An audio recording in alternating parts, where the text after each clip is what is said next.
If you're new here, let me quickly set the context before we start. On this channel, we look at horse racing through data, race structure, and risk, not tips or hype.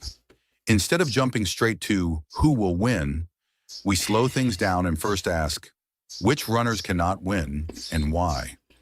You'll see an Excel sheet on screen during the stream. Think of this as the engine that runs the analysis here.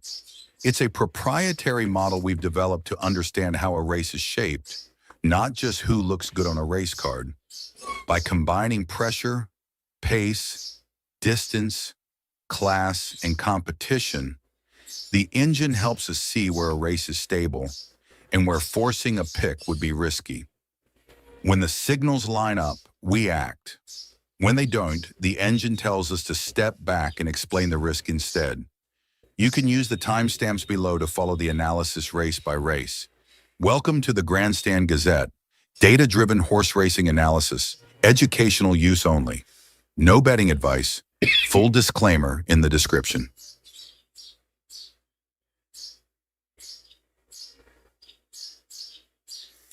Good morning. Today is 4th of April 2026 and we're going to be doing some analytics today. We're at Randwick. This is hands down the best place in New South Wales. We've got 10 races here today, all Group 1, Group 2, Group 3 races, and we'll see what we can do here. The ground reading is soft. The last finishing line from the last bend to the finishing post is about 410 meters. About this track gives approximately 40% of the odds. That means out of 10 races, 4 of the favorites should get home. Rest we have to navigate through and understand what is the structure, and we'll try to do that. Welcome to Grandstand, and we do horse racing analytics, and we do that in 2 steps. First, we try and identify the best horses through physics, mathematics, a little bit of understanding of horse racing. And once we have identified the best horses, that's when we take a look at the horses at the paddock or at the gates when we get the live stream from the paddock or the gates. If we find that all the horses that we have chosen are looking good, we wait for the results to validate them. But if we find that there are better horses at the paddock and there are some circumstantial changes, we often give it a shout out and highlight them. So we are at Randwick, and this is the first one, 1100 meters,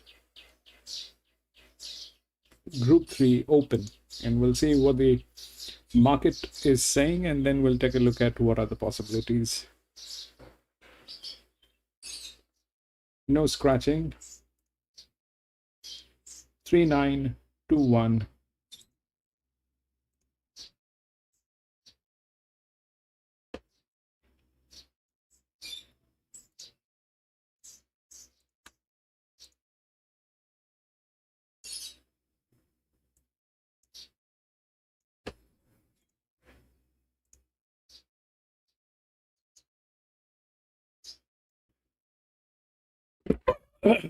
So this is a Group 3 and a 2-year-old. So there are 2 ways to look at this race. One is it's about them. Group 3 is about the challenges, but it is also a 2-year-old now, 2-year-old open race. And if that's the scene, then the form line. So the contradiction is this, that it is both. It is a 2-year-old and it's a Group 3. So now that puts us into a kind of a situation that we need to figure out what might be the possibilities. So if we look through the drop, that's the highest drop, which is 7. 3 is the favorite, which is going to be running neutral. 2 is the second linear, which is here. And the promotion the quant is on 4, right? That's the only promotion, which is a very little amount of promotion which has been given, and that horse has done nothing in last 2 races. So that's where that fits, but that's the quant. Okay. Now the 3 is the favorite. That's the neutral. They always have a good match. That's true.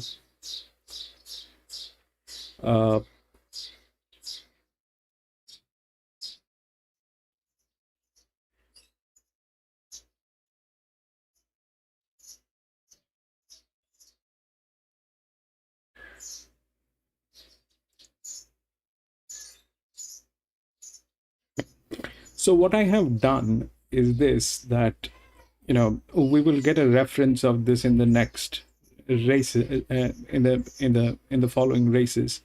So until and unless, we find a way out, one of the track is going to give out the, metrics on how to move forward from here. But as of now, what is happening is this, that when we go through, which is the highest drop, and then we are taking chances whether the drop in class will get in, or the promotion, which is the quant, is going to get in. So that's something that we are doing, and that's a guesswork, and it's a disastrous case guesswork. So things are at times they work, at times they don't. But here, what this channel and what I try to do is, I like to figure out how things are by the book, no guesswork, and then how the applied science works on that.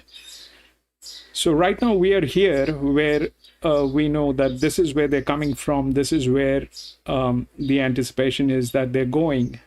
And that's the revised weight, which is where they're coming from. And that's the drop. So we know what the drop is. But until and unless we, one of the tracks actually gives out the next move, whatever we have here is all from different tracks that we have raced. And they have given us, the tracks basically, they give out the mathematics on how things work. Well, that depends on, the horses that are racing. You have to have the right track, the right races to measure all that. But as of now, we are stuck here. So what I have done is I have taken the resistance in between. Now, what the resistance is basically what we are calculating through VH. All right. So the VH is one way of looking at it, and the resistance is the primal value of what the resistance is. Okay. Now we'll see how that works, and we'll figure out. So the favorite is the 3. This is the first race. I'm not going to make a comment on this. This is going to be running neutral. We all know how the neutrals are. Now, understanding how this race is, now the thing about group 3s are always about challenges. All right. They're always about challenges. Now, to look at the challenges, there are 2 ways to look at the challenges. One is through here, and the other one is through here, which is this one, all right, the 4. So either it is here or it is here. This one is not doing great, I understand. But that's more or less where generally the group 3 is, all right? That is where the group 3 is. But this is not exactly a pure group 3. It is an open race and a 2-year-old. 2-year-old races, I kind of prefer the form line. And so now if we look at the resistance, all right, these are the highest resistance model. They have the highest resistance. This one, which is the favorite, is actually has no resistance. Then this is where they come in, they have higher resistances. Lower resistance. The higher the number goes, the lower the resistance is. And we will often find these guys here. And the lower the number is, then the resistance is higher. So that's where we have to look how things are, okay? Now, how the resistance is calculated based on the distance and the weight it is carrying, along with the weight of the jock, with the bends. So the bends we are calculating here, we know there are, we calculate 3 bends, and that's where the bends are. This is the first pressure line, this is the second pressure line, this is the third pressure line. So yeah, so the 3 is the favorite. It basically has no resistance. That's what the fact is, and that is why it always gets here. It becomes a neutral. But when it doesn't have any resistance, that also creates the problem of this thing losing the traction at the last moment. So this is the first one. I'm not going to comment whether it will win, lose, or whatever, but if it is a 2-year-old, then this one is very difficult to handle. It has got a resume also. It has been into 5 league races, which are group 3 races, and actually got through 1.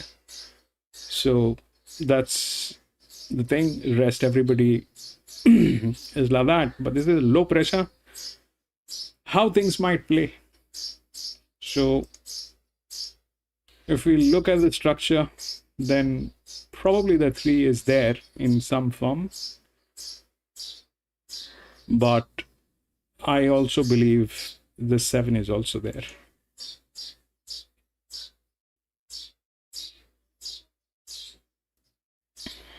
So we'll see how that works. But I like 1. We'll see. Jimmy!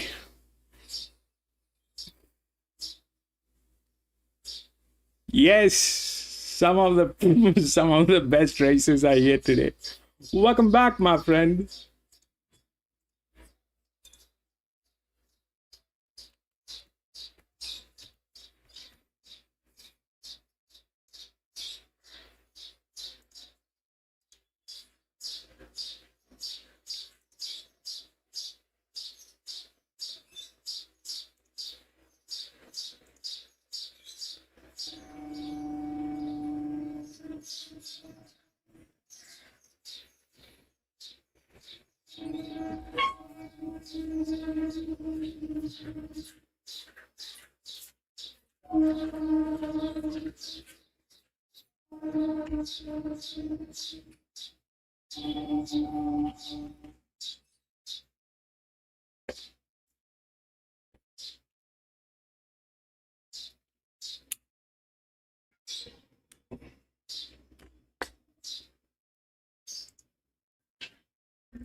And I'll try to play the audio, the visuals, the feed I can't play. I'll play the audio for everybody so that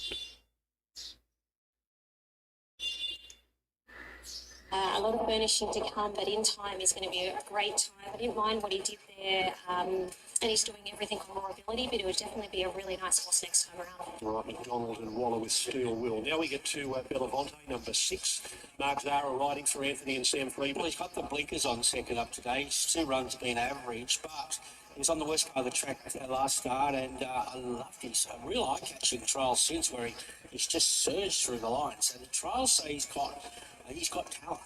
Yeah, for a horse that's at big odds, official to him, that trial we saw, he was unbelievable through the line there.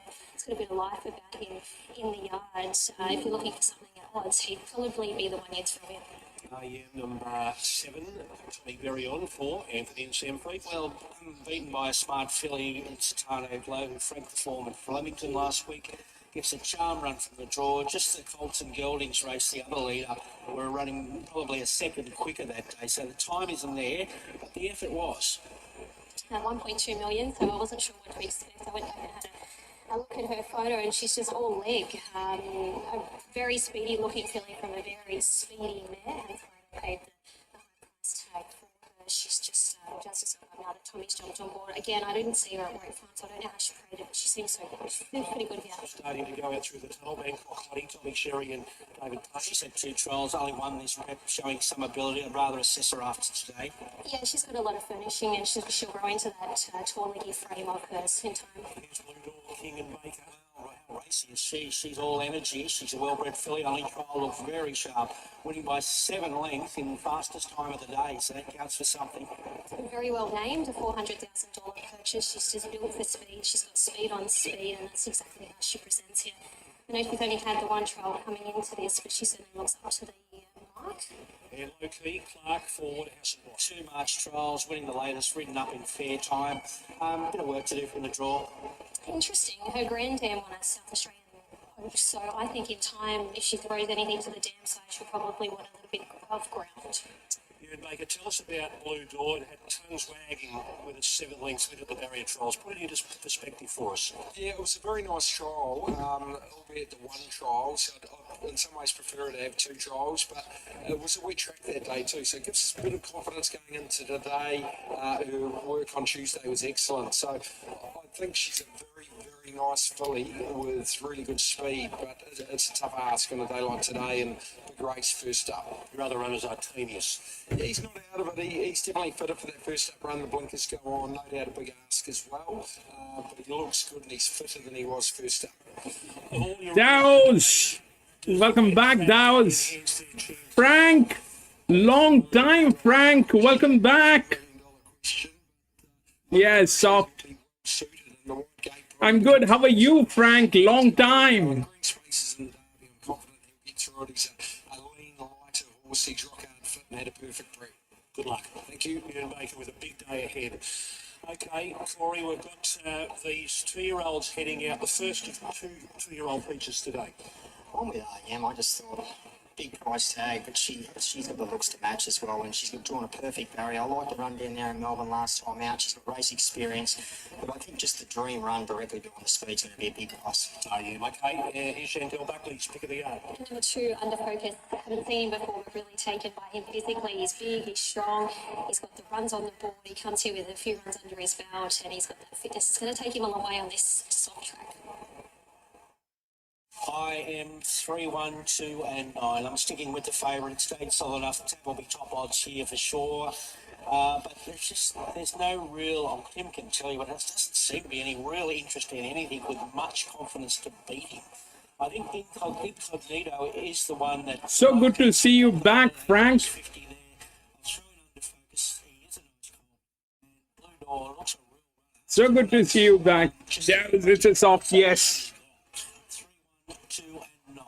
So 3129, the numbers there from Ron Duffy. Let's just take a look at what's happening with the flux here. The next episode's been 250 to 260. Under focus, $6.50 into $5.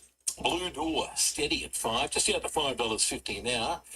Steel Wheel 90 to 750, and Incognito 8 to 850, back to $8. Racing has been okay, One of those ones Frank. there. It's been okay. Focus, 650 into $5. Nothing great that we have achieved, Steel but Wheel, 950 into surviving, to $7.50. trying to break the There's correct weight. puzzles. Caulfield 4, 6, 7, and 3 correct weight. This is Dave Stanley. Join me in the fun and excitement of the Darwin Cup Racing Carnival with Ambassador Travel, featuring two of the biggest race days, the Palmerston Sprint Day and Great Northern Darwin Cup Day. Experiencing all of the action and excitement from the Club Lawn area, or upgrade your hospitality venue. Plus, add the spectacular Darwin Turf Club Gala Ball, or visit the magic of Kakadu National Park. For more information about this not-to-be-missed experience, visit ambassadortravel.com.au. Expect thrilling entertainment throughout the Sydney Autumn Racing Carnival. Party after the last race at both Rosehill Gardens and Royal Randwick. March 14 to April 18 at Royal Randwick and Rosehill Gardens. Tickets on sale now at theraces.com.au. If it's equine or equine, then your one-stop shop is Garrard's Horse and Hound. New at Garrard's, one equine She's Steady and Protector Cup for $177.10. SRG exercise 2 leathers $49.95. And save on chill time curling collar $119.63. This month's specials available in-store, online at horseandhound.com.au, or free call 1800 060 896. Garrard's Horse and Hound. The challenge for Randwick, J-Mac is $1.60. Jason Collett is $6. Tommy Berry $7.50. And then Zach Burton at $11. As we take you to Darren Findell, and once again welcome him in for day one of the championships. Righto, thanks very much, Simon. The 2-year-olds are behind the barriers here for the opener, and they're about to move in. The next episode is favourite out to 270 now. It is the tab lay of the day. So 270 now, the next episode, and a bit of support coming in for Blue Door into 440, and under focus, third pick now at $5. Was able to win on the unit track here a few weeks ago. Incognito moving forward.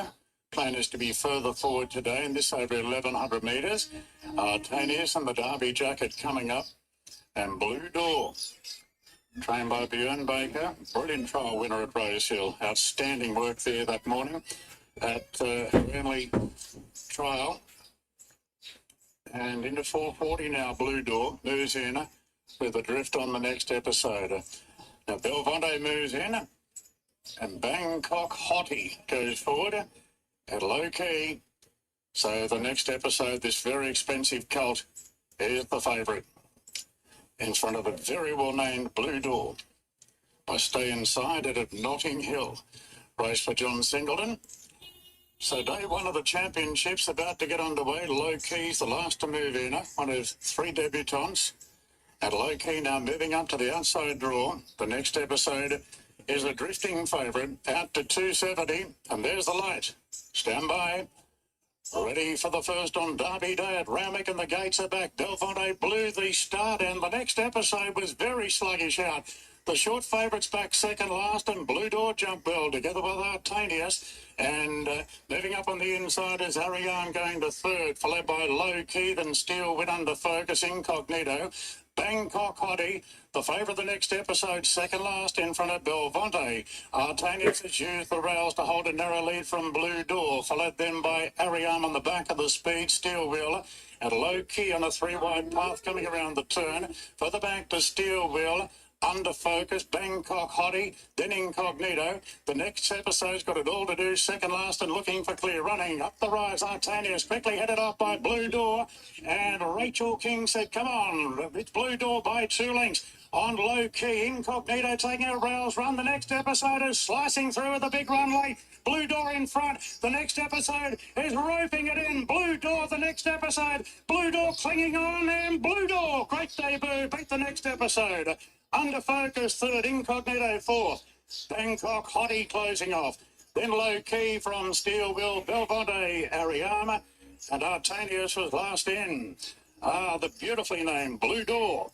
I stay inside it of Notting Hill, showing great speed, sustained speed, and the hands of Rachel King. You can't help but wonder for the start of the next episode. An incredible run in defeat, getting so close, slicing through. Collett got the runs up the straight and under focus coming down the outside, running home into third. So good race to get the heart pumping in the first. Blue Door, giving Baker and Rachel King running up to that brilliant charge. Rose through the line.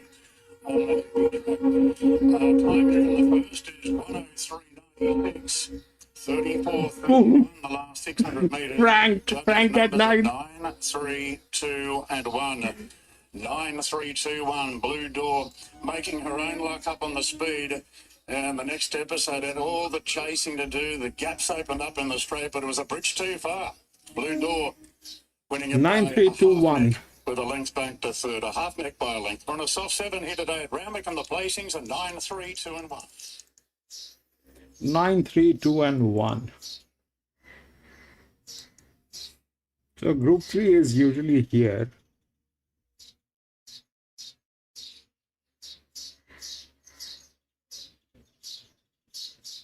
And the 9 knocked it out.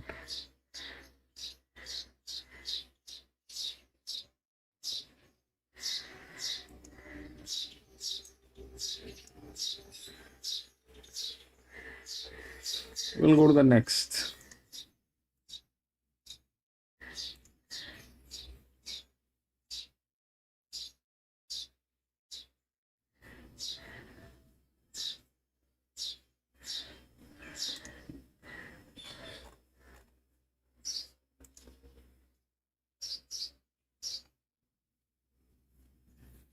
Eleven has been scratched. We don't have 11.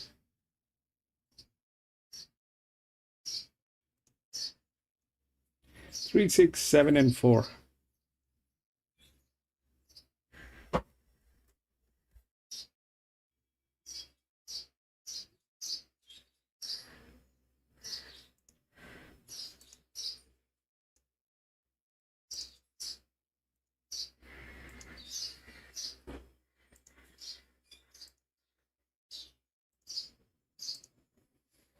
So this is a group 3 again.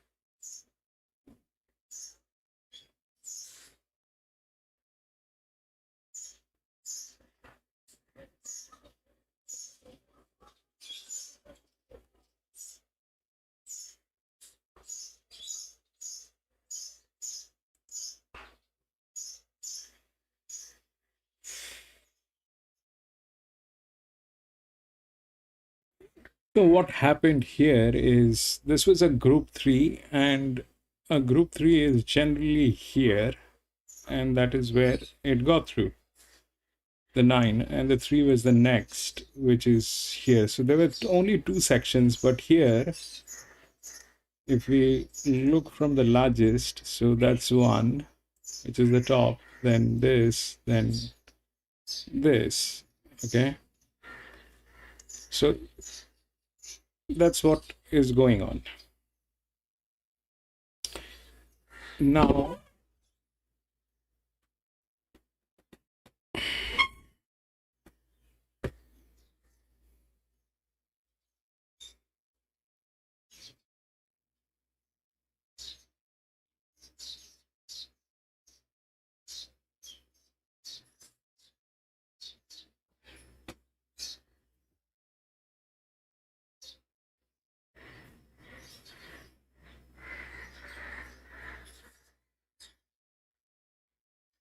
it's ending here, it is not going there.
How is that one not going to be there is a very big question that I have. I don't know. It is definitely doesn't have the form line, but that's the highest quant. Okay, this is the highest weight line from revised weight. All right, this is the highest revised. This is the quant. That is where it stands. So that's that. So that one is there.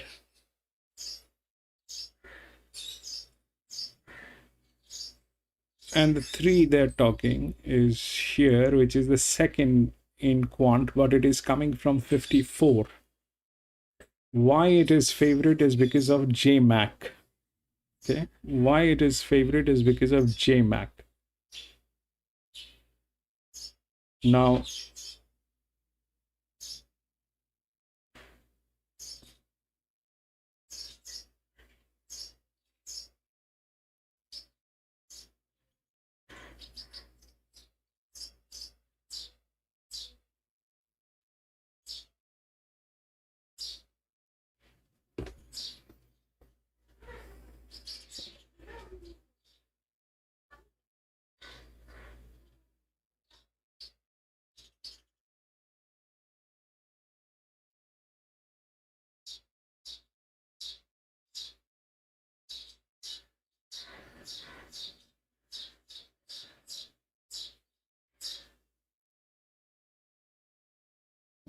but usually it is not here. The group 3 is not with them.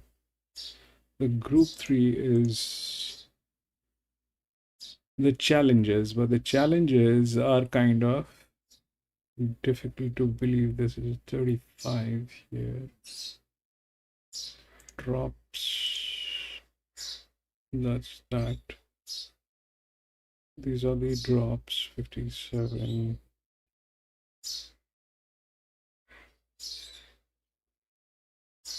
The lowest drop, and it is here 55. 57. 56. 37. 31. 0.5. This will get knocked out probably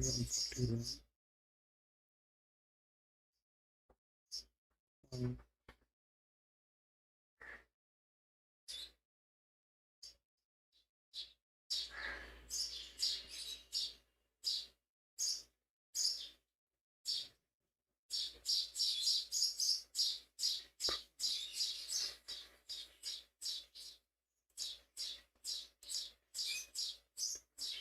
41.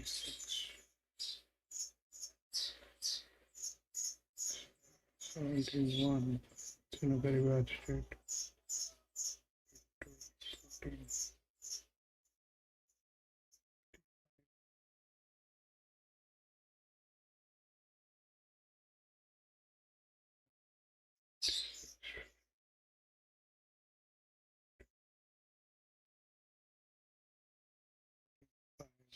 That is not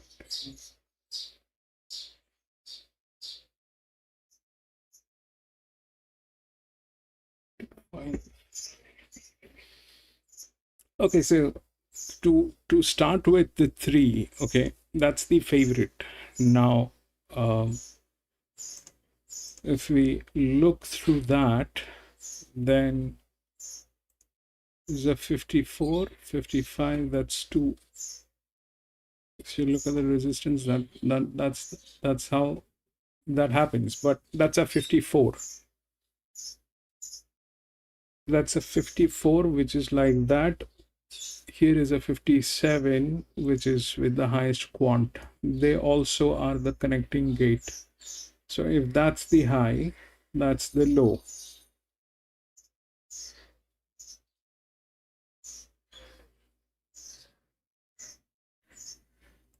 1 is a check.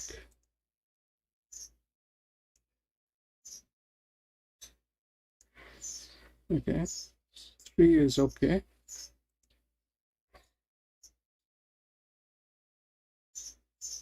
It's a check. Now, what are the other things that are possible that can happen?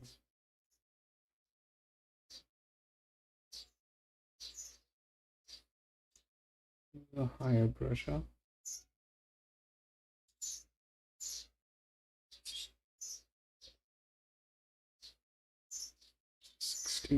Way too high.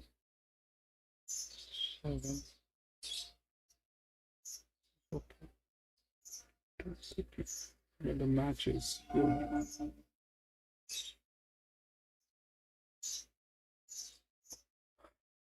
I don't know how that will work, but okay, so that 3 is favorite. The 3 is okay, all right? The 3 is okay in in two ways. One is this, that it's a beautiful match.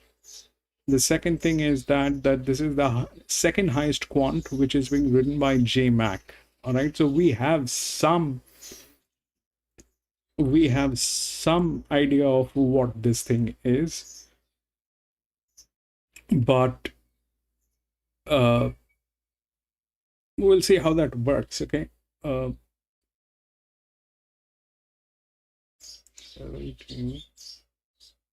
is here, 29, but not for 14.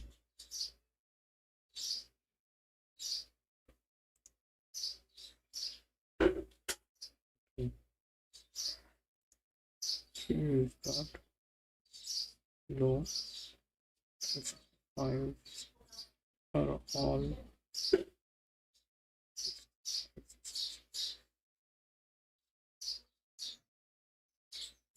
seven to the drop 7.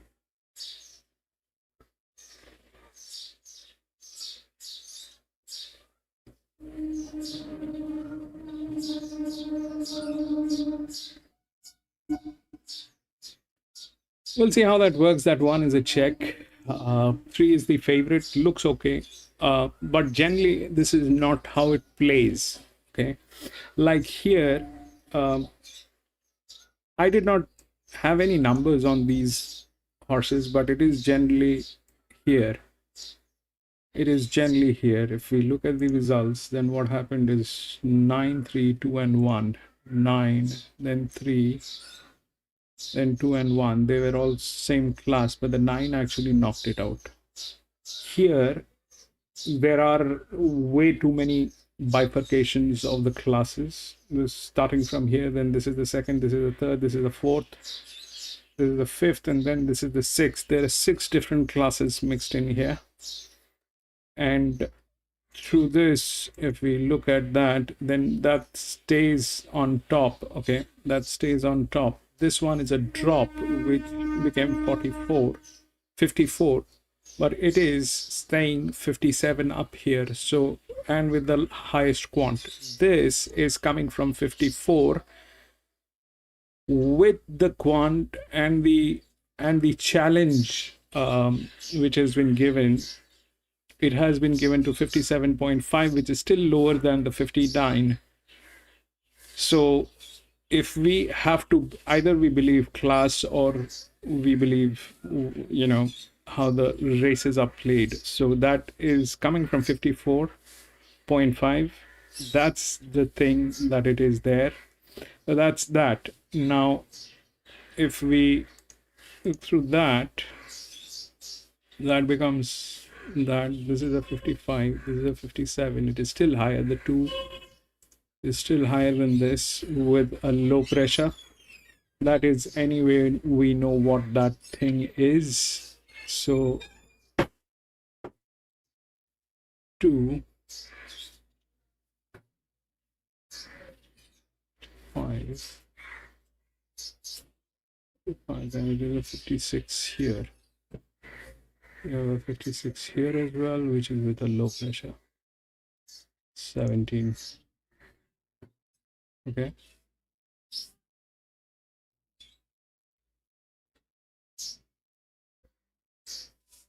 So we'll see how that works. I think it is 3. It is still a challenger. This one should not be the one. So how it is becoming a challenger, right? Because this is the lowest weight.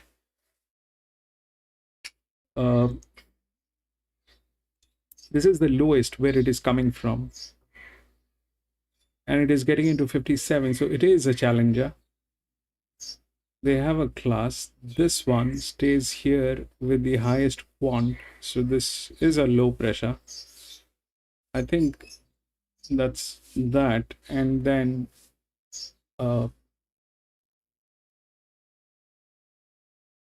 the physics will play. The physics is going to play. 2 is there.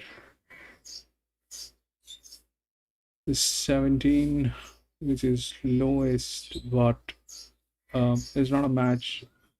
So yeah, things can go many directions, but that 1 is a check. That 3 is the favorite. Through the quant, that's the second one. Okay.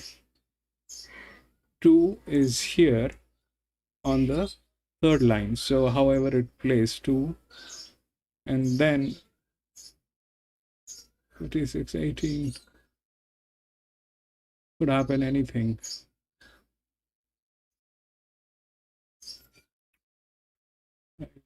6, 0,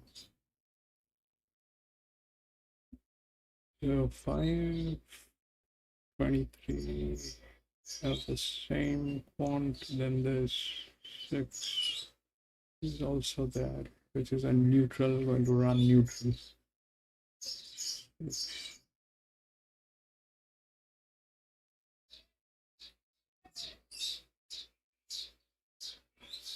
14 is too wide. So yeah, so 1 is a check, and then others can happen, right? The 3 is the quant. JMac riding. JMac should be able to deliver this. The weight, I mean, the pressure is not way too much. The balance is perfect. And the match is also good. But there is this highest quant which is there, which is from a higher weight, and they kind of are there in some form. But having said that, you know, we'll see how things work, because you know this is also a tricky proposition in the entirety. Why? Because if we take that as a challenger which is coming and challenging, that makes sense, but this doesn't make sense. Okay, it is supposed to be lower than that. Challengers are challengers, so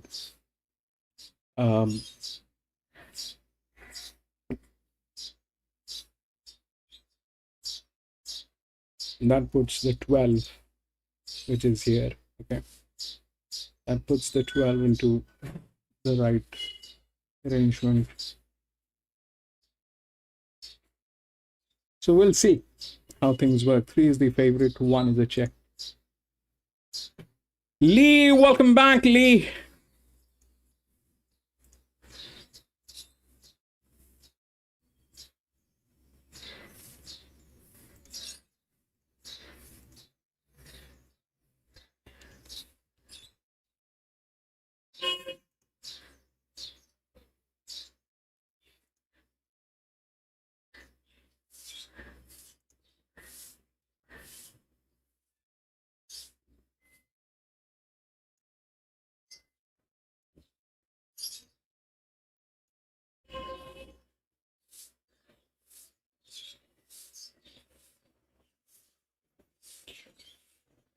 Lightning. Welcome back, Lightning.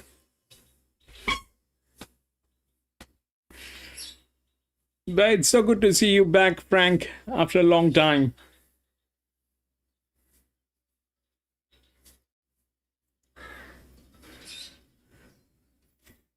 So, Frank, you were not here. We have done some changes. We are now things are like this, that we are able to calculate mathematically we are able to calculate the leverage versus the drop in class. So I think you were there when we did the leverage thing, and so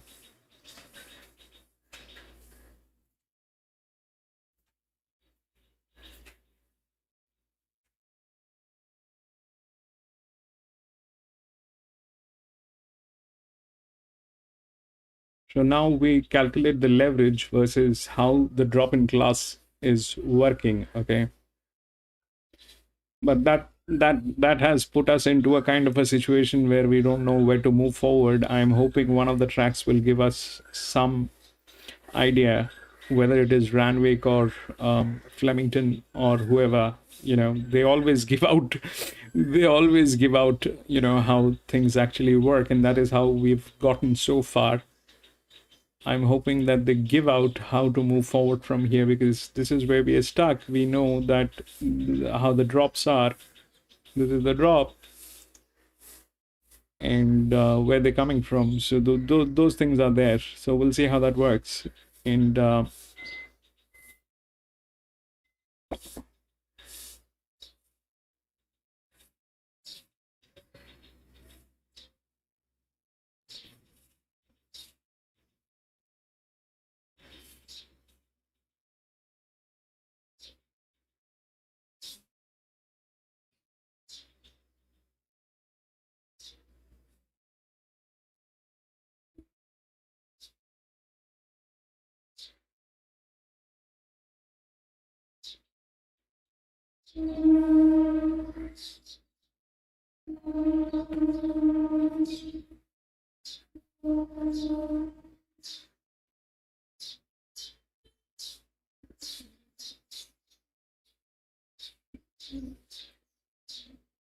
this is fun.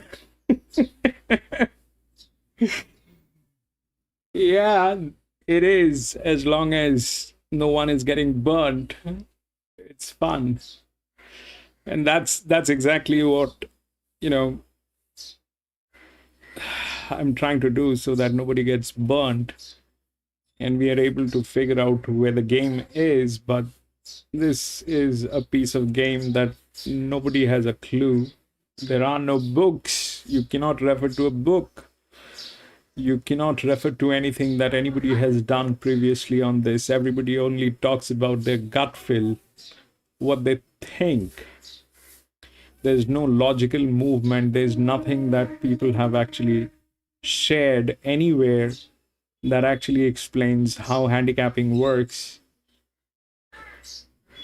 So we are peeling onion one layer at a time.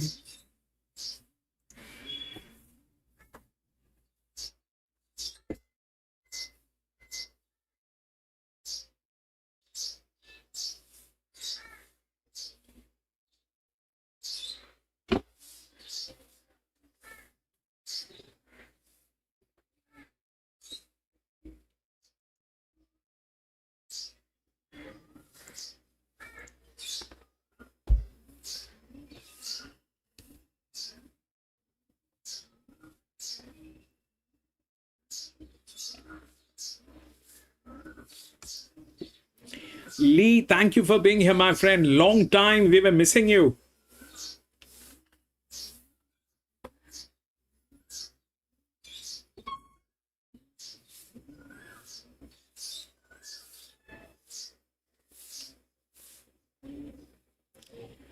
Three difficult to win because of the where it comes from. I don't know. I mean, this is where I kind of figure out. I feel we need more understanding, because from a 54 to a 57,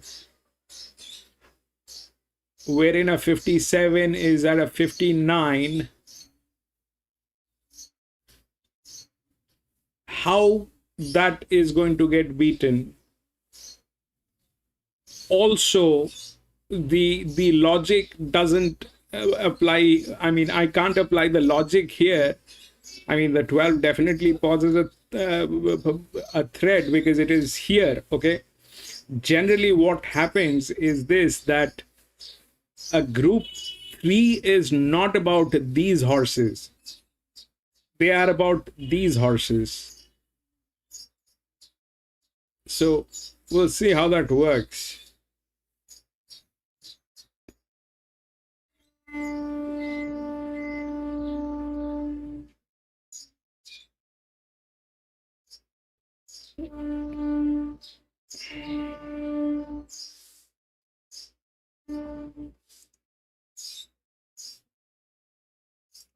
The cars are still continuing to come through the gates here, Simon, for this traditional Easter Saturday meeting here at Oakbank. Of course, we're back racing here on Monday as well. The feature racing today, we have the Country Cup Series, we've got the Onka Paringa Cup and the Hills Railway Stakes as well. So some great racing. It's a 9-race card. As far as best bets, look, I think clearly the best bet, but there's not much value about her, is race 3, number 6. It's another battle.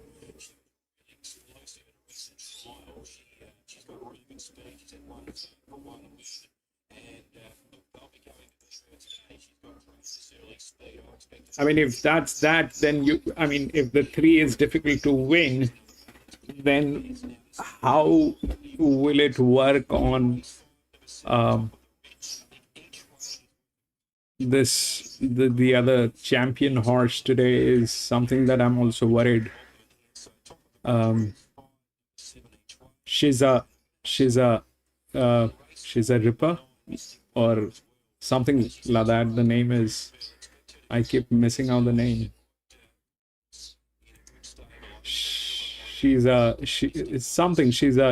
ripper, or she's a stunner, something on those lines. The name.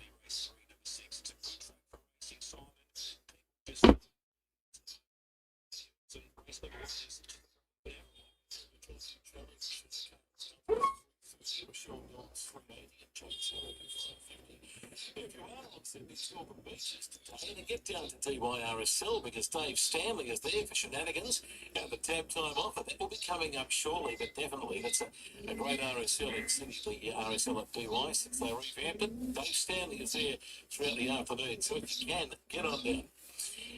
Let's hear from Ewan Baker and Rachel King. The team, and I'm not sure if he'll shout your bar, but I'm going to make the most of it. Okay, so you haven't had her long. I haven't had it too long, so it's a lucky benefactor of a very nice filly maybe 4 or 5 weeks ago, so it's worked out brilliantly, and I'm very grateful for the opportunity. It's hard not to get it. Yeah, they don't often troll.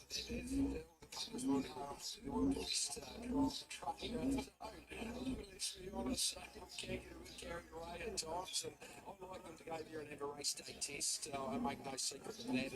And the way she did it, the time she ran, she looked at plenty left, and she definitely got a little bit tired legs. So going forward, she's exceptionally fast. She's got a big future. Immediate plans. Immediate plans is to get in this room as quick as I can. Just brace yourself. It's a big day. It is a big day, and a very special day for myself and the family and the past, so it's off to a pretty special start. Good luck in the derby. Murray won 5. His famous father, Murray Baker, won 5 derbies. Björn tried to win his first 3 spaces later on. And of course, he's the reigning Doncaster winning trainer with Steffi Magnetic. Pericles coming up later. Rachel King rides the first winner.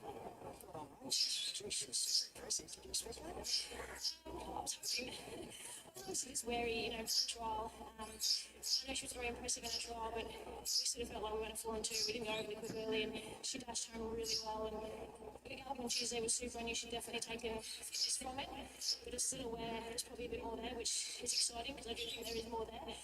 She had enough the last sort of 50 metres, but she's just got a great attitude. She's a little racehorse. She wants to win. So you're right, the first the front as far as She's very professional. She's just got that want to win. She wants to find the line, which is a great attribute. Well, it's a great way to come there on the kindergarten stakes. Next up, the Adrian Knox before the fillies and Soberano, it's favourite at $3.50. Let's hear an interview this morning on Racing HQ. We heard from trainer Peter Moody, who's got a raft of runners, 7. including the short price favourite in this year's Doncaster. With us on Racing HQ. Good morning, TP. Morning, board. I'm watching on Sky Racing here. Your looks have improved, Pete. So I think it's there, but we'll get to front you with that. You've got hair all of a sudden. Let me ask you this. You drove She's Our Alibi, the favourite up, the Doncaster favourite. How did it all go, mate? Was it an overnight trip, or how did you play it to get it back up to Sydney? Yeah, no, I drove up on Thursday night, so no worries. About nine and a half hours door to door back under Randwick, so it's about the norm. Had a good run, and we've been up there for a long way, which is more important in this day and age. Who would ever thought we'd run out of petrol? Unbelievable. But she's obviously pleased you. You would run her pleased you since the last run. No, it's been perfect. Obviously, the development penalty 4 weeks between runs, up and back. But she's in the best condition she can be. I think boys are really pleased with her. I suppose the great unknown for us is the track really was a Lightning got 4736.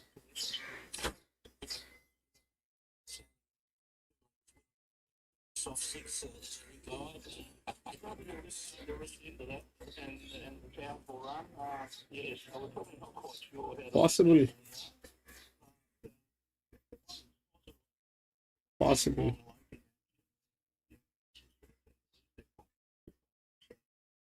I'm trying to make myself feel better. I really don't know what to do.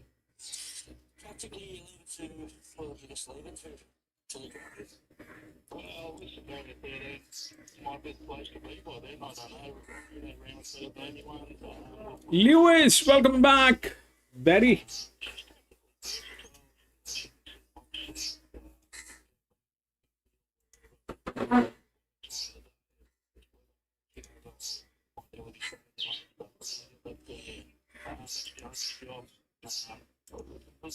One instruction I'm going to give her is not to fight with it. You know, 49 kilos, don't get in a tussle with it, and that's what Trummy did the other day in the Guineas. The boys tried to serve it up to him a bit. He went forward, they gave him the shoulder out, he went back, they did the same thing, he just let him find their spots and then slotted in where he needed to, and that'll be my one instruction to her. Just don't get fight with other horses, you know, don't get trying to bustle it and push it out. Just let her find a nice rhythm wherever she's comfortable. Okay. We all know you're a tough bugger, but you're a bit of a traditionalist as well. I know you've got a huge kick when you won the TJ Smith a few times, but a Doncaster mile would sit right up there with them. Oh, most definitely. A Doncaster and an ATC Derby is the only Derby I've ever won in Australia, and a Doncaster, you know.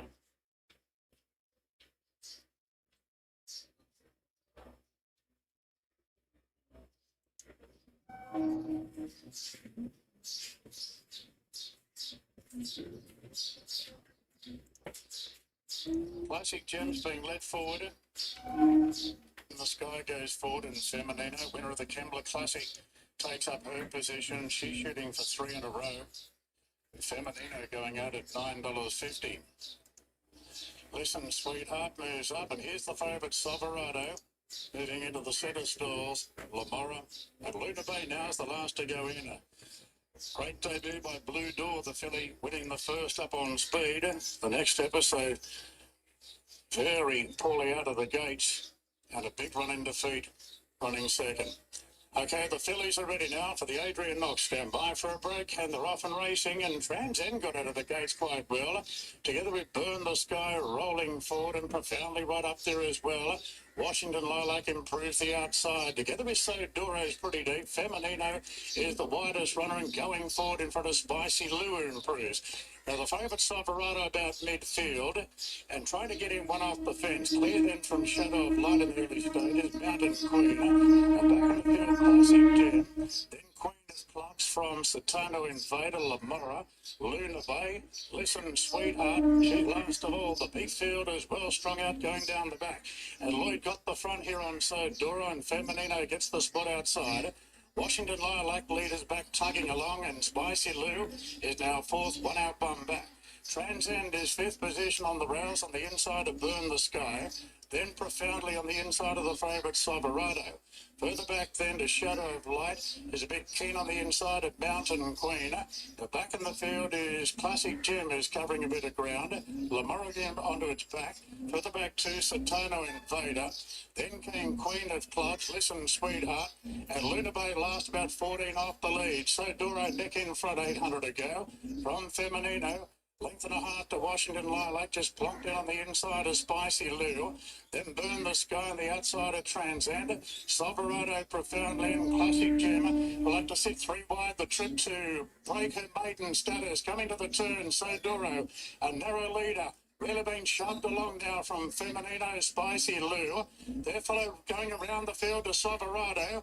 Put Burn the Sky in a pocket. Transcender slicing through the pack. And Profoundly's coming down the outside. Silverado takes the lead now inside the 200. Profoundly's going after it strongly. It's Silverado, the inside of Profoundly. They're well clear from the rest, but Profoundly gets the upper hand inside the 75. And Profoundly pushed right out by Berry. Goes on for a 2-length victory over Silverado. A gap back to Satano Invader, a clear third. Lamora running on. Further back to Classic Gen. That's been a decent effort from Transcend, Spicy Lou, Mountain Queen, Luna Bay, Feminino, Queen of Clubs, Sodoro, Listen Sweetheart, Washington Lilac. Further back to Shadow of Light and Burn the Sky. Well, off that big performance at Kembla, Profoundly settling midfield today. And gave the favourite a start and a decent old beating at the end. Profoundly, trained by Michael Friedman, filly by Farnan at a Profound Wisdom, her third success from 10 starts. And what an emphatic victory there in the Adrian Knox Stakes. Beating the favourite Silverado comfortably, James McDonald for Chris Waller. Number 12, Satano Invader at odds running third.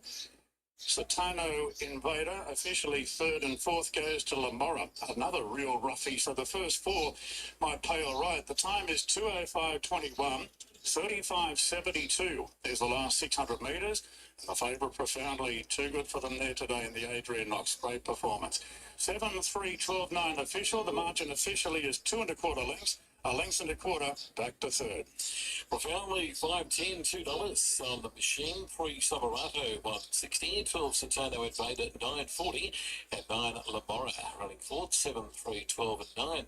Next in Sydney, Schweppes Chairman's Quality. The late scratching is 12 Flying Bandit.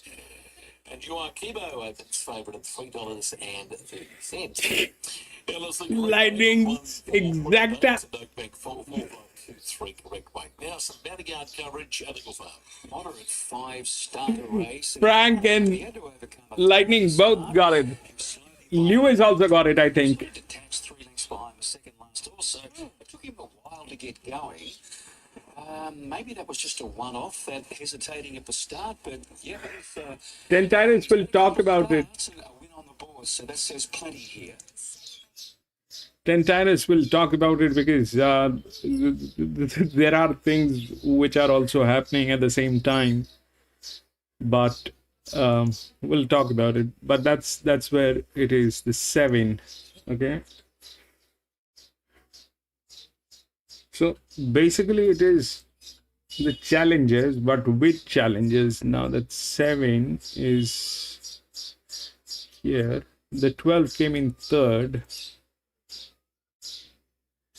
7, 3, 12. The 3 came in second. 7, 3,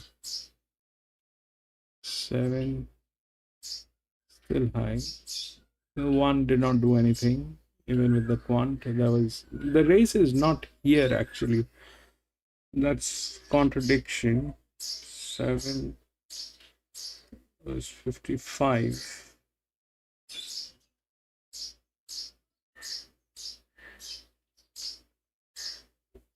55, 7.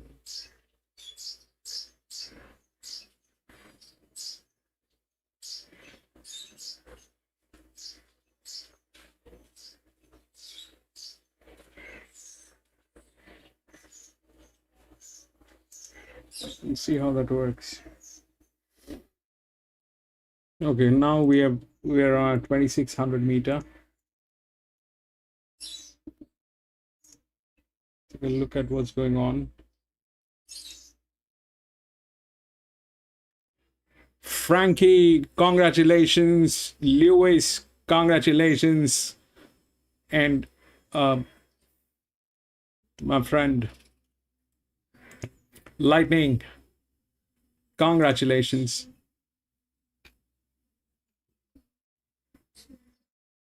Six, 12, 13 all scratched. 6, 12.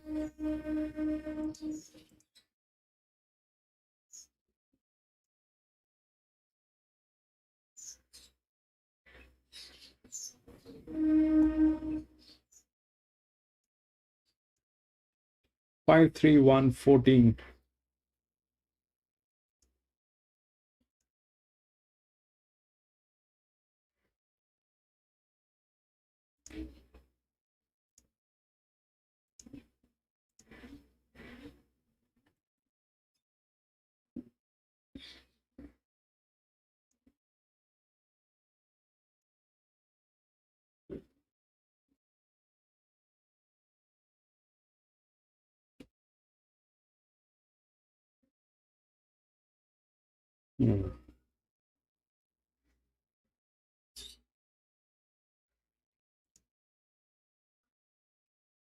Okay, this is a group 2.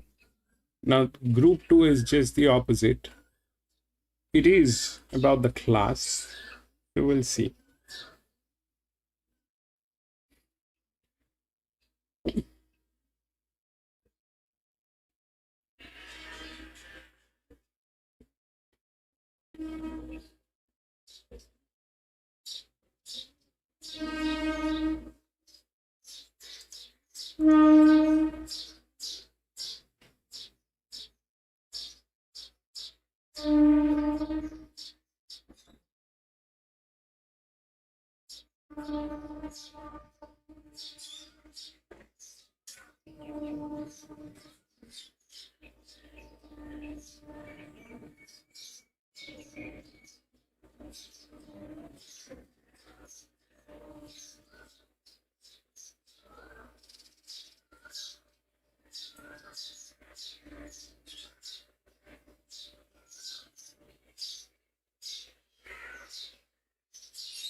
So 14 is the highest drop in class, right?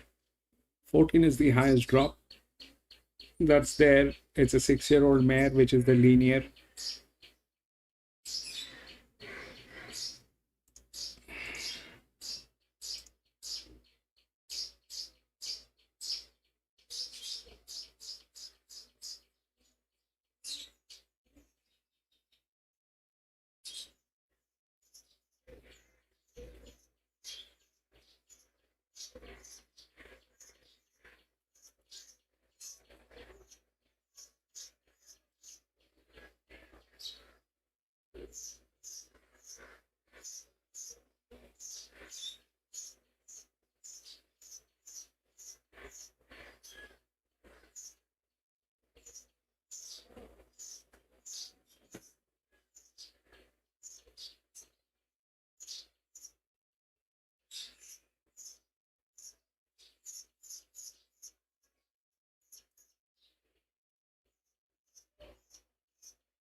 So why the 5 is the favorite? Okay, the 5 is the one which has rest everything is either a drop.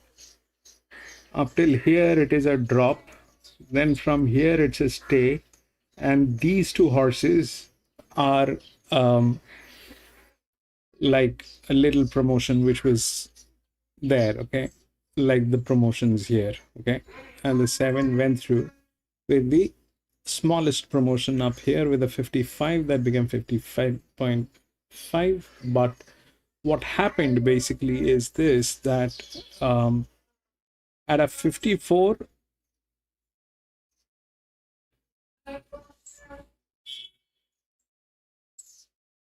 this thing played probably the 3-year-old, and the form line did matter. So this one did not have a form line, and that's how things worked, and it was not supposed to be here also. But this one is not that, okay? A group 2 is about class. A group 2 is not about challenges. So that's where that thing happens, okay?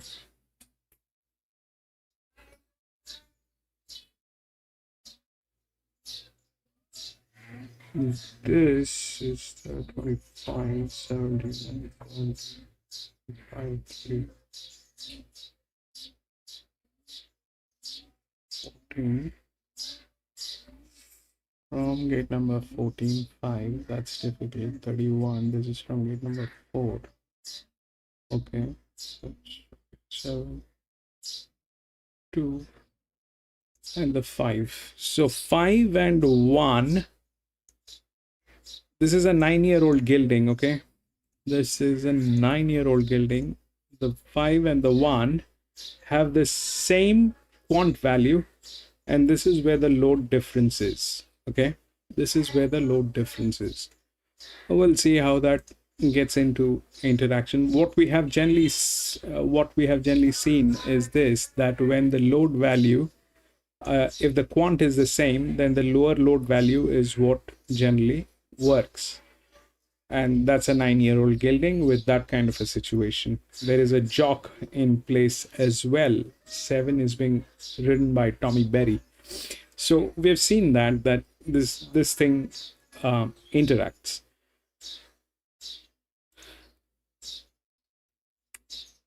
So 5 is in trouble. 5 is in trouble with many factors. First of the scene is this, that it is coming from gate number 11. That's good. Gate number 11 is good. But the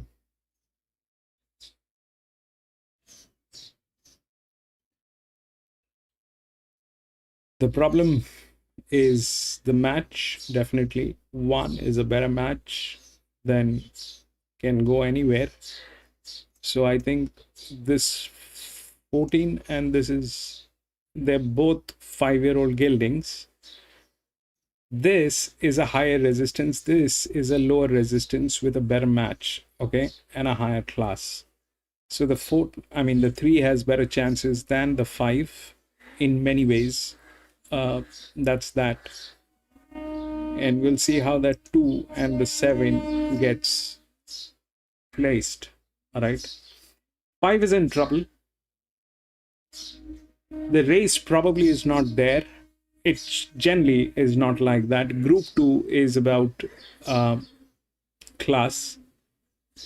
But now let's talk about what's going on. It's a 2600 meter. 2600 meter is almost the same distance as the Australian Cup and the other distances which are of the same structure.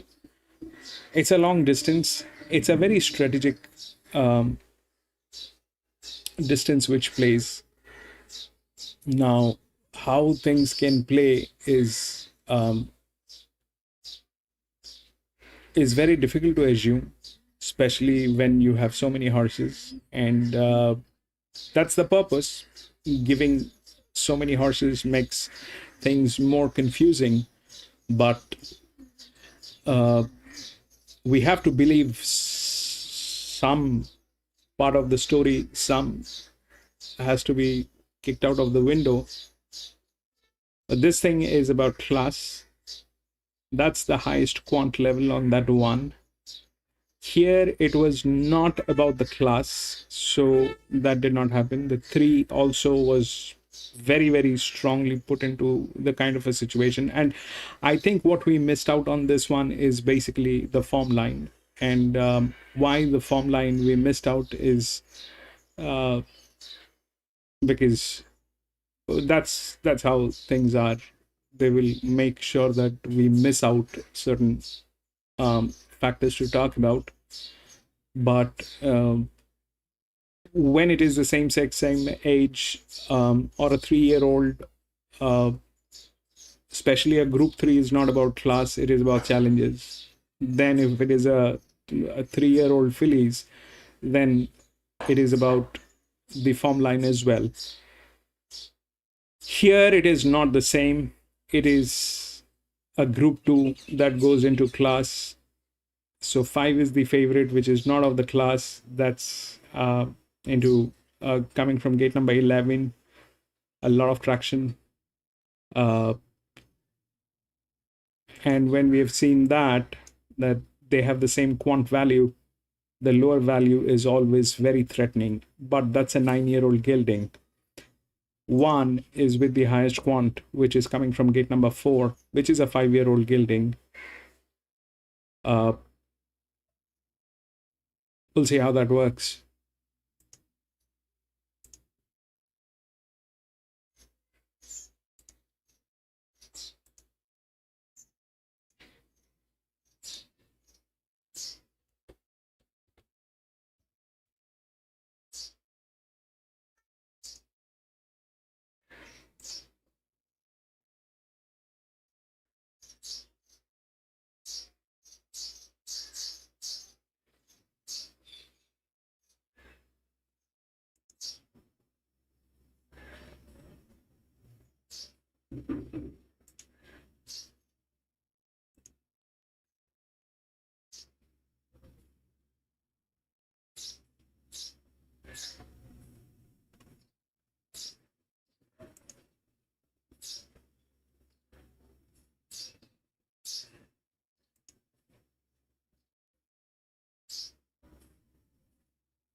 Okay, gotcha.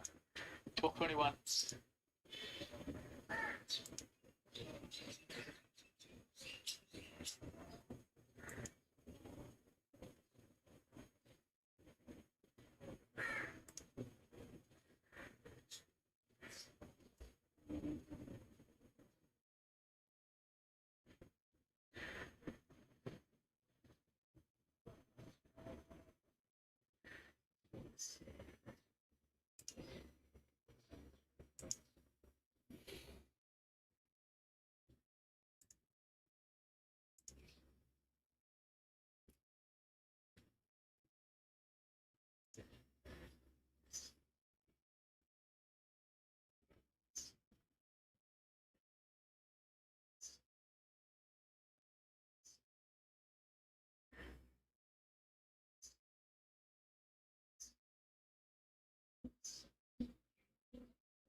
Stretch. Jimmy raining.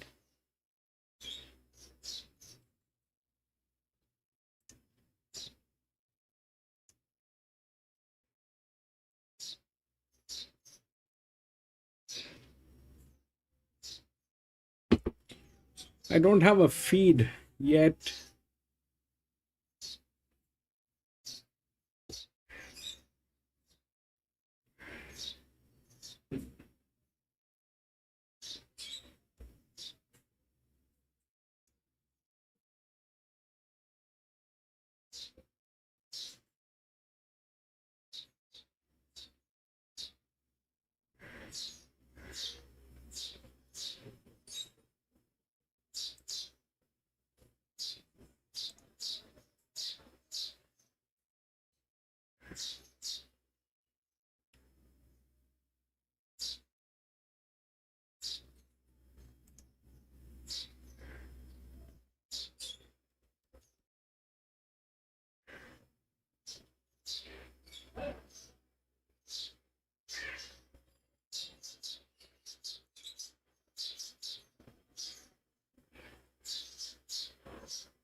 now, Bernie, only the last couple of minutes. Bodmin Moore was the solid favourite, but he's been a bit easy.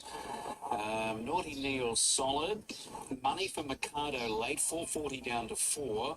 And nibble for the other two, Silk and Salute and Spirit of Talk. With Bodmin Moore, number 4, I think his trials have been good enough to beat Mikado 5, 2 Naughty Neil and Spirit of Talk 4528. All right, I'm with Naughty Neil. I thought he was glowing. He's got good race experience on his side, and that should stand him in good stead stamina-wise for this 1,300-metre event. Spirit of Talk is...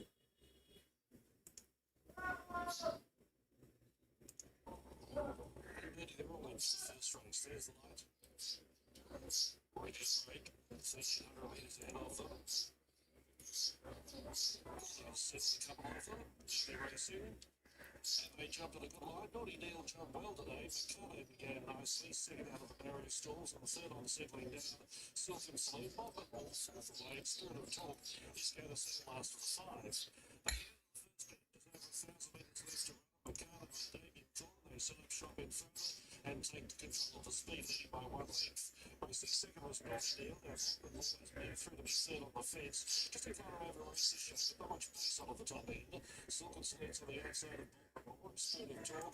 She's just minding her own business at the tail end, 2 or 3 weeks off the third and fourth horses. Travelling down the side towards the 600 metres, and the flashing Mikado. Then I think it is going to get delayed. Leads by 3 quarters to Naughty Neil as they approach the turn. Silk and Salute on the outside, and the trailer was Spirit of Talk. Fully able now, Charles left around, and the leader was Mikado. Now sitting sail to the leader, but coming under pressure. So the leader was wider. Spirit of Talk pitching inside runs and making ground. And Naughty Neil was doing enough. Mikado's as green as the grass. He's still the leader though, but Spirit of Talk is gaining. Forgetting Mikado, he's running right off the track. Spirit of Talk going from the inside. Silk and Salute out wide as they hit the light. Fano. Spirit of Talk or Silk and Salute on the Bobbin Moore and Mikado. It was like a drunken sailor in the straight of Naughty Neil. Last to the 5. Big farm, race number 1 there across the line. And let's get these numbers up at the frame. Silk and Salute, $6.20 and $2.70 for Andrew Benson. Right on the outside, this thing goes down. But it looks like 6.8 Spirit of Talk with 5 runs third. Let's take you to Wild now with Bates and on race 1. Through the outside first to number 1 quarter is the $2.70 favourite. Sets out from $2.80 there. Number 3 Chili Charlie, $4.40 drifting. Number 2 Brazil, open up at $8. It's at $4.80 today. 4 Adam at $5. And the 5 Arrogant is at $7.50. So quarter holding strong as the favourite. The best backed is horse number 2 Brazil. We're 9 minutes away for the first and Wild. I'm with the favourite here, quarter. Right, 6, 8 and 5 are the numbers there from Eagle Farm. So Silk and Salute, 6.20 and 2.70. That's Spirit of Talk, 200. No third to 5, which is 6, 8 and 5. Jimmy, unknown is Frankie. Frank.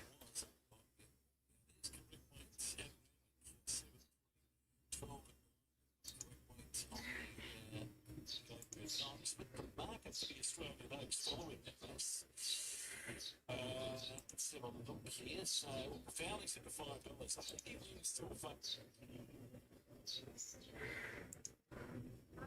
Still a couple of minutes probably before they jump in the German Sydney. Hancock's Racing number 12, 5 fillies, 3 stakes, Group 1 winning trainers, $1,500 one-off payment or 6 payments of $250. No more to pay. Call 0352749171 or see the website hancocks.com.au. Due to increased sales, Dixon Homes needs ceramic tilers. Debt-free, Australian-owned builder, 24/7 online access and sign-up bonuses. Since 1959, 80,000 Australians have moved into a new Dixon home, offering over 1,500 designs for granny flats, duplex, secondary dwelling, single and 2-storey homes based on 100 award-winning designs. Schedulers, supervisors and existing subcontractors. Average tenure over 10 years. Third-party quality certified, great payment terms. Visit dixonhomes.com.au. Expect indulgence this Sydney Autumn Racing Carnival. Premium dining, curated menus, and lots trackside experiences. Book now at theraces.com.au. March 14 to April 18 at Royal Randwick and Rosehill Gardens. Tickets on sale now at theraces.com.au. At Tab, we're on for day 1. Tab app for exclusive Saturday racing offers available now on races 1 to 6 across Randwick, Caulfield and Eagle Farm. That's offers on races 1 to 6 available now across 3 big tracks this Saturday. We're on. First online fixed odds win better. The bonus bet capped at state specific to individual customers. T's and C's at promotions page. Imagine what you could be buying instead. For free and confidential support, visit gamblinghelponline.org.au. Correct by Lopeck, 13, 4 and 10. Let's get the down and Yeah, nothing between numbers 3 and 5. Travolta and Chiwakibo. Both horses are deep into their preparation. Joint favourites at 370.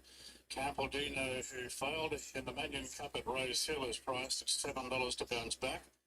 Then you look down the bottom, Shorelin. Interesting Irish import mare with Yulong.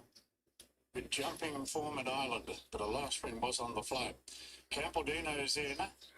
And the mare in question, Shorelin, going forward. Kieran McAvoy riding this mare under the light weight. And Travolta's got the outside draw to contend with. Field of 11 for the chairman's quality. The light is on and we're ready to run. Stand by for a break. The reins eased up for the running of the race and the gates are back. Tempest is pretty tardy out and New Look settles back in the field. Athabaskan jump well together with Campbellino. Changing of the guard is probing through along the rails and Joaquibo going forward for an early look. The Irish mare, Shorelin, pretty handy from Tara Mansell, the rails and New Look between the pair. Further back to Age of Sail in a wide position. Tempesti, the fence, Palmetto, and Travolta was snagged back to last. Changing of the guard, Jason Collett's going to lead, and it's a much easier lead today for Changing of the guard from the good gate. Out by 2 and Athabaskan, Chiwakibo the outside working over. Tara Mansell's taken up 4th position. Campbellino, it's outside. Then New Look from Shorelin. Age of Sail caught 3 wide from Tempesti, then Palmetto. 2 lengths last of all is Travolta. Changing of the guard extends the lead of the 1,800 metres. The best part of 3 in front now. Joaquibo gets to second narrowly on the outside of Athabaskan. Campbellino with cover in 4th. Age of Sail can't get a spot, so it pushes on out 3 wide. Tara Mansell midfield the fence now, followed by Shorelin. So the Irish mare travelling pretty strongly. Then you look 2 for the back to Palmetto, Tempesti. And one of the favourites, Travolta, is back last of all. The other favourites up running second. 1,400 to go. Changing of the guard rolling by a length and a half. Joaquibo and Age of Sail just continues to creep a bit closer the outside. Athabaskan 4th on the rails, 3/4 to Campbellino. Then came Tara Mansell from Shorelin the other. New Look back on the inside of Palmetto. And the last 2, still Tempesti and Travolta. No change to the order, but they're taking slightly closer order at this point. Changing of the guard now, neck in front. Age of Sail did plenty of work and finally got the spot outside the leader. Followed then by Joaquibo, who's got a back to follow now, the outside of Athabaskan. Then Campbellino, just shading Tara Mansell. Shorelin, New Look, Palmetto, Tempesti, Travolta last of all. Still no change to the action, and they've got 700 metres to go now. And Changing of the guard, just been nudged along a bit by Collett, building up the rest from Age of Sail. 2 further back on the inside, Athabaskan from Joaquibo. Campbellino pulling out. Tara Mansell's coming off the fence, looking for running as they turn into the straight now. Changing of the guard just in front from Age of Sail. Athabaskan up the rails. Campbellino, Joaquibo letting down together. And further back to New Look, 2 further back to Travolta. Campbellino moved up, took the lead from New Look, breathing down its neck. New Look serves it up to Campbellino. They beat off Joaquibo. New Look and Campbellino. New Look the outside, getting the upper hand now, and New Look pulling away from Campbellino. Joaquibo 3rd. Tara Mansell got going late, very late. Then Athabaskan, Travolta making some headway. Further back to Age of Sail, Tempesti, Changing of the guard, Palmetto. And a gap back to Shorelin. New Look, trained by Busserton and Young, handled by Rachel King. So Rachel with an early double on the program. She rides 60s later on, under 49 kilos in the Doncaster. So Rachel really getting her eye in early. New Look, 5-year-old gelding by New Bay at a Sky Sweeper. Natalie Young and Trent Busserton prepare at Cranbourne. 3rd up today. And it was certainly staying on well in the Manion Cup. It was one of the better runs in that race. So that's an auspicious first look at Randwick. New Look. Campbellino going much better today. Joaquibo, every hope. Not sure about 4th. Here we go. Travolta, the outside's got up to run the 4th. Judges' placings are 10, 1, 5 and 3. 10-1-5-3. Time for the 2,600 metres is 2:46.03. 36.80 the last 600 metres. 2:46.03, 36.80 on this soft 7. We did have some decent amount of rain for about 10 minutes at least leading up to the running of the race. Fortunately, it cleared just in time. 10-1-5-3. 1.25 each way. Length and a quarter by a length and a quarter. Yeah, the crowd's found it safe now to resume their normal positions under the cover of the umbrellas.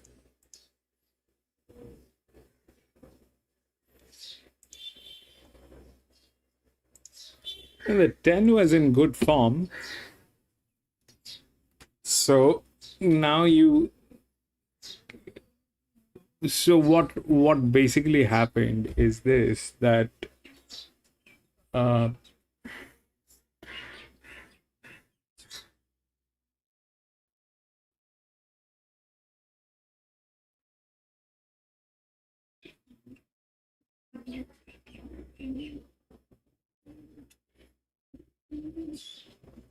if it goes on form line, then there's nothing to talk.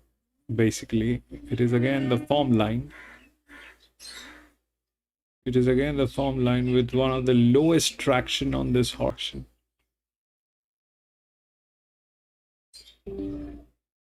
So that happened.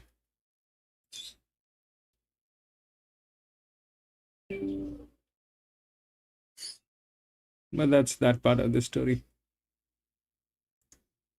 We'll go to the next 4.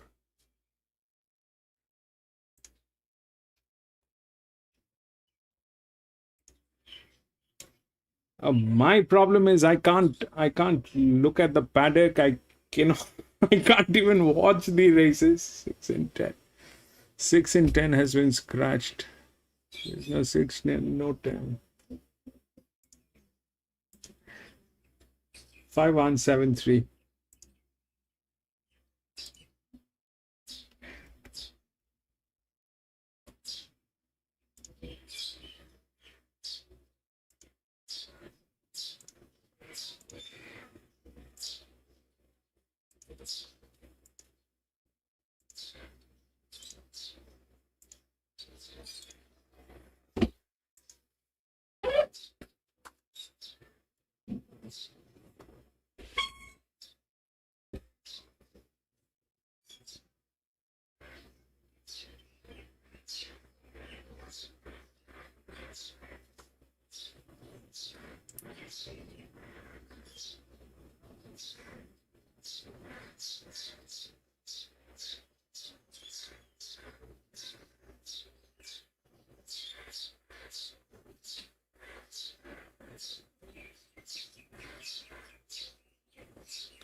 The group 3 is back again here. Okay. They should not be getting in. I mean, getting in as in not the winner. Group 1 is again back here. So that's, I mean, group 3, I'm sorry. Group 3 is back here. So that way 5 is okay, but the match is pathetic on this.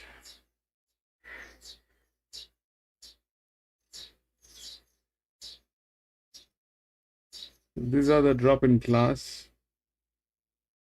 These are being pushed.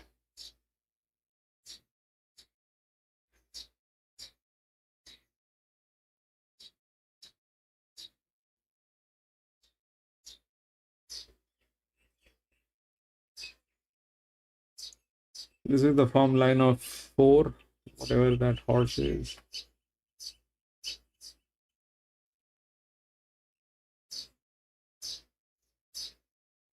So 5 basically has no traction. It's being ridden by J-Mac.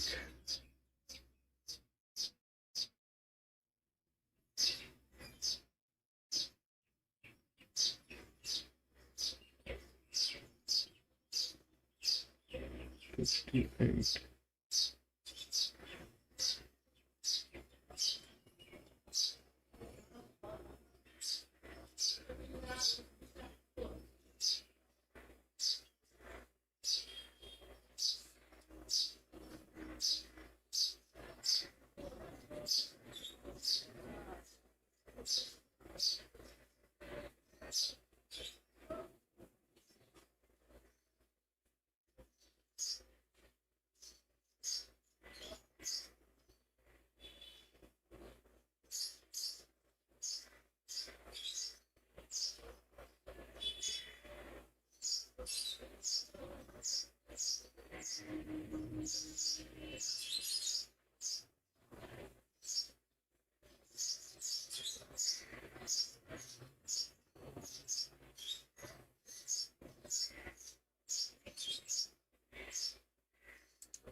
And this should be 6.5.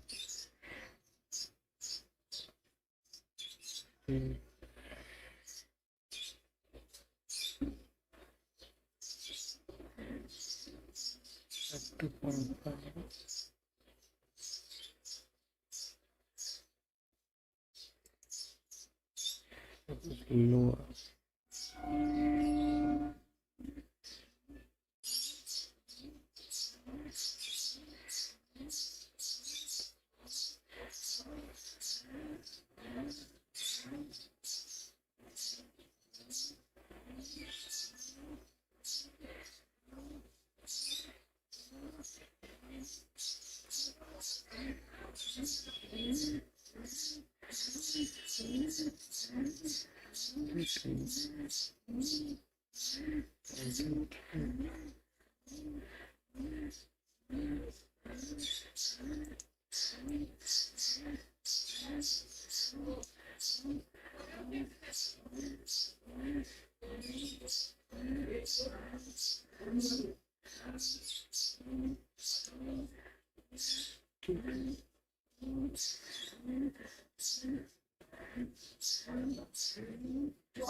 That 4 probably is there because of multiple reasons.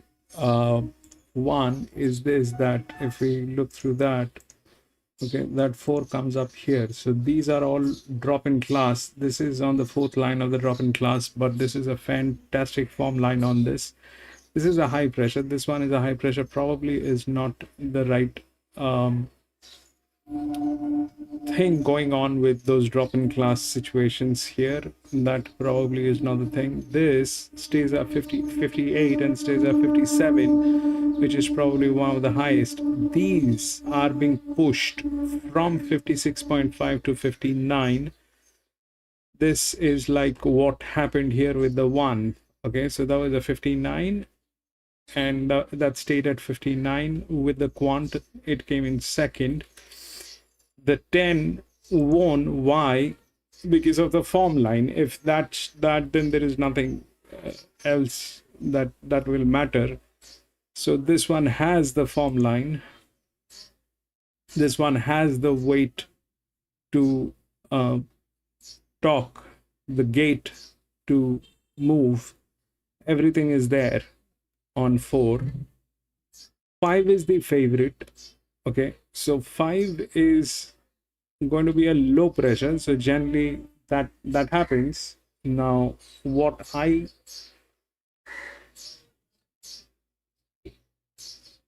think would be generally it's a high pressure and low pressure game. Generally it is like that. So that 4 is a check. Here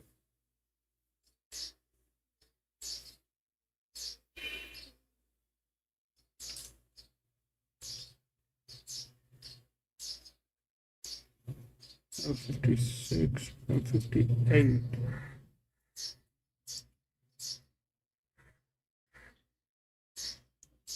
Those are very high from very low, so very difficult to assume what they will do.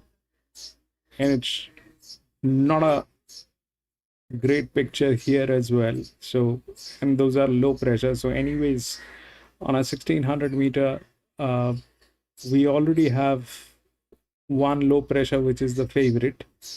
So that probably is there. This is a high.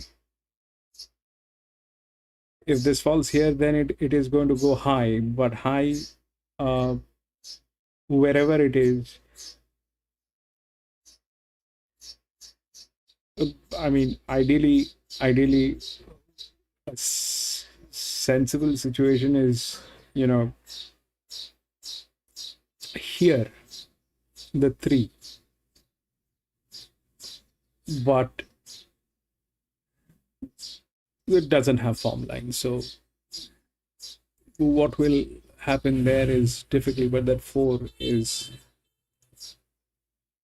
a check.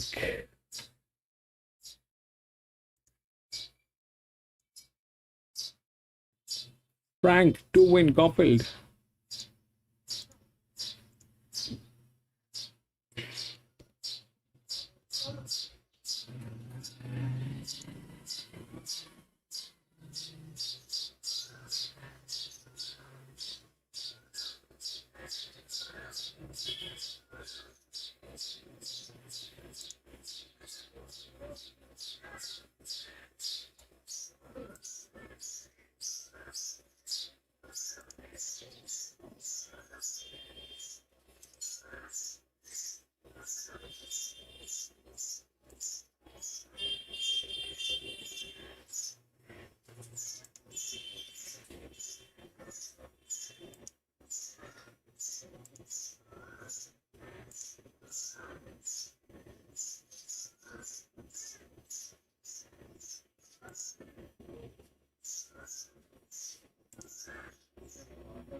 Tough run there, Frank White. The horses were having a tough time lifting for the wire.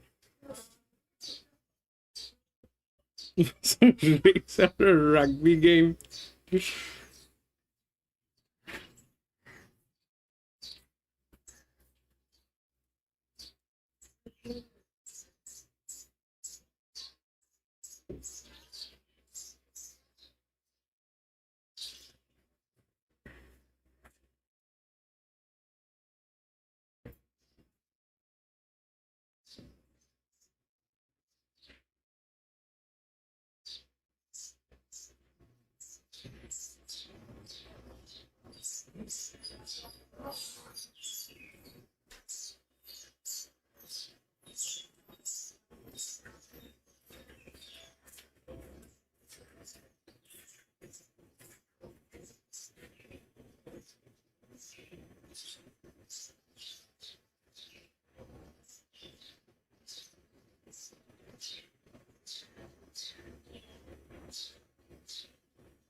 Like Olympians 14 next. PC, welcome back, PC.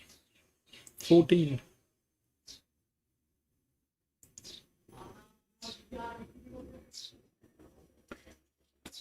Possible, PC. But doesn't have a form line, so kind of difficult to assume what that will do. But the race is here. It's a group 3. It's about these horses. The one in the orange.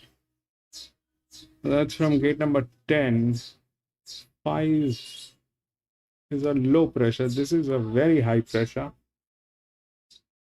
And a drop in class. What is good is this, that this is the linear. It's Randwick. It doesn't have the physics on a 1600 meter.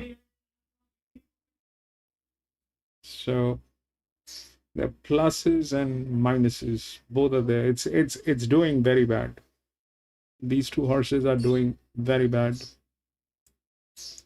But they're the drop in class, so they kind of have the advantage.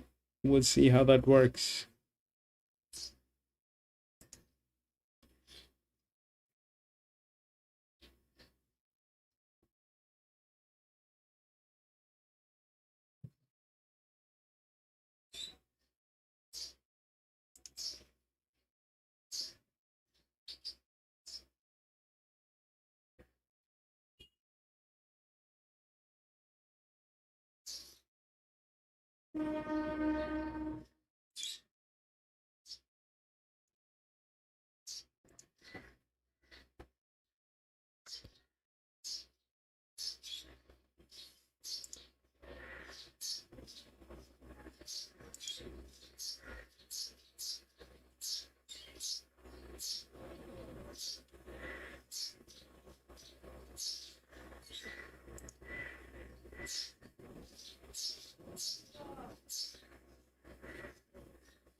Treasure second. Miss Wildcat travels up in third behind the leader. It's Chaos Solvent taking off out wider. Further back behind those, Trip Hazard as they...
Carbine Club, Route 3 over a mile, Rivellino, $6. Was favourite a few days ago. It's a very open market. Wester Swindon, $9.50. Mardia, $7. We've got Aerodrome, $7.50. Providence is the favourite into $4.20. $6 this morning.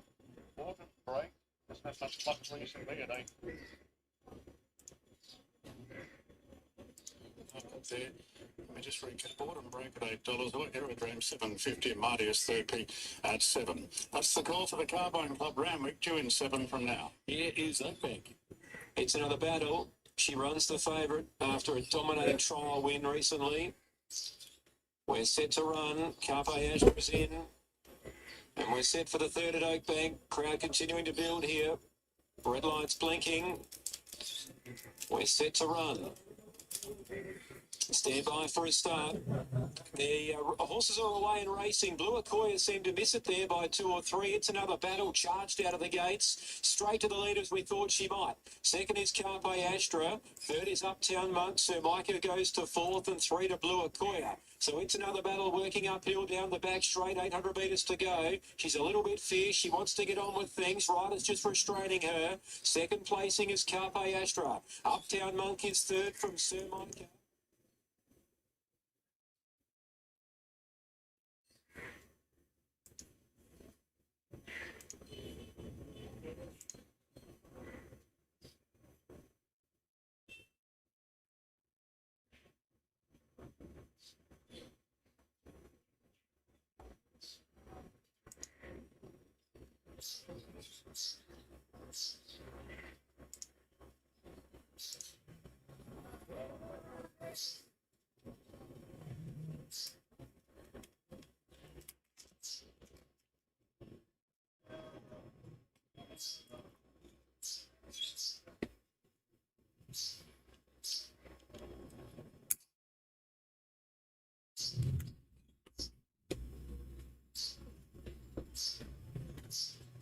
Okay, I've got a feed finally. That's very small, but it'll do the job. At least I can watch.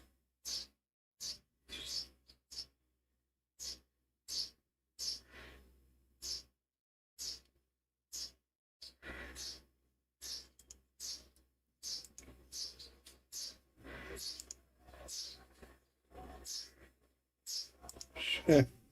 Gone.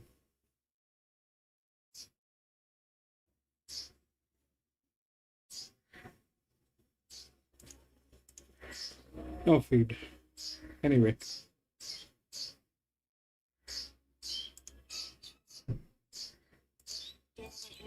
She looks a bit new to it, as you would expect, but she comes to the centre of the track. It's another battle. Carpe Astra. Uptown Monk sticks to the fence. Sir Micah runs on. Carpe Astra the outside. It's another battle. In for a battle here. She's trying to come back. Then Uptown Monk and Sir Micah. Carpe Astra. It's another battle. Sir Micah's descending on.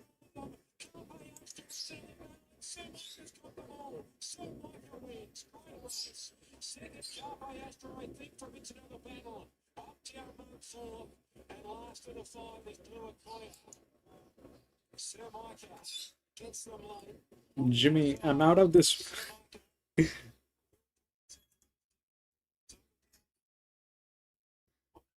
Sir Micah races to the lead, close to home. Gives real price. Two first, San Michael, 103.17 the time, set off to speed, came to the very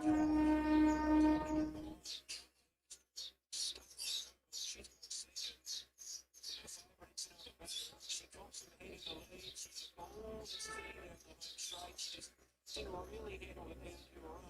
She's a bit fierce in the run as well, so that did go really good. But she's running very close third, fourth. Jimmy. We stuck to the inside, but it's probably not even the length. Probably half length, but that didn't qualify. He's got a lot of promise, still learning. Yeah, he's been looking for a mile, so it's good. Another nice race to go in. The distance shouldn't be a problem. See how the track he's all right with, and we'll see how he steps up in this today. He won on a heavy on debut, didn't he? Yeah, that was about the heaviest track we've raced on that day. So whether it's ability got him through the race or what, but he won by a head or something other than the 4 or 5 lengths of the third horse, so he'll get through it all right. Hopefully Sam finds a nice spot early. Yeah, hopefully in the first 4 or 5 and get to 4 or 5 off the fence by the looks of it in the straight and present, and if he's good enough, we'll see what happens. Good luck. Thank you. Tim Davis up from Albury, hoping to be in the country championship. They'll settle for a Carbine Club, I'm sure. Right, Corey and Shetty. You go. I like this one first. The only thing I don't like at the moment is just where he's drawn. He's going to be buried way back on the fence, and now that drop of rain's come and they've opened up the track, I'm not sure it's ideal where he's going to be, but just love the way that he walked the line. So yeah, big tick for me. I'm really happy with Aerodrome. I know he was up on the toe, but that's just him. He's a horse that he's got an excitable type. I kept a close eye on him when Regan got on board, and he actually didn't get any worse, so that was enough for me. But it was a really tricky yard, actually. Many you could choose. Not cut and dry this race. I'm 1, 2, 3, 11. I'm just going with the higher rated horses here. They just only would, you'd think they'd only have to find a glimpse of their best to be very, very hard to beat. So I think I've got Rivellino on top. Hopefully things fall into place for him. West of Swindon, I'm going. My theory is the blinkers may work on a horse like him. Matthias was great first up, and I think monopolistic. They're saying he might be a Queensland Derby type of horse. If that's the case, he'll be running on strongly at the finish. 1, 2, 3, 11. Tim. 1, 2, 3, 11. The numbers from Duff. So having a look at the latest fixed odds here. Providence $4.40 into $4.20. $6.50 for Matthias, 8 into $6.50. Aerodrome's gone 7 to $7.50. Rivellino out to 8 on the drift. It's favourite at one point. West of Swindon, $9. And Autumn Break, Kim Davison's horse has been 7 out to 8. So Providence, I'd say, best backed out of those, as well as Matthias. They're the 2 that have firmed up with the tab fixed odds. And it's still a very open affair. The Carbine Club, surely they'll move up. Right now, a ton curry result. 3 Dancing on the Rosso paid $2.31.30. 4 Billy Bago, $4.60. 2 Speedy Pete, $1.80, and 10 ran fourth, which is the big ticket. 3, 4, 2, and 10. Well, it's still a soft 7 at Royal Randwick, even though we have had a few showers. It looked like it was coming down for the chairmans, but still a soft 7 as we take it to Darren. This is at the Carbine Club Stakes. About to come up for the 4th. Racing continues on a soft 7 here at Randwick. We had a decent shower of rain come through prior to the 3rd, the chairman's quality, but things have cleared up since. And this is the Hong Kong Jockey Club Whirlpool Carbine Club Stakes. Providence, who won a maiden at Wyong recently, is the clear race favourite in the China Horse Club Newgate Silks. Providence with the red cap, James McDonald. Monopolistic has a white cap, Zach Purton aboard, and it's going out of double figures, stepping up to the mile here. Autumn Break just missing a run in the country championship final, so running here in the Group 3, Autumn Break, the 3-year-old from Albury. Moving in well, Autumn Break, the horse in question goes in. Monopolistic being guided in by Purton. Providence being guided in by McDonald. And Rivellino now is the last to move up. Drawn the outside barrier. And Rivellino, the weight carrier. Gate, welcome back, Gate. There's the light. Ready now in the Carbine Club, race 4. Stand by for a break. They're set. Go. Racing in the Carbine, and Aerodrome jumps sharply off the inside. The favourite Providence away well. Together with Kilman going forward and West of Swindon. Out pretty deep, Agent Zero there, followed by Autumn Break Martius, then Pictor, Papa Blue. Monopolistic goes back from Olympian, and Rivellino's last of all. Kilman a bit of a surprise leader, just looking to cross Aerodrome the inside, and Providence coming over from the outer. As Kilman gets down to the rails to lead now from the favourite Providence. Aerodrome took a sit in third. Cast out wide, Agent Zero goes to fourth in front of Wester Swindon. They're followed then by Martius, plonked on the inside of Autumn Break, then Pictor, further back to Papa Blue, Olympian, Monopolistic, and Rivellino is the last one. Only about 7 or 8 lengths covers the field, and Kilman going well at big odds. Leads by 3/4 to Providence, followed by Agent Zero, 3 wide and third. Aerodrome fourth, the rails from Wester Swindon, and Autumn Break has a back to follow in a 3-wide position. Papa Blue takes off from back in the field. Martius down on the fence from Pictor. Then a line of 3, Olympian, Monopolistic strung up, Rivellino the outside. Even more tightly bunched now coming around the turn. Kilman in front from Providence, Agent Zero, Autumn Break.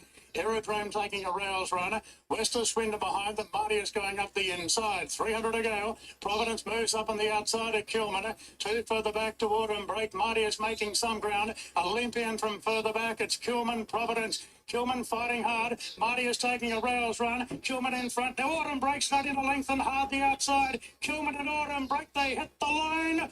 Photo finish. Kilman was kicking hard. Maybe a nose to Autumn Break. Martius flashing home together with Olympian. Further back to Pictor, Wester Swindon. Providence dropped out. Further back, Papa Blue from Rivellino, Monopolistic, Agent Zero.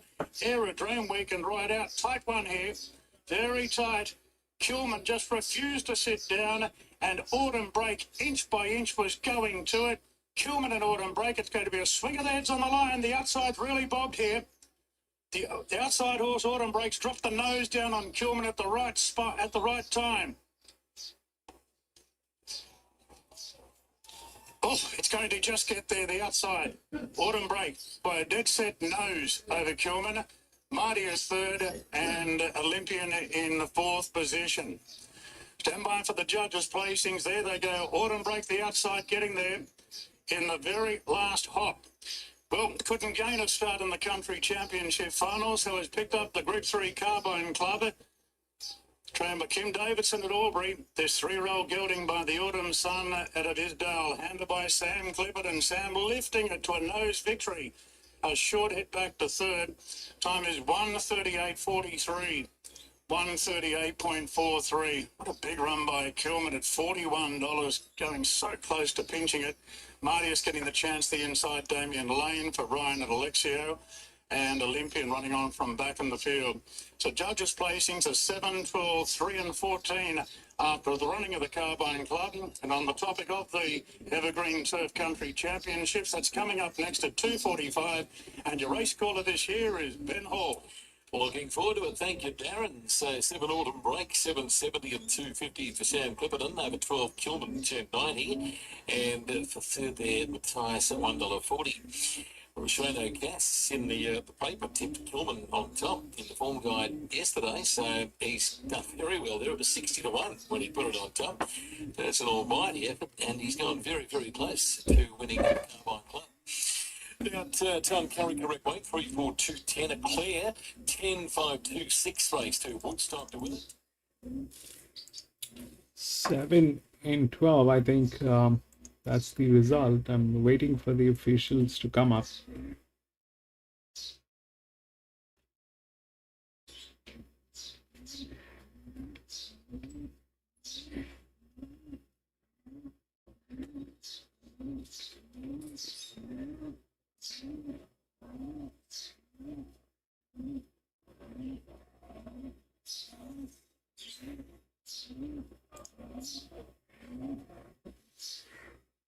Seven, 12, 3 and 14. 7, 12, 3 and 14. 7, 12, 3 and 14. 7, 12,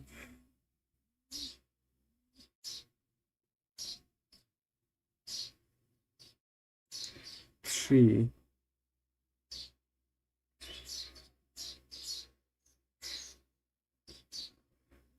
and 14. Okay.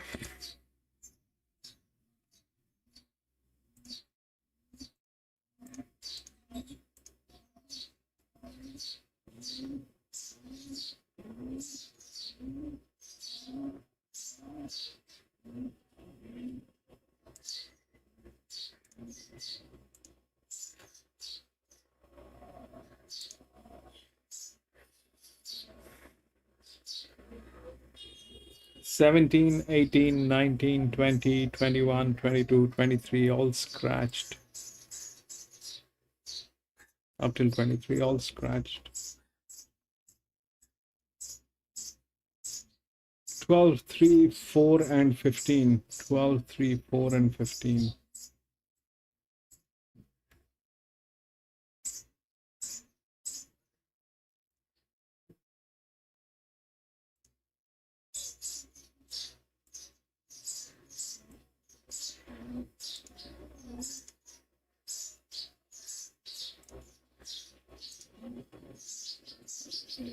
This is a 1400 meter.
I don't have the form lines, so there's no point talking about all that.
So what is happening? Okay, so that 12 is the favorite, which is okay, but now this becomes a pressure play. All right, there are only 3 horses which are on low pressure, out of which 15 is with form line, but I don't think it is going to go on the low pressure. The low pressure basically is a decoy here, because they're not in a form line. I don't know how much is that low pressure going to affect, but that has a form line. So there's there's a thing that is there. But generally, the fact of the matter is this, that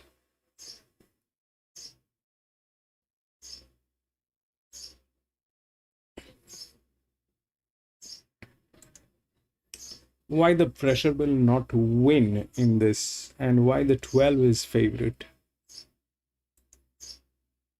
is all. This is a 55.5, which is a stay, and this is a 56, which is a higher plus an increment. Okay, so that became 57. So anyway, 3 has an upper hand over 12. In all possible ways, 3 has an upper hand over 12. The difference is definitely the form line. Okay, difference is definitely the form line, but this is a much higher pressure than this. So even if we think that it'll take a high pressure and low pressure, in that case, what should happen? These are the low pressure horses where the 15 is the favorite. All right, but the 15 with that low pressure comes from gate number 12, which is a very difficult job, and that is a challenger. This is an open race, which is for everybody. The match is perfect, but it is a low pressure. So if that's that, then it's either here with a low pressure with a form line, or it is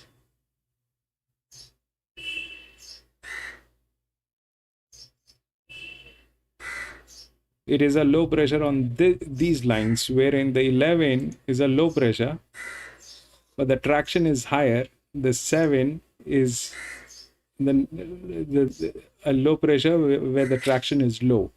All right, so the 7 is like that. So I think the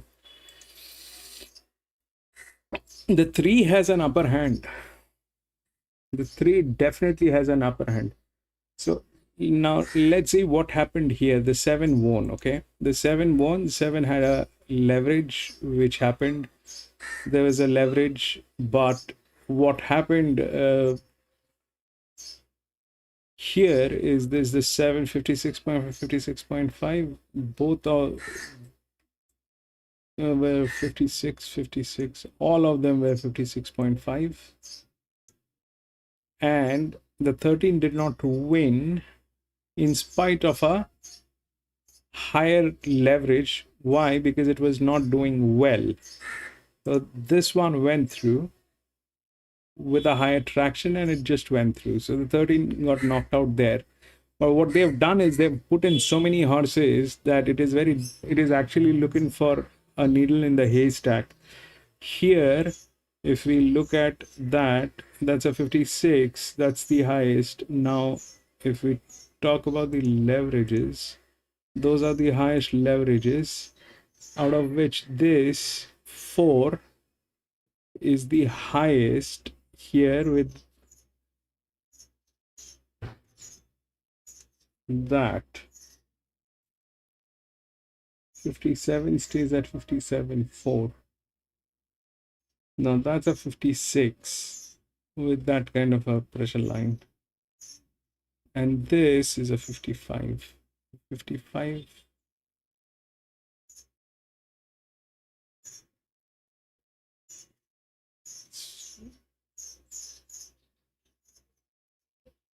So then the 4 becomes stronger. Then the 4 becomes stronger. This is a 56, this is a 55, 38, 37, 55, much lower, 57, 4. Fraction is lower on this one, but 5-year-old man, 7, 55.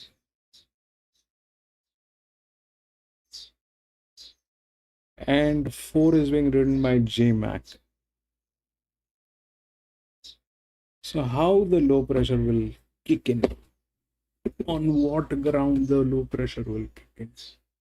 There is no low pressure. 774. 53 is not 74. 43.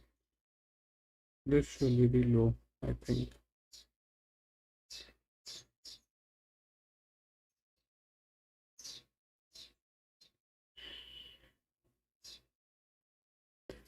Three, four, I think. Let's see.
This is a drop in class at 55, okay?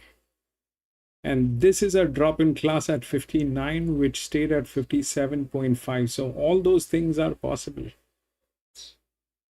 But how those 4 and 3, 56, 12 is at a 55, 38, 59 is a 23, 5. So 2 and a 7 is a 54 here, which is a drop, which is 7.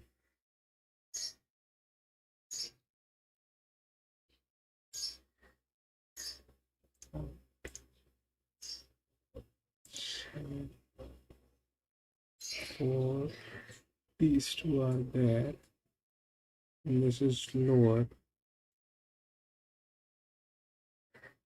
7, 3, 1.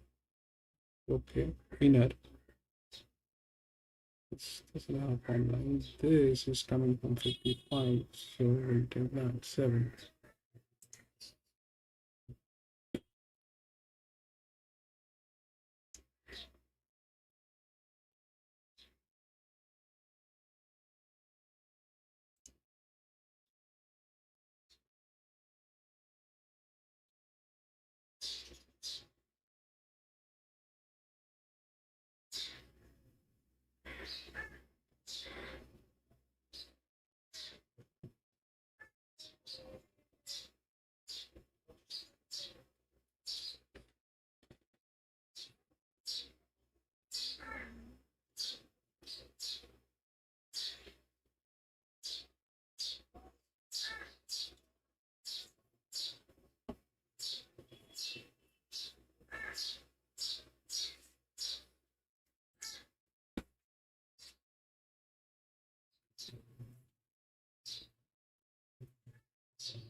3, but I have a little confidence it will win.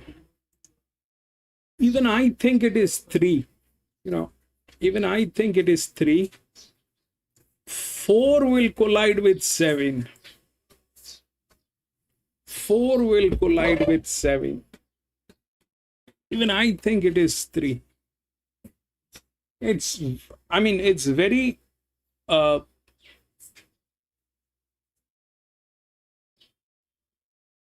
are the same quant, and this is a much lesser load. This is a high load. That's okay. That's a high pressure horse, 1400 meter. Why the 3 will not win? This will not get the 3. This becomes 2 here on 15. There's 0, but the 3 definitely advantage. 24.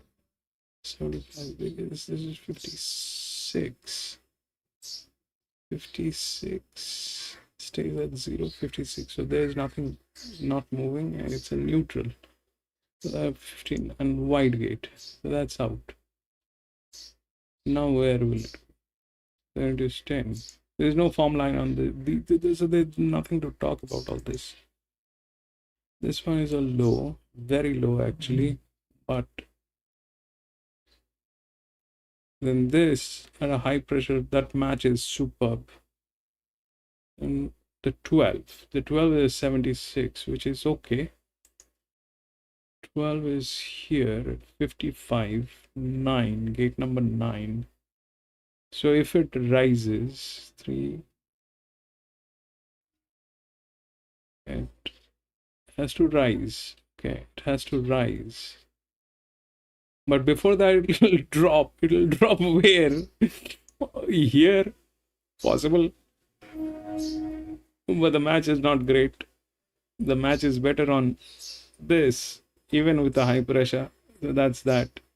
Then the 15 is going to run neutral. God knows what that will do. Then the 10, which is anyway the low pressure, but there's no form line. There's nothing to talk about this. But then, even with that low pressure, with that, it's a better match. So we'll see how that works. And the 12, I mean, before reaching 12, I think there is a drop. But the drop is where?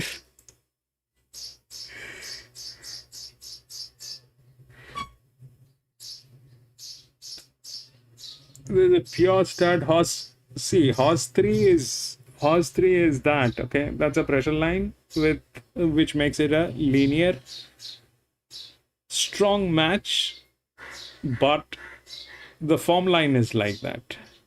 The form line is on 15, but that's a drop in class. From 55, it has dropped in class, wherein this one is a 59 and it's a drop in class.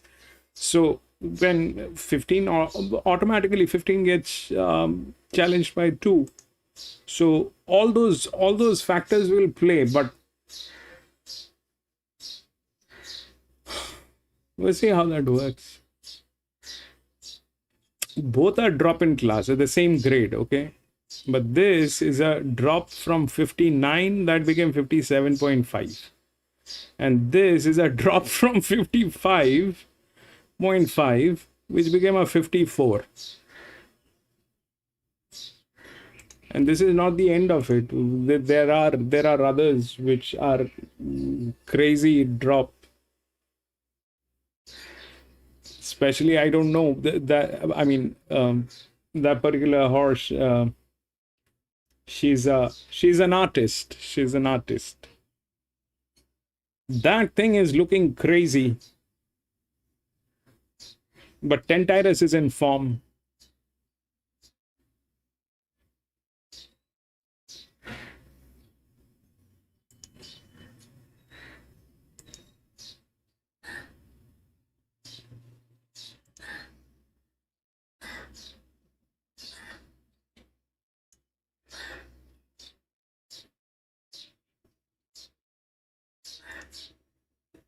To 440 now. Firms up another $2.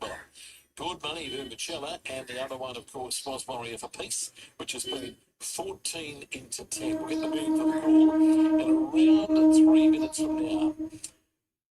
Oakbank, it was 8, 9, 3 and 4. 8, 9, 3 and 4. Now, Warrior for Peace for Corey. 2 wins have all been terrific, and he paraded absolutely super. So yeah, Warrior for Peace. Who do you like, Shaddy? He was highest grade last start. Just picking up. She presented beautifully, big, strong lady. She's travelled in a much Even now also it is the highest quant. Last I don't know. But even now also it is the second highest quant. Alright, the highest quant is on 1, which is not enough form. This is the second highest with that kind of a pressure line. So explosive late here. 14 Bonhola, I think is big overs here, and I'll throw in the early favourite Chiliac here. And the other one I'd advise that I wouldn't be scared to take 50 to 1 about is the top weight Millosaurus. 15, 5, 14 and 12. Thank you, Duff. Here's an update now, Eagle Farm. Well, Bunker Hutt's our favourite here, Simon, number 4 at $2.15. He's been solid with that price right through the day. Third run back today, coming up here after 2 runs in Sydney, or one at Sydney, one at Kembla. Of course, we saw him last campaign when a race at Doomben over 1,200 metres. So Michael Freeman knows the races to pick and choose with the horse. He's in the right race today. That's reflected in his solid market position. One about to explode, $3.30 the second favourite. That's what he was this morning. 2 Restonica, $4.40 to $4.60. At double figures for the other, headed by Party Spirit at the rate of $11. I think Bunker Hutt will be in the right position to win this race. I like the favourite. The race is due in 9 minutes.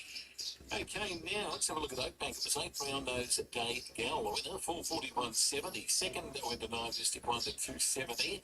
3 Shiladora rated through at 440 and 4 Nickish fourth, 8 to 9, 3 4. And the Wild correct weight, 10, 7, 6 and 2. And the Gold correct weight, 2 Hello Punters, 540 and 190, 6 Cardinet $1, 12 Texas at 267 Head of the River 4. Now, one of these runners requiring the farrier at Randwick, so you might just have a slight hold up there. Ascot, the first is due to jump in 5. It's fine, a good 4 for Racing Perth. Peaceful Rule is the favourite at 380, and it's considered the favourite in Randwick that requires replating, so we do have a hold up there. We'll get to Ben Hall when we can. And Fox Racing number 12, 5 fillies, 3 stakes, Group 1 winning trainers, $1,500 one-off payment or 6 payments of $250. No more to pay. Call 0352749171 or see the website hancox.com.au. Go having on it. Buy now with no deposit, 60 months interest free on a participating Latitude credit card and get a bonus gift card to yeah. furniture, bedding, TVs, fridges, computers and more. Shop with no deposit, 60 months interest free on a participating credit card from Latitude Financial Services and get a bonus $100 gift card for every $1,000 you spend. Monthly credit card fee currently $10.95 applies. New customers must be approved. Minimum finance $1,000. Equal monthly payment plan, fees, charges and product exclusions. Don't miss this huge offer at Harvey Norman now. A couple of ladies coming through Caulfield. 2 late scratchings. First of all, race 9 in the Victoria Handicap. 16 Saban comes out on Vincent Rice. That's race 9, number 16. And the other one is race 10, number 8, Ever Rain. That's due to the track being upgraded to a good 3. So race 9, 16 Saban. Race 10, number 8, Ever Rain. 2 late scratchings at Caulfield. Just a waiting wait, Oakbank. I can tell you Ton Curry, 5.798 at 8 was that result. 7 Inside Overpaid, 9.90 at 4.50. 7 Perbellini, 1.50. No, third, 9, it's okay. And 8 Alf Winred for 5.798. The farrier still tapping away at Randwick. Gallows pies are the best pies in Australia. They are my favourite pies. A deliciously flaky pastry on top, a bottom that's rolled extra thin, and a filling. Adamant, 12 Randwick. I don't have the feed. I just have a very small feed. Arman.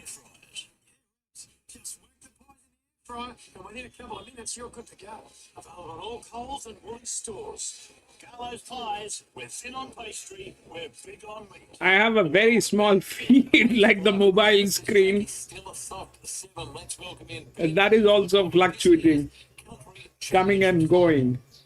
Considered. It's been undefeated this preparation. It was prepared by Matt Dunn. $4.20 about Vermicelli was the good winner in the qualifier at the Sapphire Coast. Chidiac's been impressive as well. First up at the Musselbrook qualifier, $6.50. Fingers Hunter there at $6.50 as well. Warrior for Peace might be the value here. Was the Scone qualifier winner in the wild card up there. Same side. Continue to be finished, in fact, with Considered. So the total sees Considered at $2.95 across the three.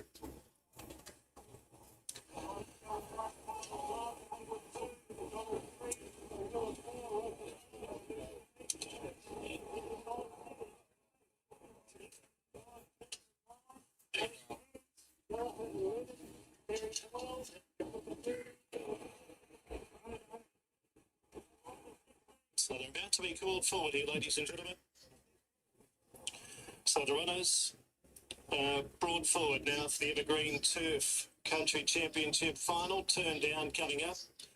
Are they changing the shoes on 3? The two Brett Kavanaugh runners, or 3 Brett Kavanaugh runners, Man. with the Cerise horseshoe. Fingers Hunter at Tommy Berry's got the white cap on to distinguish it from Warrior for Peace. Jack Purton on Chidiac at white cap. J-Mac on Vermicelli. He's got the blue cap on. So Considered parading around behind the starts, undefeated this prep. No, 7 in place. Shalom House about to get ready. So the line's filling well here. Villasaurus prepared. Can you believe that, Jimmy? Just coming up to the barrier. Was the winner in the They waited for the entire day to change the shoes at the gates. Poison Point is about to get set. Now, Baby Ryan with the orange cap on. We've Considered and also Bon Holler. The last 3 to get set for this $1 million feature for the country horses.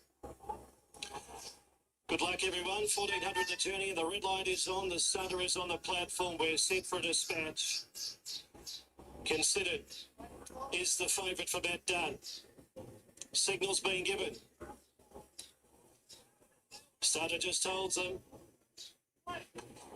Off now. Now, Bon Holler was slow off the inside, and Vermicelli wasn't well served at the start either. Going fast in the early part of the event. Now on the outside was turned down. Bon Holler's pushing forward. Not far away in the early part of the event, Canadian Ruler. And there's Chidiac on the scene in the early stages. They were followed by Graceful Ellen and Micro Mickey out deep on the track. Then Considered the favourites over on the inside midfield. I don't know his name, but there's a delay. Is Villasaurus, followed by Show 'em Howl and Kyoko. Deep on the track, Baby Ryan, and further back was Fingers. Then came Tom Vegas on the inside of Vermicelli's a long way back. Warrior for Peace second last, and Poison Points last 15 off the speed.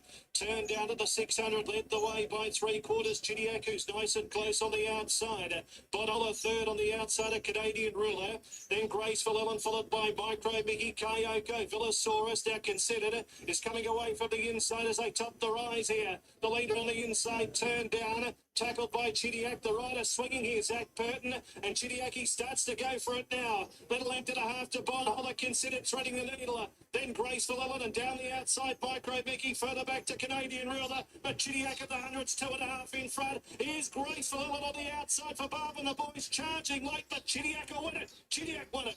Beat Graceful Ellen, photo third, between Poison Point, Micro Mickey and Considered. They were followed by Villasaurus. 12. Then was Fingers Hunter, Warrior for Peace. Further back to Canadian Ruler, then came Bon Holler. Turned down, Show 'em How, Vermicelli. Next was Kyoko, then came Tom Vegas getting well back towards the tail, and Baby Ryan pulled up last. 210. Chidiac for Brett Kavanaugh and Zach Purton. Brett and Georgie Kavanaugh. 12 beats 13. Photo for third. Zach Purton. Zach Purton for Brett and Georgie Kavanaugh. Second up from a spell. He's here today. 12, 12. 13, 6 and 16. The intra placings 12, 13, 6 and 16. Time was not available there at the moment. As we have a look at the last little bit, 12, 13, 6 and 16. Checking the time. Thank you for that. 12, 13, 6 and 16. 12, 13,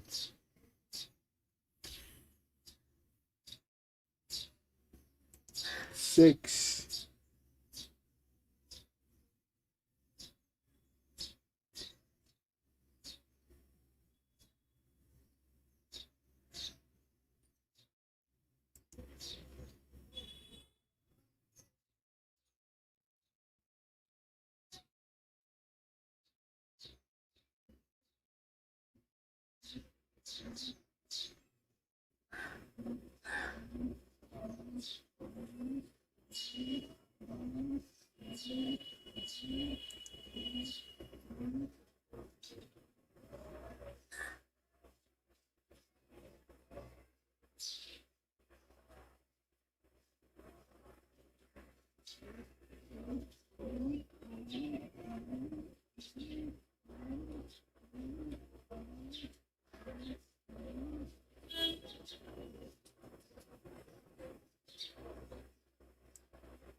that happened.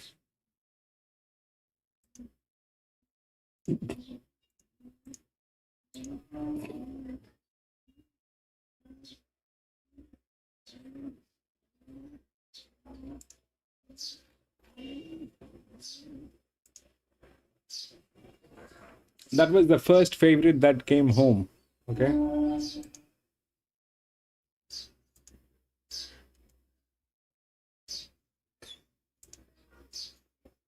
And Automan, you had it.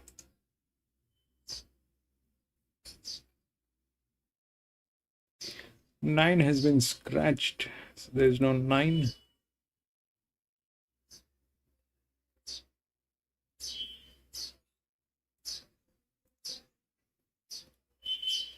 Twelve, 4, 2 and 5.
So this is a group 1.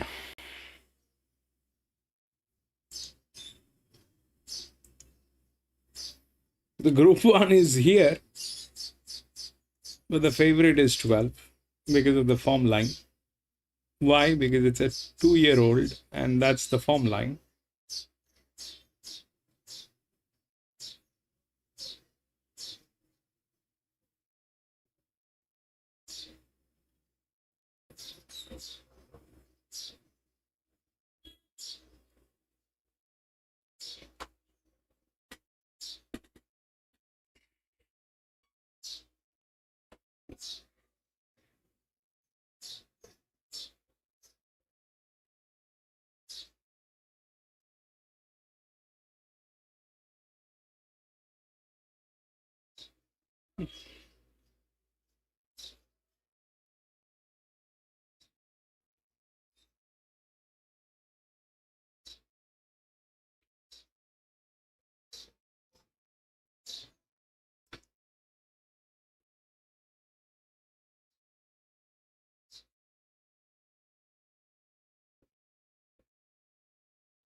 So yeah, I mean, the point is this, that we're dealing with some very strange horses, and they've put in so many horses. Basically, the problem is this, that if the horses are not in the right form, so how will they work? And I did not realize Zach Burton was on this horse, but that's that part of the story. Anyway,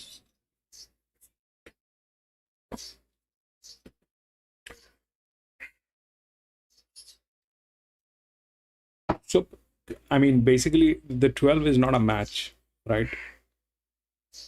And the match which is the best in terms of whatever it is, that's this one. This is a very high leverage which is there.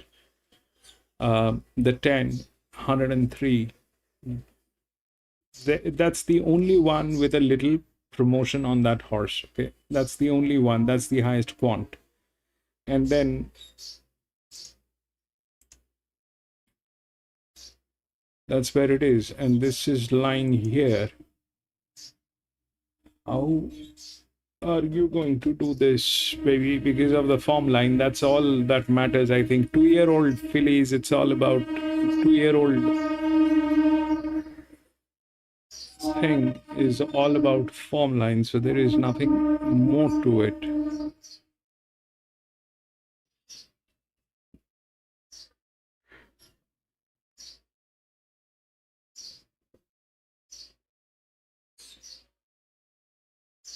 This is a 58 with that kind of a leverage. So it's the same thing what PC spoke about, the 3, that it was also the highest class at the last race. So you can see the leverage. That's a huge leverage on this horse. Okay, but without the form line and jockeys making mistakes, that thing will not work. Here it is the same, the 7, which is there. Okay,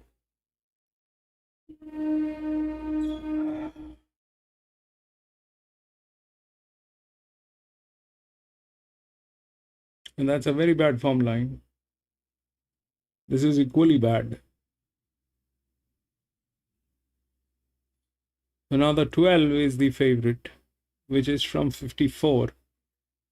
The race is, it's a group one, it's not here. The race is here, within the green line, with the green horses, okay? But that's the favorite because of the form line.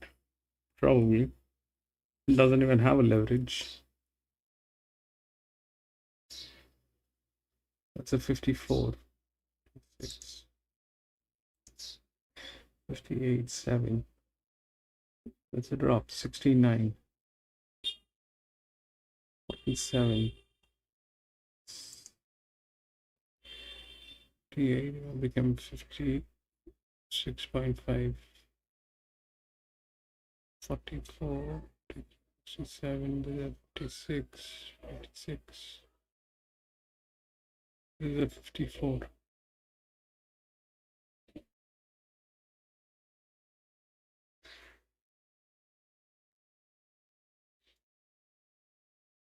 There's no movement, so there's no drop, there is no gain. This is the only one with a little gain here, but not doing well.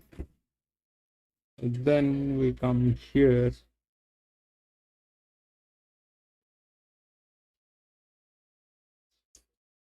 This one is going to run neutral. 51, 51.5, run neutral. 55, 56, 56. Both of them are going to run neutral. 56, 1, 2, 60, 51, 5, very wide, 2.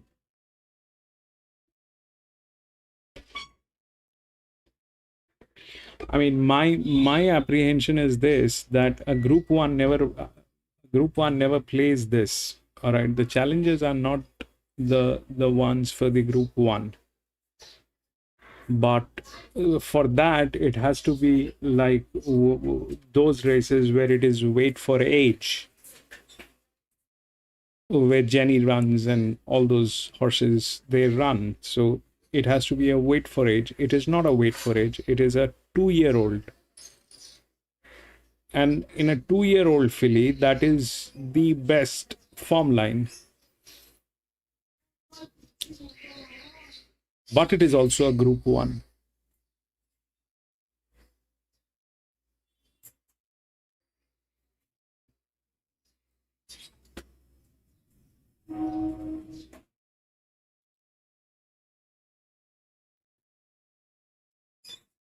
There's no faith on this. It is doing the worst. There's nothing on this. This is absolutely disastrous in shape. So there's nothing doing with that. Then it is here.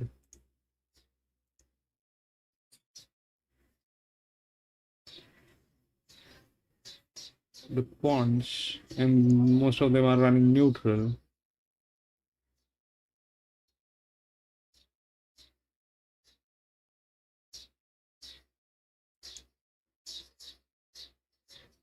And 56.5. This is no gain, no loss.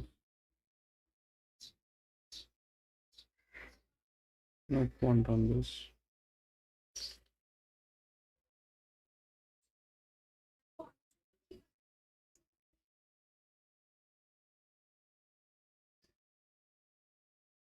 So what might happen?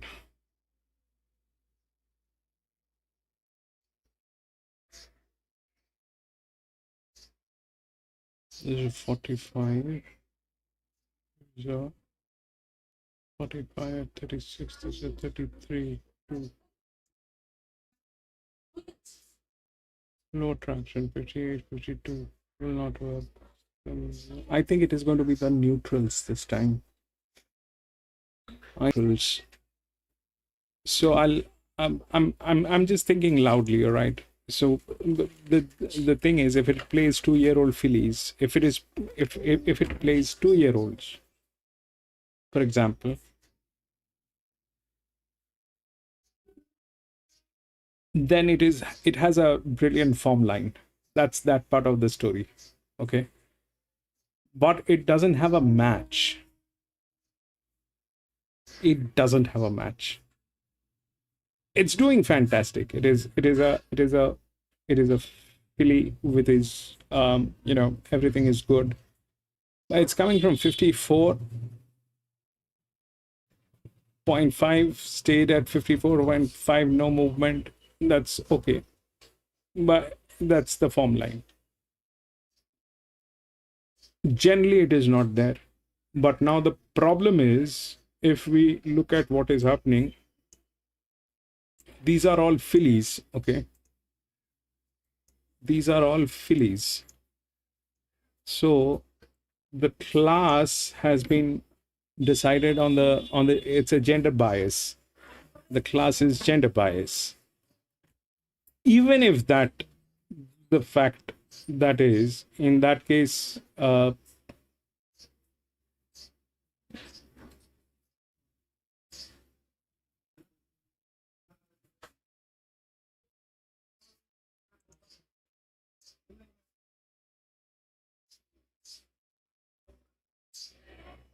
the 7, the drop 28, the 57, 20, 20, that's no match. Don't know, there's 5 is here, which is going to be running neutral. So if they are like, there's no drop, there's drop.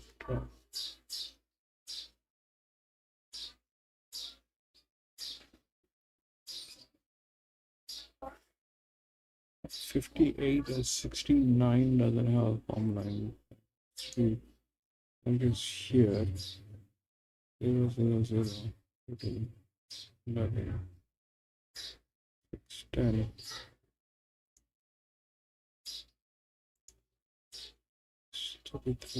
Not having 6, 10, 5, 6.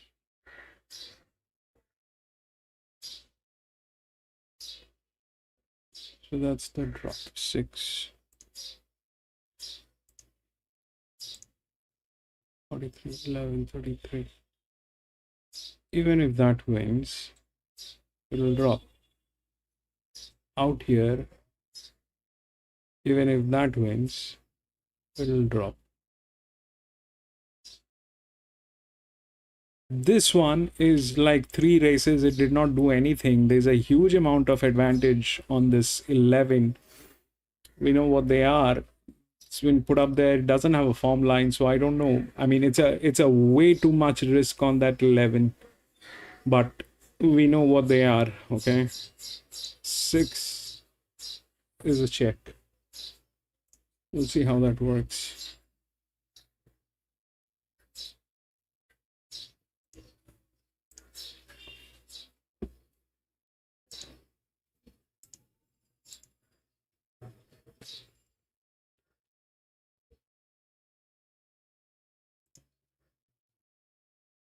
Hey, dicey, very dicey, very dicey. Drops, 60, the rise, probably 54. This very slim chances on this. 56, just one race. Cannot believe 5, 4 here. That's a drop. 58, 2-year-old gilding. It's there in some, it's probably there in some form, because it's very unrealistic to believe that's 58 dropped to 56.5, and that was the last one. That's the highest. Look at that leverage. So that leverage means that it has done something really nice in the previous races, but it doesn't have the form line, and they kept it racing. So that's probably that. The 3 gets knocked out because they're the same. The question is the 11. How the 11 is going to get into this is it's basically a maiden which has not done anything in its lifetime. So the 11 has the leverage, I mean, has the advantage, but it's a negative leverage at the same time, which means if these are promotions, that's a demotion. And the drop is also there. They are stagnant. They are not. They have not moved. No drop, no gain. Out of which this is in a form line. So 13 probably is there, which is a very strong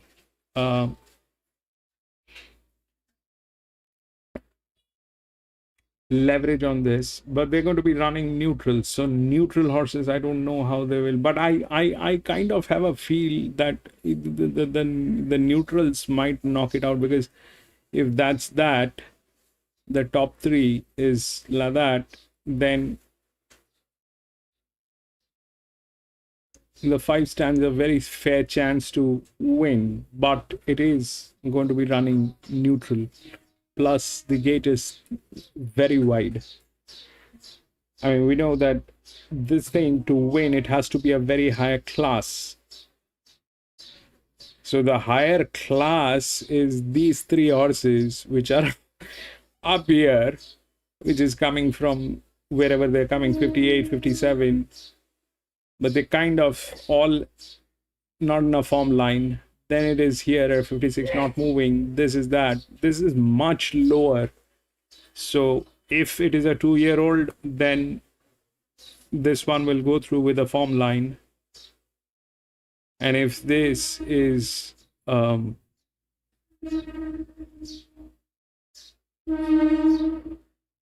not a 2-year-old and it plays group 1, then the neutral may, but my confidence is always very low with the neutral horses. And about the 6 doesn't have any leverage. What it has is a little advantage and a breather.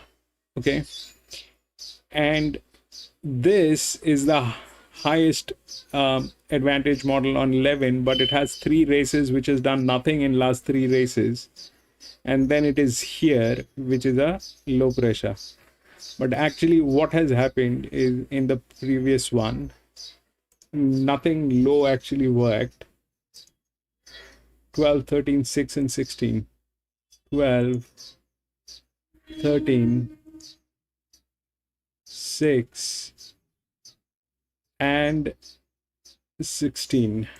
Okay, so no low pressure, nothing worked. Why the 7 got knocked out? Because the 4 also got knocked out, right? So the 4, this calibration on the 7 is based on 4. So if, I mean, it is, this one has better advantage than 4. This one has better advantage than 4. My thing was 3 will knock it out, but no, that did not happen. 12, Zach Burton went through with this, with a form line. They did not have the form line. So we are dealing with that. So there's nothing else to it. 13 win Rand. 13, 13, 13.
And the slipper did not take anything out of it, and it was a hard.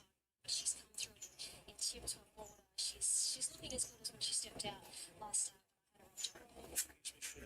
favours for Gaza. Yes, really got up a while. I had a busy schedule, but she's been so honest with our winning all directions. Goes forward. Using the 11.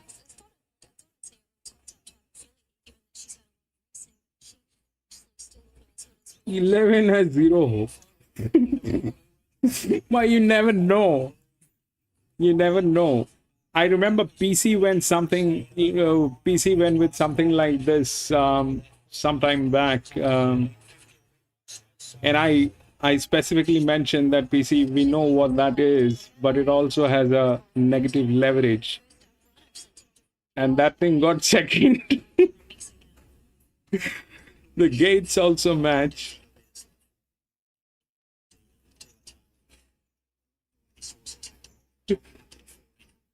Win a day.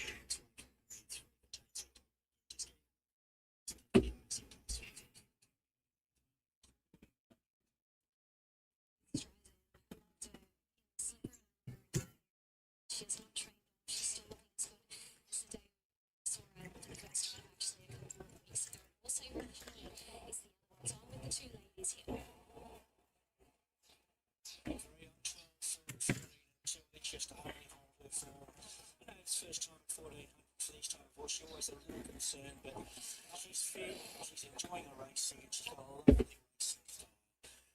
I'm sure on the opponents reacted, took the post, but it's level. To talk about that, but if he does everything right, executing well, he's certainly in big danger. And I agree, I'm saving on Rashidi at the big odds here. I think she just might be an improver, and along with Tornado Valley.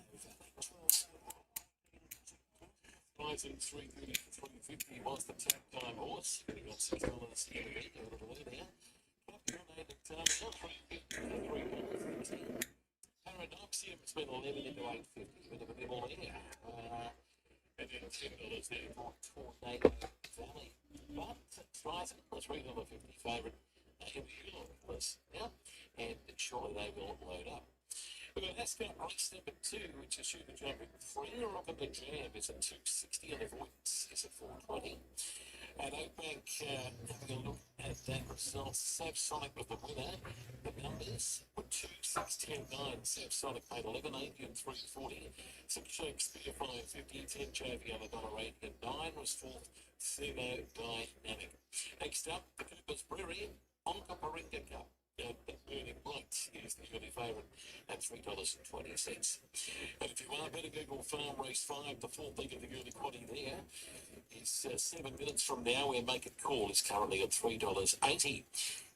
But now to Darren Flindell for the first Group 1 at Royal Randwick.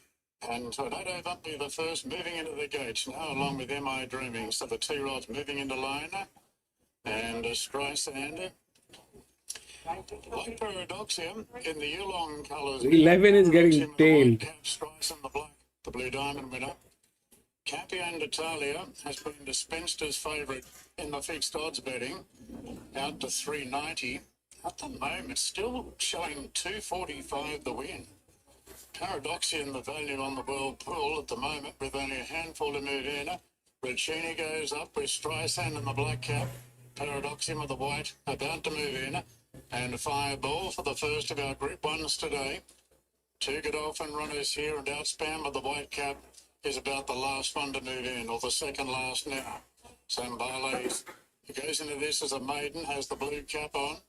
So Paradoxium goes in. Glenn Baker with 2 in this, and we're just about ready to run now.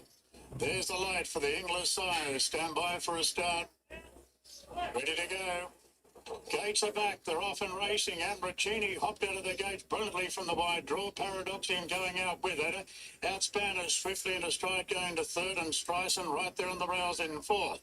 Then there's a mob of horses moving forward. Dr. Hook with Zambales, Tornado Valley. Then Rich on Bubbles, Fireball being taken back from Alibaba.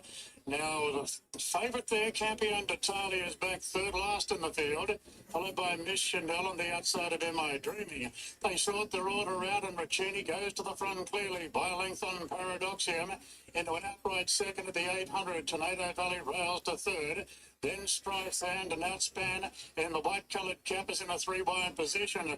Further back to Campion d'Italia pushing through on the inside of Rich on Botel and Whiteout's Umbrellas. Further back then to Fireball as they travel to the turn.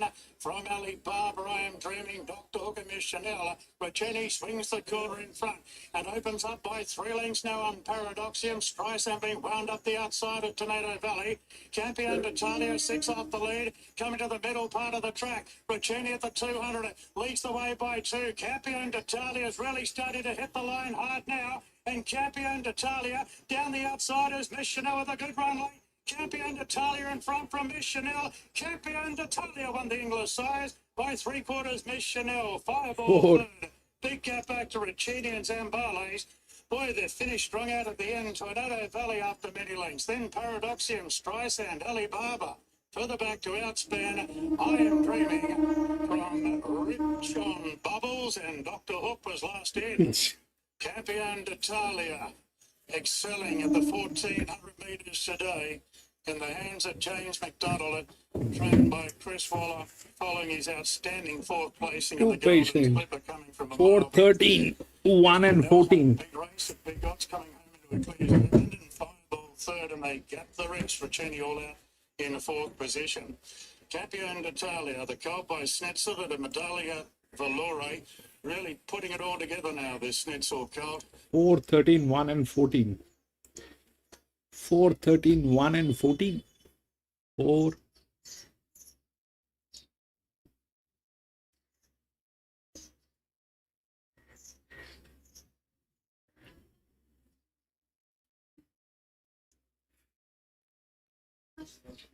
Thirteen, 1 and 14.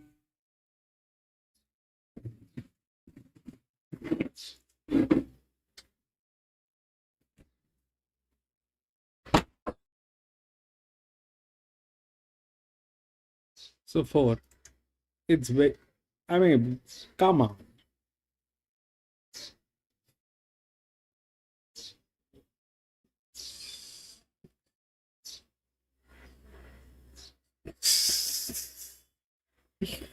Four, 13, 1 and 14.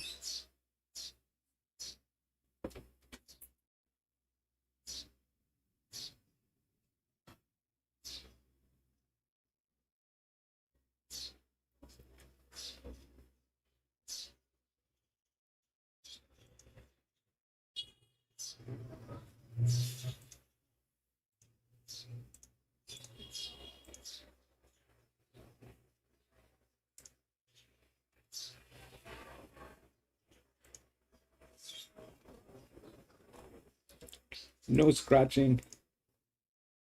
6, 7, 1, 3.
So again, it's a group 1. Okay. A group 1 is here. So the 4 went through with a low pressure. that monkey, and a group 1 is generally here.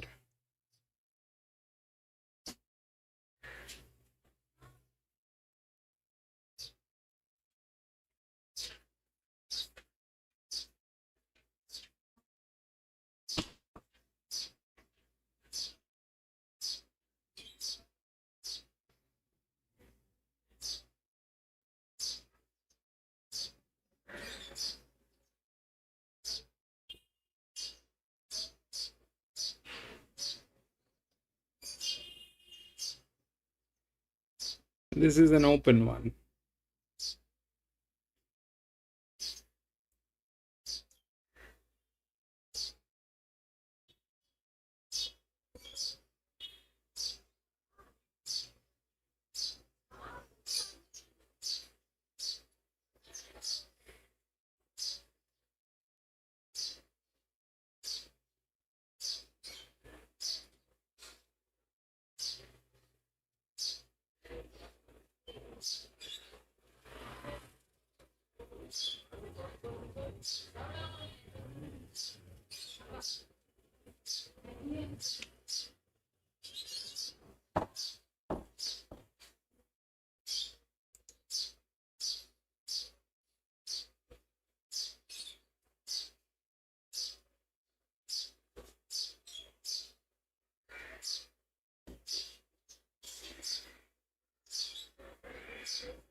That's the only low pressure. I think it's Tentyrus. It's going to be very difficult. Last time, what happened with Tentyrus is Tentyrus did not have the form line and it lost. So the problem is this, that this is a group 1, okay? A group 1 is supposed to be here.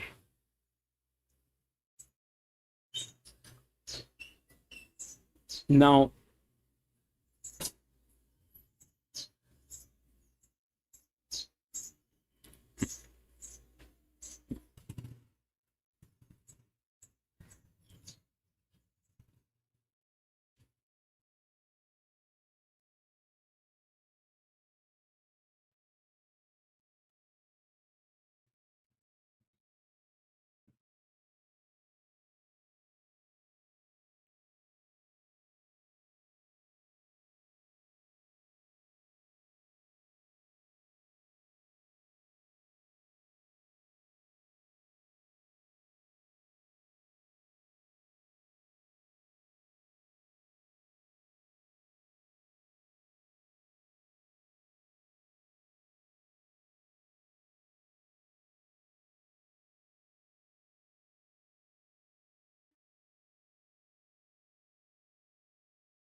I think it's Tentyrus.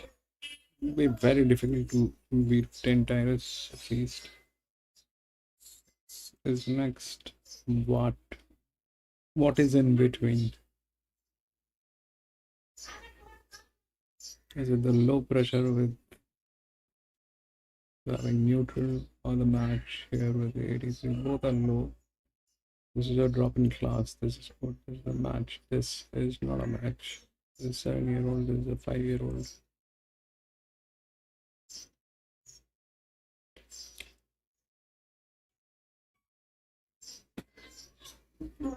Seven, two.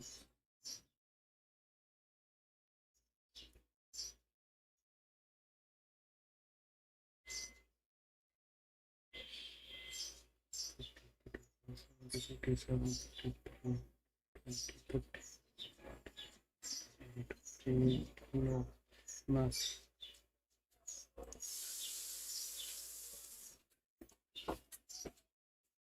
Seven, 2, 6,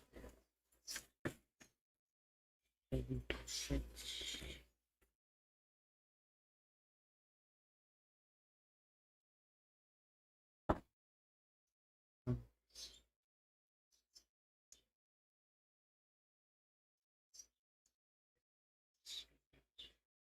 Two, 7, 3. I will drop.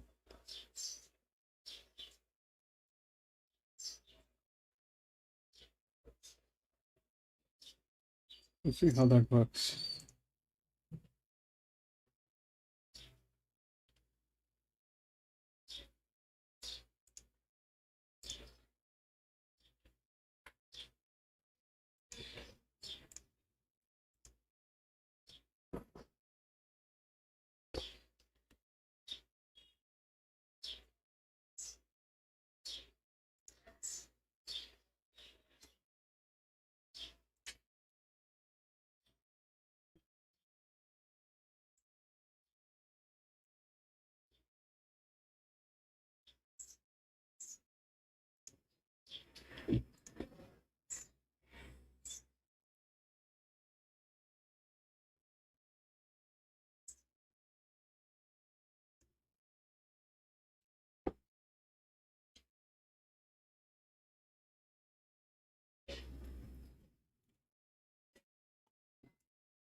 in third.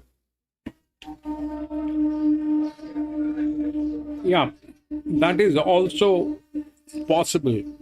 Gate. That is also possible. But here the thing is, if all of them are of the same class, okay, this one is a drop-in class, so I'm leaving that.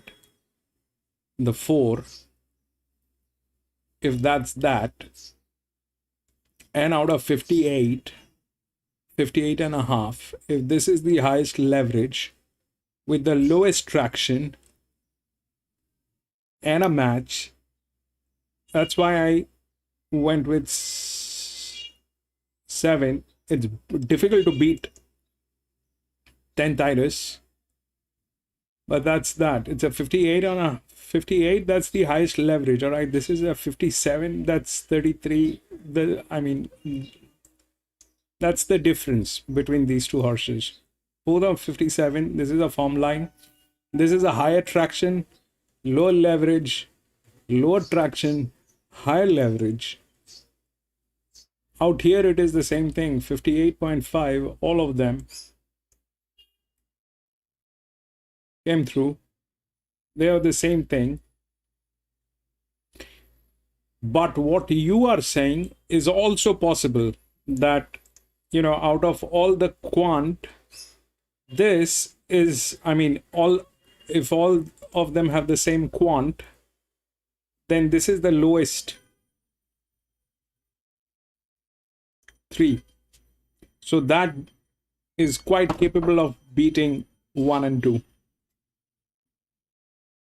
I was looking at that also, but it doesn't have a form line, so I don't know how things will play, but we'll see.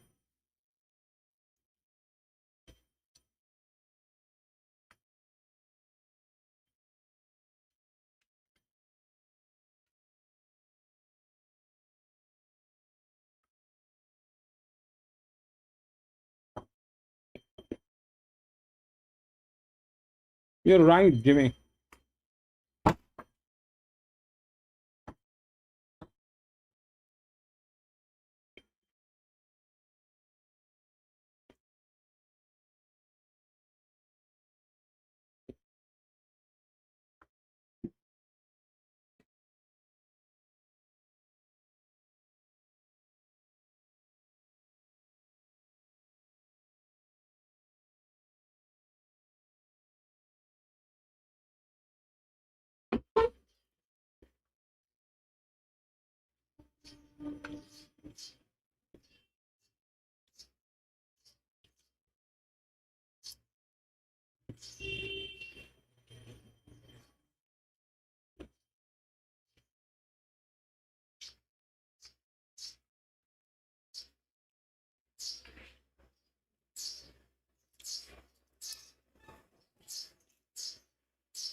Builder 24/7 online access and sign-up bonuses. Since 1959, 80,000 Australians have moved into a new Gibson home, offering over 1,500 designs for granny flats, duplex, secondary dwelling, single and two-storey homes based on 100 award-winning designs. Schedulers, supervisors and existing subcontractors. Average tenure over 10 years. Third-party quality certified, great payment terms. Visit DixonHomes.com.au. Plenty of homes, Kingston, put backing. So race number 6 here, Cooper's Brewery, Octoporinga Cup, always a feature race here at Oakbank over the Easter Carnival. So Kingston's had one start here for one win. One start for one win. And it's about to load. So we've got the True Believer that's gone in. So we're getting close. Savatov goes up. Burning Bright. Royal Mile might be the last to load. Oxford Blues even had some backing here. Market's telling it to it's the fence here. Wait to see the stage. The lights on for the Alder Police Tower. They stand well. Where's your race now?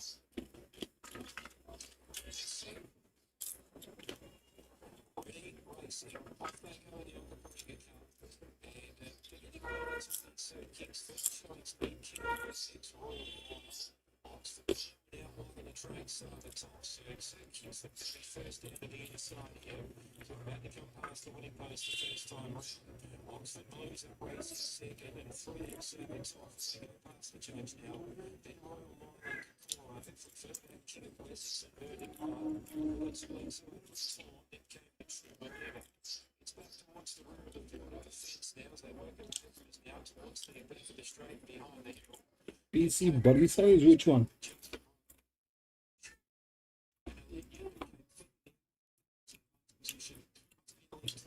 2. Yeah, I think that 2 has a fair chance, PC.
Just looked absolutely outstanding. Second up here, he got very, very hot in the enclosure, and I was glad to hear Jenny talk about how they said it was the humidity, where obviously it's a light floor here today, but he just paraded so well. He was up on the toe. He looks rock hard fit. They've got him distant last on the speed map, but I don't think, where he's drawn, I don't think Zach will drag him back there. I think he might, he might have 1 or 2 behind him, but I thought his run was terrific. He gets the right run here today, and I think he'll win. All right, who gets the ultimate tick in the yard from you? I'm with Giga as well. I loved the way he paraded today. He was so much more settled and back to being the Giga that we do know. So he's at his absolute top. Couldn't look any better. And I will say, the more I looked at Jolie's Star, the more I was worried about her. I know she's won 2 this prep, but she's looking as good as ever. Dentitis. Yeah, even I'm on dentitis. Well, let's hope we're right. The 3 of us here is short enough now, I thought, after being plenty of $8 during the week. I just feel that drop of rain has really helped him. He's lovely and free. Look at him moving around the barrier there. He's a ball of muscle. And let's just hope Zach can find a back to follow here and the right back to follow. And if he can run the sectionals like he did first up there, or second up there, it's going to be hard to hold out. Big odds here, Tim Tyrus, each at $5 or $4.80 into now. I thought he looked great. I'm prepared to give him another chance. Jolly Star, like it, they're both well now, 5-2. And Jimmy Star, he's very solid and deserves another chance. I think they're the big 4, but I'm 3, 7, 6 and 1. Tim. Jolly Star, the $3.50 favourite. Before they load up, we'll head to David and update the next in Brisbane. We've got a $2 favourite here, number 3, Scampi, coming out of that Gold Coast 1,000 metre win at its most recent start. It's never won on a good track, but I think it's worth pointing out that two of its runs during the Magic Millions Carnival on good summer tracks at the Gold Coast were very good. So I see that stat could be a little misleading. He's hard to beat, but I'm trying to make the case for Give Me the Beat Boy, winless in 6 Australian runs, but he's here in Queensland now. He's got to find the leads in those Sydney and Melbourne assignments, and there's good money for him too. He was $7.50 this morning, now trading at $6. Ahead of him in the market is 5 Fleetwood at $4.20 out from 4, and then 6 Emperor on the fourth line of betting, 6 out to $6.50. So Scampi, $2.25 to $2, a clear-cut favourite. My money's on the one each way, race 6 in 12 minutes. Well, a mover for the TJ, Giga Kick's been 5 into 440, just back to 460, but good money for Giga Kick. Jolly Star did touch 340, she's back to 370, now 380. Tyrus for $4.80, and then $5.50 for Jimmy Star, who hasn't really budged. Was $5, but now $5.50, and they are about to move forward. Oak Bank at the 10-7 top, $50 and $6.20, defeating 5 Oxford Blue 190. 6th Just a Brother at $2.70, and 4th in the race Fender 1. So Kingsford, correct weight buy on 12.10.2. For us, we head to Darren for the opening leg of the quaddie at Randwick. TJ Smith Stakes. Multiple Group 1 winners in the race. Jolly Star, she's looking for her 5th today. 7-1. Favourite now, $3.70. Jolly Star looking to make it 3 out of 3 this preparation. Tyrus, who was favourite this morning, has eased out to $4.60. Just unknown on the softer track here, the Street Boss Colt. Mark Zara in the saddle. And the starter preparing to call them in. Tyrus has drawn marble number 1. Who's been inspected, bigger odds, a lover of soft tracks. Briasa looking to follow the script of last year, running 4th in the Galaxy and going on to win the TJ. The grey has drawn 1 from the outside, Briasa. As the runners continue to circle behind the barriers, Mark Zara out of the saddle on Tyrus. And the runners continue to mill around behind the gates. The Jolly Star, there's been plenty of fluctuating going on. And Jolly Please Star don't change the shoes. Giga Kick overall has been really well backed. And a joint second favourite at $4.60 with Tyrus. Jimmy Star at $6. And Briasa is $9.50 to go back-to-back in the race. So they are filling the gates well now. Music Time or Magic Time. Magic Time about to go forward. Marzu there. Skybird with the barrier blanket on is moving up. So Briasa and Marzu to get set here at the 1,200 metre starting point. Skybird just looking to be straightened up there to go forward into barrier 4 and fill up her gate. Marzu just hang back, and Briasa as well. Campione d'Italia, a Group 1 winner now, taking out the English size, beating Miss Chanel, who ran home nicely at very big odds. So still working on Skybird. So Briasa and Marzu in a holding pattern to go forward. Marzu just holding back there with the pony. Rachel King looking for a treble today. Certainly has admirers with the wet conditions, Marzu. Really enjoys getting his toe in. So Skybird is proving difficult to get into the gates here with the barrier blanket on. And the pony is there just trying to encourage her into the gates, and she's lashing out a fair bit behind. So she's in a mood, Skybird. Just holding up Briasa and Marzu from taking up their positions. A Jolly Star looking to make it 3 out of 3 this preparation. James McDonald aboard the post-time favourite. And Tyrus has been in and out in the betting. Right, Skybird, they're still working on. Briasa goes forward. Marzu's going forward. But Skybird, as far as I can see, is still not completely in the gates. And now Marzu's just holding back, saying, come on, let's get on with it. Now, Skybird, I think they've got her in now. Yes, Skybird's in. Marzu, about to be lit up from the outside barrier in the Triple Crown colours, as always. And we're just waiting on Marzu to complete the line. 9 running in the $3 million TJ Smith Stakes. Now, Marzu being led up. Goes in, all in, and there's the lights. Stand by. The TJ Smith Stakes. Gates are back. Often racing and overpass exploded out of the gates and is going to lead from Marzu and Briasa away. Will Giga Kick settles fourth. On the outside of the favourite Jolly Star, then Magic Time from Skybird, 10 Tyrus settles second last. Jimmy Star at the rear. Marzu's up on the outside, hustling for the lead from overpass. Briasa in a handy third, followed then by Jolly Star on the inside of Giga Kick. The Magic Time just each back a length, followed by Skybird, Jimmy Star and 10 Tyrus. It's a real mob at the rear of the field as Marzu storms to the front. Inside the 600 by 2 and overpass. Jolly Star rails to third, followed by Briasa. Jimmy Star's making ground on the home turn. Giga Kick in the middle of the rock. 10 Tyrus second last. Marzu leads up the rise. Jolly Star the inside, overpass the outer. Then came Briasa, Magic Time, Giga Kick, a bit cluttered up. Jimmy Star, 10 Tyrus are going to run last. Overpass, Jolly Star, Marzu fighting Giga Kick into the clear. Jolly Star shows the way. Giga Kick is lengthening. Jolly Star in front of Giga Kick, and she does it again, Jolly Star. 5 Group 1s. What a preparation, holding off Giga Kick. Skybird third. Then Jimmy Star is coming again on the line from Marzu. Further back to Magic Time, over past 10 Tyrus, has him handled the soft.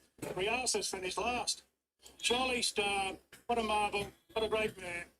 5 Group 1s for her, 3 out of 3 this preparation. Trained by Chris Waller, James McDonald, a 10th career win from 21 starts. Jolly Star fighting hard when Giga Kick worked his way to the clear. He looked dangerous, but Jolly Star showing plenty of fight, plenty of heart. And she's held on to win it by about a half length to Giga Kick. Skybird's run well at big odds in third. And the fourth goes to Overpass. Overpass fourth. Numbers 6, 3, 9 and 4. Time is 109.58. 34.26. 109.58. 34.26. 6, 3, 9 and 4. Putting herself in the prime position. 6, 3, 9 and 4. 6 was right. And gate was right on 3. They're the same. This is the lowest. 6, 3, 9.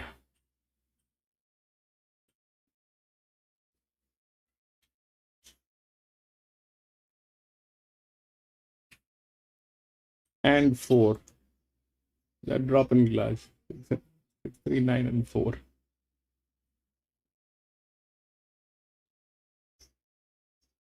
That did not work. So this is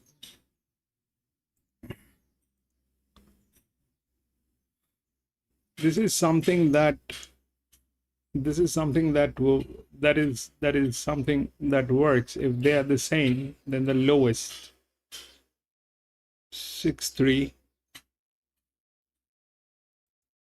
9. Lowest load on this.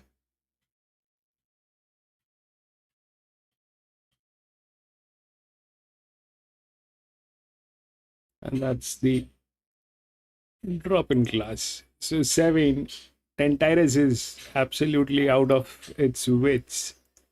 10 Tyrus, no more 10 Tyrus. Enough of 10 Tyrus. It really needs to show up. 8.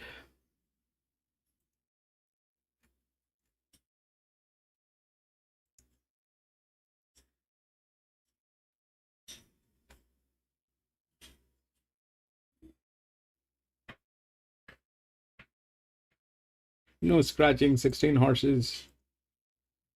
15, 7, 1 and 2.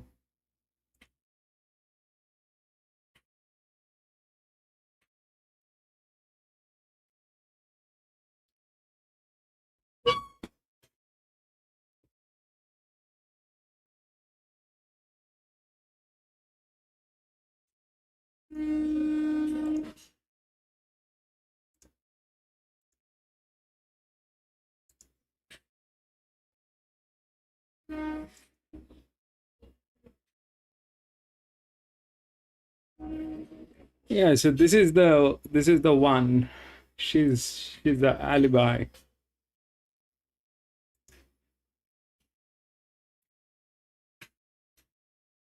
How will that happen is something that even I want to know.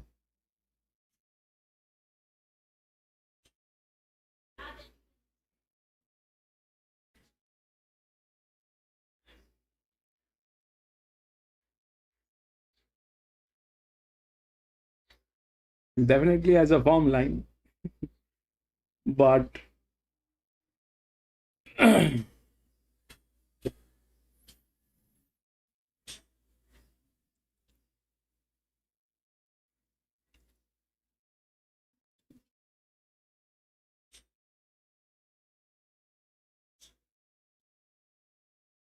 15.7. So 15 is this, looks like that. Generally, that's a very, very, I mean, uh, I have never, I have never uh, seen her racing. This is the first time I'm going to be, I'm going to be able to see her racing. I have never seen her racing, but that's a very strong handicapping on this. That's the resistance is the highest. All right, that's the highest resistance. And what they have taken is this, that all the highest resistance, that's where it lies. Okay, 2 is the second in line for quant. So if we look through the quant, these are the 2 horses. Okay,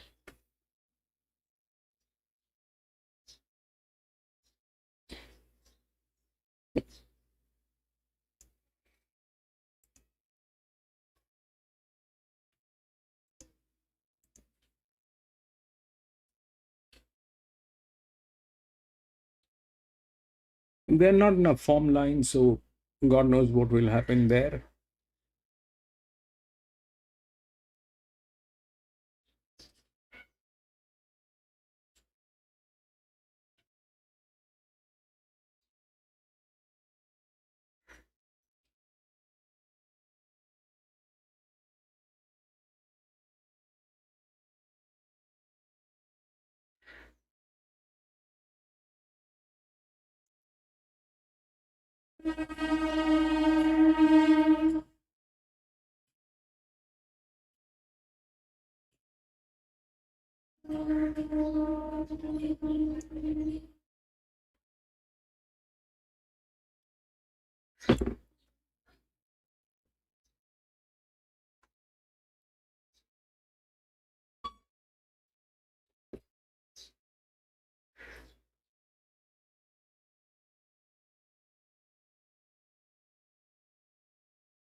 So practically they're all drop in class.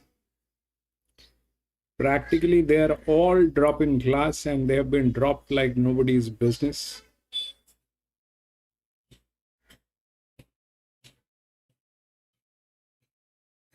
This is the lowest drop and the highest quant. This is the second highest. And that's that.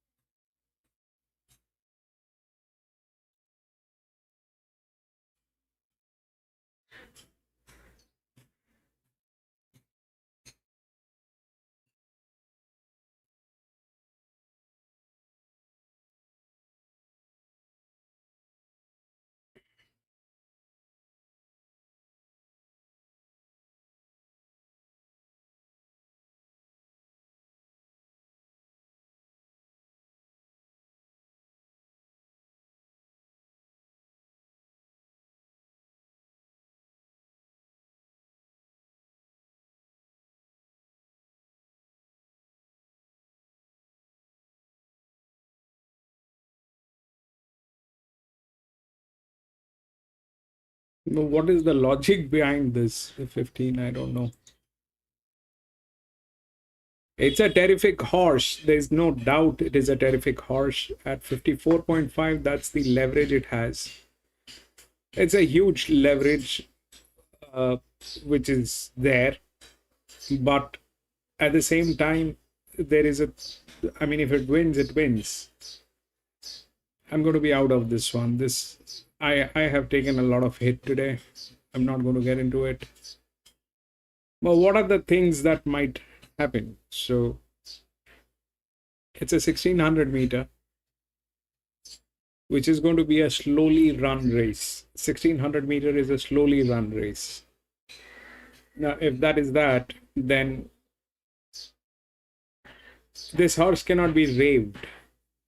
It is probably going to be running at the last.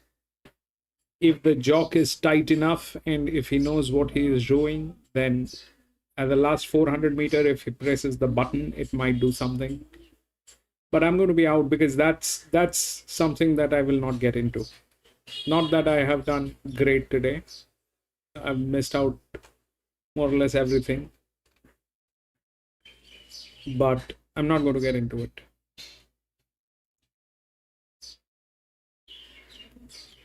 I'll keep it open.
They're calling it a group 1.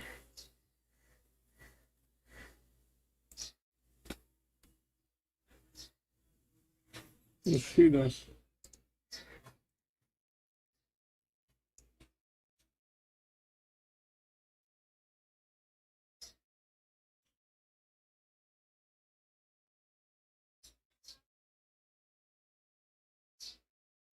Tentitis. See, the thing with tentitis is this, that I don't know if we have to blame tentitis. What we can do I think I need to work with the other races today that happened, because Zahara is looking like that. Okay. Zahara is looking like that. There's a huge difference. You see that? He was with that, he was trying to handle that. So there's something not right here. Is it a problem with Tentyrus, or is it a problem with Zahara? Is something that needs to be figured out. I don't know how many times Zahara got placed today. I have lost account, but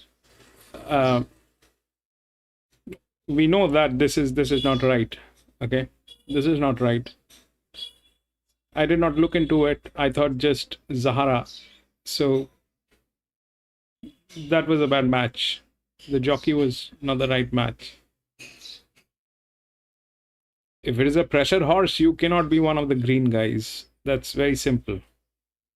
So what is not right here with Zahara is something that I don't know. Either he has gained weight, or there's something else going on with Zahara.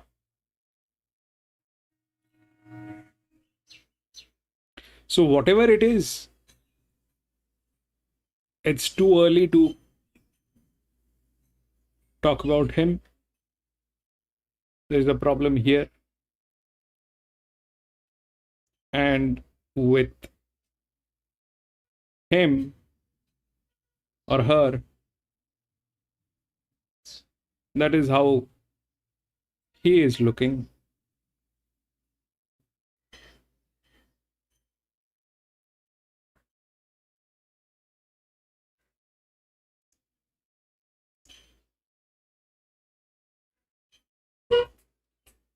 Zahara is a more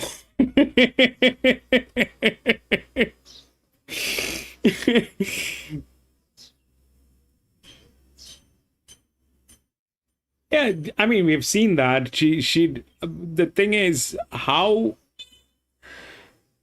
you're practically, I mean, when you look at the races, so every race has its own upside and downside. Now,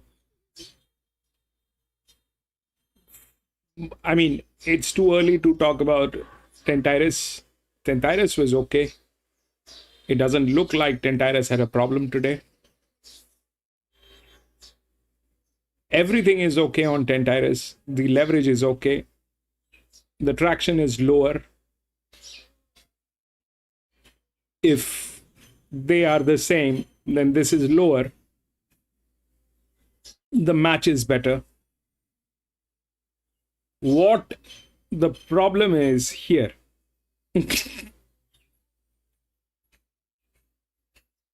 That is where the problem is. I think Zahara had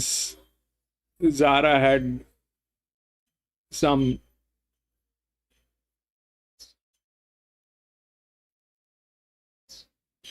cheese sandwiches, maybe. He's gained weight. That's what I think.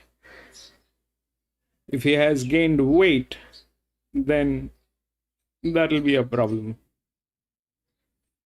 That's what I think.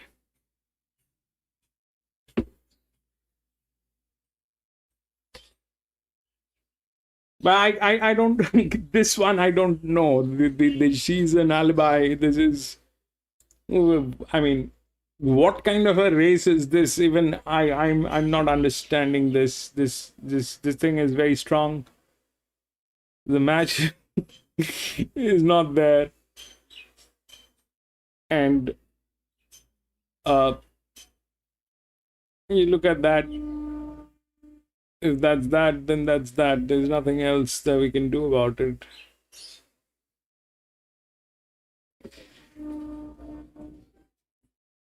Now this is a drop in class, so that's a class horse with that kind of an advantage which is coming through. Here, what happened? Here we did not have anything like that, so the 3 got through.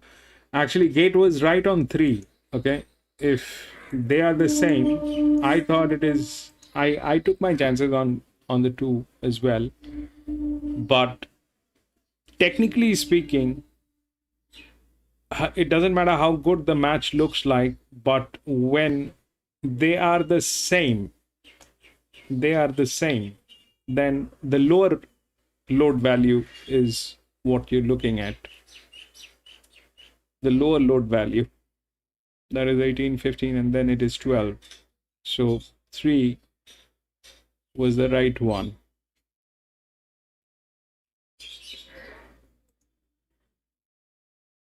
Here, though, I have no clue what is going on.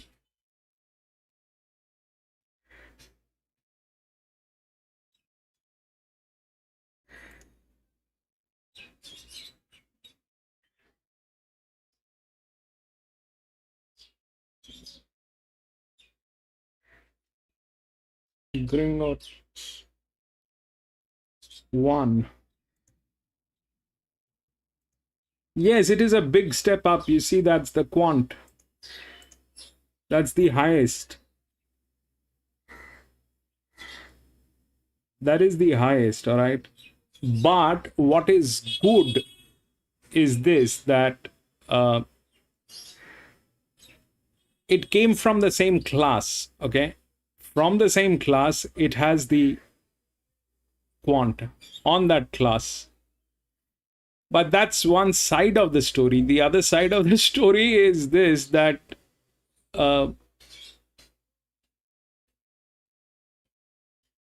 what is that 15? And how that thing is going to work, I don't know. Actually, I don't know. It is a step up, as in it is a step up. That's the highest quant. You can see that. 2 is the next. Then it is 3 and 4. But if they are the same, then 4 has better chances.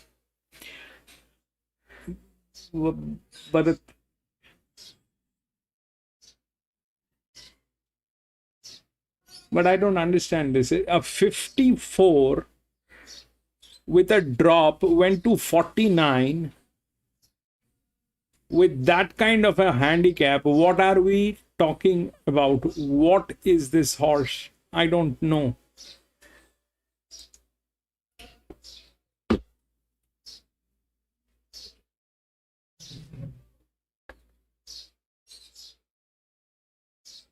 They're the same, but bounce around within the class and the distance was 3 levels of the class. I think so. I mean, I'm not measuring that, whether it is 3 levels, but that's the quant value. And the quant value is calculating all of them, right? Out of all those 16 horses, this is where it stands. That's the highest quant. That means it has been given the highest. I mean, it has the best chances. Where it contradicts, that it doesn't have the leverage, it doesn't have the form line. We'll see.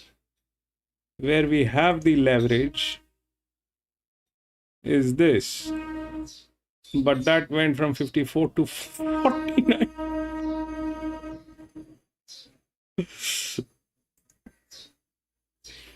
I don't know how this is working.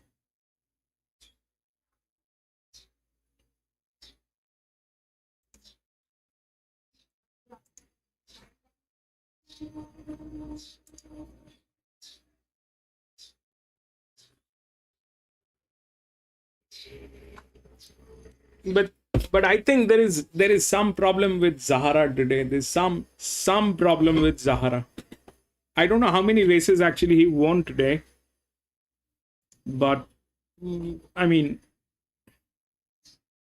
that was a bad idea. That doesn't work generally with high pressure. That kind of a thing, it doesn't work.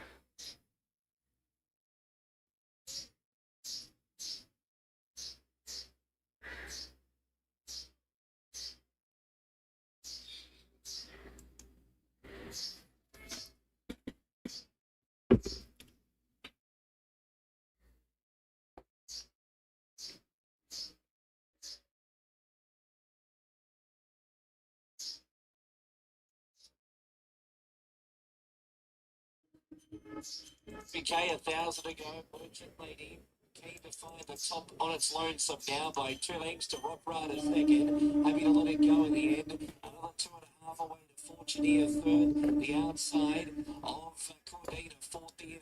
2.5 away Gaming. You're right. Heavily impacted. Up to it, but it has to carry the top weight. You're talking about this one.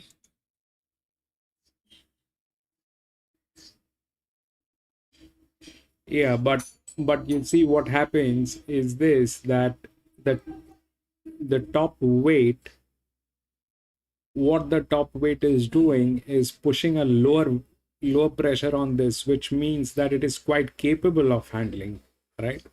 Even if it is the top weight, it is pushing a lower pressure on this. So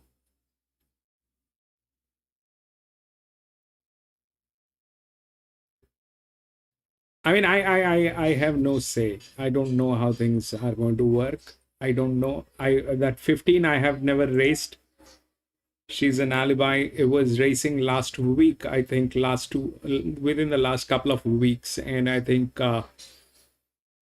Adaman was and Adaman spoke about this horse during the stream. So I don't know what it is. It's a very strong handicapping, 152. That's possible, provided the jock knows what he is riding. You need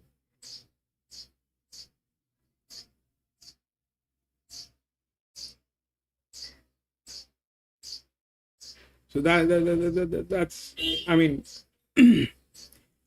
when it goes to 152, if we look at how this thing is holding up, is the VT.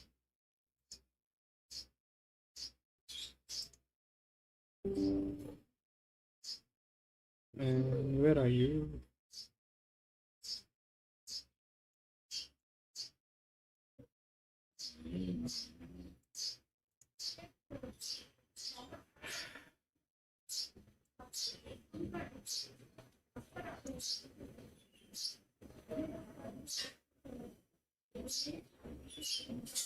They all went negative.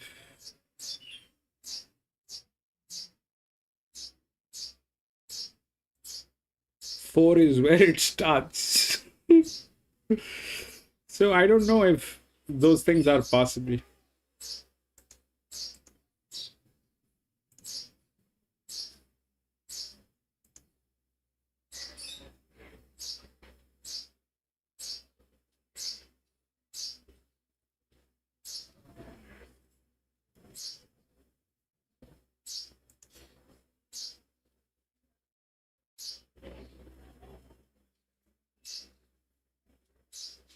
He has a good soft record.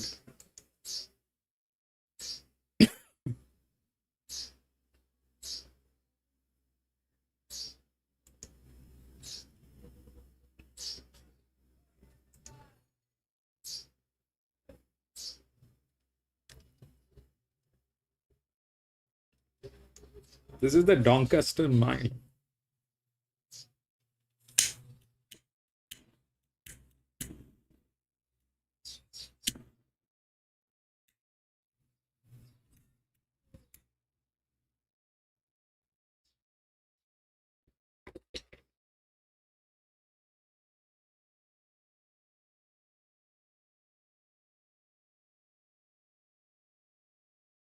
Apollo, he's in fourth, then came Fine Future, What a Deal. Others headed by Willie Be a Factor, then Stirrup Cup, Easy Campese, Fast Bubbles, then Marathon. They swing the corner, Flashing Still got up inside the leader. It's Test of Love, the leader. Flashing Still the inside, Fine Future's coming on the wheel. It's cutting between runners and wider out Streetcar Apollo. So Fine Future now ran to the lead. From Streetcar Apollo, Marathon starting to run on very late. Fine Future the leader. Marathon's absolutely flying home. Fine Future hanging on. Just did enough, I think, from Marathon, Streetcar Apollo, then What a Deal, Stirrup Cup. Will Be a Factor, Super Lad, Fast Bubbles, then Test of Love, who knocked right up. From Flashing Steel, Voltage Point, and Easy Campese. Well, the inside fine future should just do enough here. Essentially, just hold off guard. 1750 and 310 Kayla Crowther, 4 Maracord 410, 6 3 Clarapolo, 50 there, $1.70 and 1 more deal should run fourth. That's it. Back to our team ahead of the non-cast. They're about to take on the 7 block of horse number 11, which is Crystal.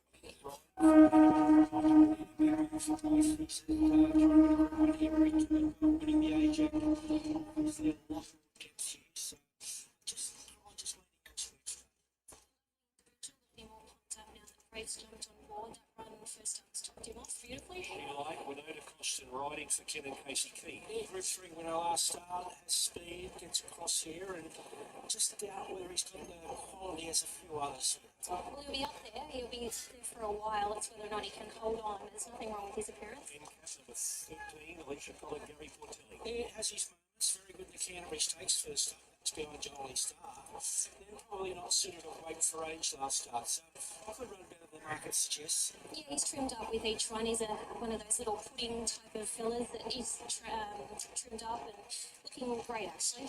Singh, number 14, second runner for Annabella Rob Archibald, and big moment for Ryan Houston. Yeah, Maxwell on speed. Just doubt whether he's got the ability to win a Doncaster tomorrow. He's got the fitness. He's had plenty of racing coming into this, so he's one of the fittest horses. Okay, here's the favourite. She's an alibi, number 15, Jamie Millam, riding 49 kilos.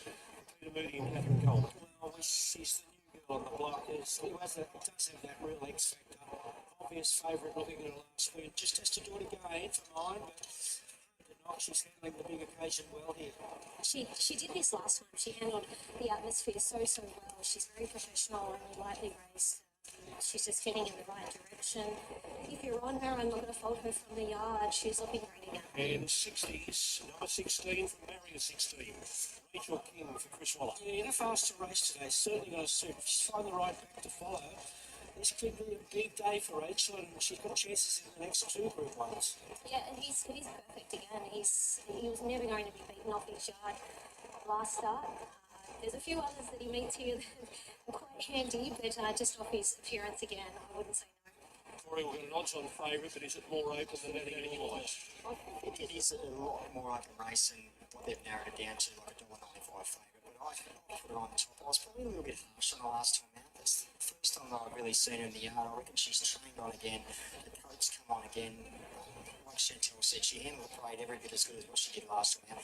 She is going to need a little bit of luck from that game. She's going to need a nice one to follow. She's going to need a little bit of a drag to get into the race. We noticed last time out she lost the bridle at about the 600 metre mark. She looked like she's on the canvas, but once she got mobile and hit the top of the straps at about the 200 metre mark, she was strong through the line. If she can get a drag to about the 300 metre mark, she's going to be very, very hard to hold out with that one. Well, he's never trained a Doncaster winner, Peter Moody, but 38 years ago he strapped Lygon Arms when he was working in the TJ Smith stable. He's trying to win it in his own name today with Catherine Coleman, the favourite. She's an alibi. Who do you like, Chantel Buckley? I'm going to go with the top weight here, Gringots. He's primed up for this. He's ready to peak. He loves the mile, especially here at Randwick, and he doesn't mind a bit of give down the ground. I know he's got to give a fair bit of weight away to especially our favourite, but I couldn't take anything away from him. 60s was another one right down the bottom who, if he runs up to his legs, he might give them a bit of a hell of a race here. I am 7, 15, 3 and 16. This may start shorter than Winks. I am with Autumn Boy, who is totally unfancied in late markets here. I just think he gets the right run. You don't have to be too far off the fence. They're doing it, they're getting off enough for him to get the right run, if he's good enough, because it's just unlimited here for She's an Alibi, who's very well fancied and odds on everywhere with the Whirlpool here in motion. Headley Grange, I think, will run boldly, and I think 60s, although another 3-year-old, they only got one 3-year-old here, and that's the favourite. He's got out to 20 to 1 here, and I think he's got some hope. I'm wary of Vivier rushing home late here, but 7, 15, 3 and 16, 10. Okay, so Autumn Boy on top for Duff, $10 there with the fixed odds. She's an Alibi into $1.90. She's the only runner in single figures. For now, though, let's take it to David Fowler and Upland Eagle Park. 7th race comes up in 12 minutes' time, and 4 for Condo at 350 is our favourite. He's been a little costly. He's been a beaten favourite in his past 2 starts. But Kelly Schweder's done 2 things today. He's put the blinkers on and put him up to the mile. So I'm trusting the trainer. He knows the horse well, and the horse is a solid favourite. In saying that, I've gone for 2 Cho-O-U to beat 4 Facundo, and Cho-O-U is 480 in the second pick. So he actually beat Facundo last time they met. There's a little difference in the weights. I thought Cho-O-U could win again after his last time win. No reason why he can't. The other market player is number 7, A Clear Awesome, at $5. It's been $5 all day. I think appreciated being ridden quietly when it won last time out. Really spread it well at the finish. The rest are $10 or better. So only 3 in the market, the 4, the 2 and the 7. I'm 2 to beat 4. The race at 11 minutes. The Boyle correct bait on 3621 at the Gold Coast. 2 Heavenly Impact paid 241.10. By Fortunia 240. 4 out of Candy 240 at 9 4th Cordina 2549. And Oak Bank, it was 12 Fine Future, 1753.10 ridden by Claire the Crafter, 4 Maricord 410, 6 Streetcar Apollo 170 and 1 Red 4. What a deal. If you're betting Ascot, the 4th Perth is in 5 minutes. Munya Fair is at $4 and Precious Gold is at $4.20. They will just run fractionally late here, Sydney, so I'll take a break and then trackside to Darren. Monarch Racing Syndications is Australia's fastest growing racehorse syndicator where passion meets performance. Join a new era of racehorse ownership with their committed and authentic approach to horse ownership. Be more than a spectator, become a racing partner. Visit monarchrs.com.au to claim your share in a future star today. Shares strictly listed. Eyes moving into line. So getting set now for the Doncaster Mile. She's her alibi, the odds-on favourite, $1.90. In front of Autumn Boy is the $10 second pick. And Gringotts at 12 on the third line of betting. NCAP's had a very good warm-up behind the barriers. NCAP is placed into the barriers by Alicia Collop, and Helsing goes forward. And Evaporate with the yellow cap getting set. In the same colours, Linebacker is already in. Step Artie moves up. She's an alibi. About to move into the barriers with Jamie Mellon aboard, the odds-on favourite. Jamie won the race several years ago on Cascadian. Pericles moves up, 1 or 2 for Godolphin. Headley Grange has been at the barriers for some time and is starting to stomp his way around there behind the barriers. He can put on a turn from time to time, and he's been there for a while. And he's just moving away from the barriers, going in front. Going in riderless now is She Lighted Big Odds. And we wait on 60s along with Crystal Clear and Headley Grange just being a little bit naughty. And now one of the ponies stepping in to render assistance there. Well, what a story this would be with She's Alibi. A filly hasn't won the race since 1999. And was a true champion, but went on to become a champion, Sunline. This time last year, She's an Alibi was beaten in a maiden at Rockhampton. 12 months down the track, odds-on favourite in the Doncaster. For Moody and Coleman, She's an Alibi was a breathtaking performance in the Randwick Guineas, and under pressure before the turn, but lifted and blew them away. Righto, Headley Grange. Rider Jason Collett has jumped off, so they'll take him back around behind the barriers riderless. Jason's got to up the ante there, moving into full stride. 60s has gone in. Rachel King riding under 49 kilos. The colt having a great prep. The lights on. Jason Collett just saying, hang on. He's got to get set here on Headley Grange. He's climbing on board, and a start is imminent in the Doncaster Mile. Can the filly do it? She's Alibi, $1.90 favourite. No fillies achieved this since Sunline. The gates are back and they're racing in the Doncaster. Autumn Boy was one of the last out. Step Artie and Helsing and jump well. So did Crystal Clear. Gringotts is pushing into a prominent role together with Attica. She lights off the track going forward on the outside of Linebacker. And Headley Grange is pushing forward. Then came Autumn Boy, NCAP, and Vivier's wide in the early part, followed by Militarised. Now She's Alibi's well back in the field. They're followed then by getting along the rails, Crystal Clear together with 60. She's Alibi now second last. And Pericles has been taken back to last. Racing to the front here, Evaporate in the yellow cap by 3/4 to She Light. Helsing third, Linebacker in a great position fourth, one out, one back. Two further back to Stepardi, Gringotts the inside. Further back to Attica, on the outside of Autumn Boy, Headley Granger's three wide. Then come in Cap from Crystal Clear, Militarised, 60s, Vivier. She's Alibi, is back at joint last with Pericles as they go inside the 600 and Evaporate rolling by three quarters to Sheelight. Then Helsing, Linebacker pulling out with Stepardi, Attica, Autumn Boy coming off heels. Then Headley Grange, further back 60s, taking a rails runner. Up the rise and Evaporate, 3 lengths clear. Linebackers closing in quickly. Gringotts into the clear. Here she comes. She's an Alibi. Is winding up down the outside and the filly, look at her go. Oh my goodness, different class. She's an Alibi for Jamie Millen, the first filly since the Great Sunline to do it. And what a statement. My goodness, she's an Alibi. 5 lengths to Autumn Boy. I think Militarised third from Gringotts. Then 60s, further back Vivier, Headley Grange. Linebacker Evaporate, Attica, NCAP, Helsing, Pericles, Stepardi, Crystal Clear, Sheelight. What have we just seen? That is breathtaking. From last on the home turn, she's out. 15, She 15. just scooped them up and won by about 4 or 5 lengths. As I was saying before the race, this time last year she was getting rolled in a Rockhampton maiden. Admittedly over 1,100 metres, she went on to win a maiden. 15.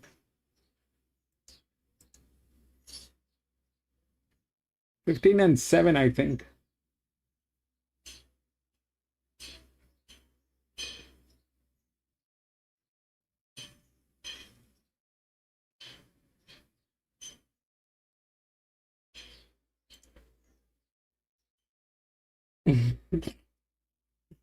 Fifteen and 7, I think.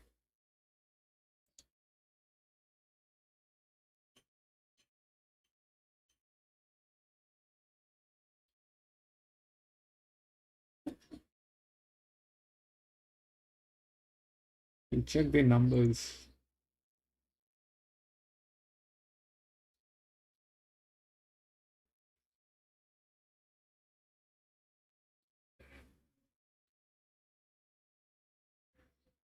Yeah, and she did the right thing. She did not rave the horse. It was the last one.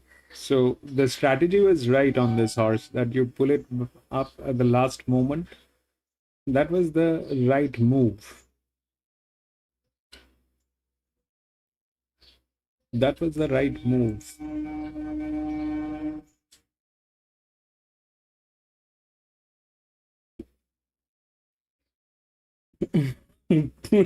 Yeah, but PC, this horse cannot be raved. So it was the last one. I think I spoke about it, that it'll be the last one racing. And if the jock knows what to do with it, they will have to push it at the last 400 meters. This is where she might. And the jock exactly did what she had to do. She knew what she was riding. But that you have to leave it on the jock. So that's that part of the story. Anyway, we'll go to the next.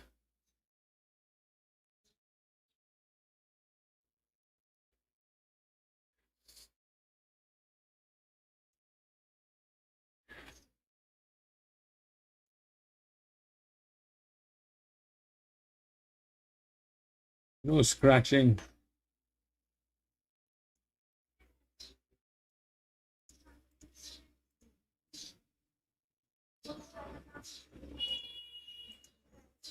One, 3, 5, and 2.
So here, I don't know what are the numbers. Let me just check once.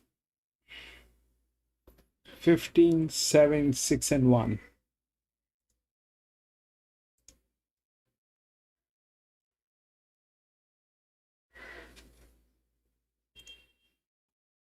Fifteen, 7, 6.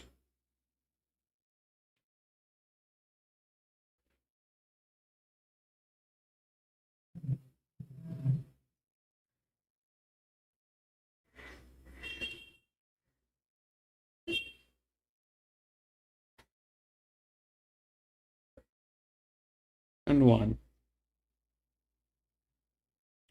It was not enough. It was not in a form line. Okay, so there's very difficult to believe what went wrong here, and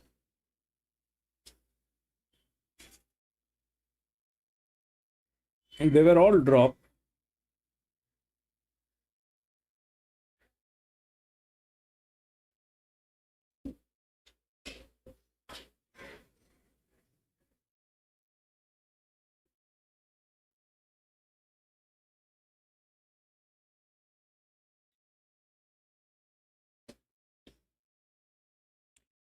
But like in this one, gate went with 3, and that happened. Okay, so here that 6 is the same thing. If that's the quant value, all right, these two are the highest quants, but they're not like highest as in highest, but the highest as in they are. That's the promotion on them. 5 happens to be having a lot of leverage, but those things are there, but these two has been given the highest stuff. So in this case, if they are the same, then this one becomes a check, and if they are all the same, then this one becomes a check. Okay,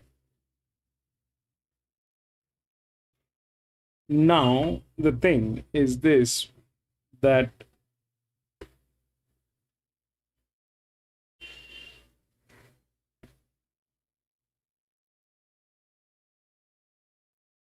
that's not in a warm line.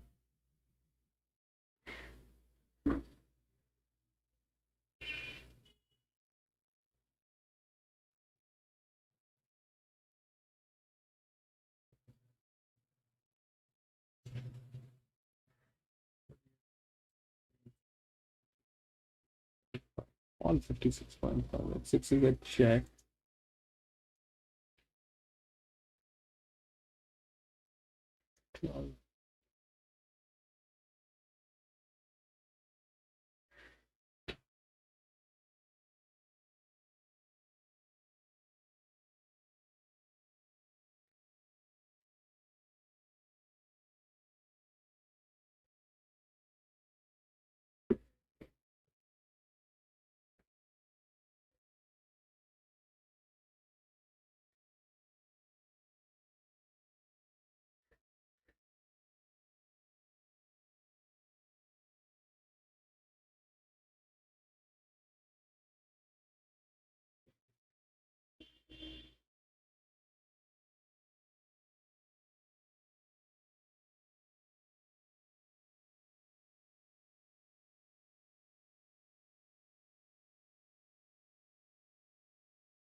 Let's see how that works.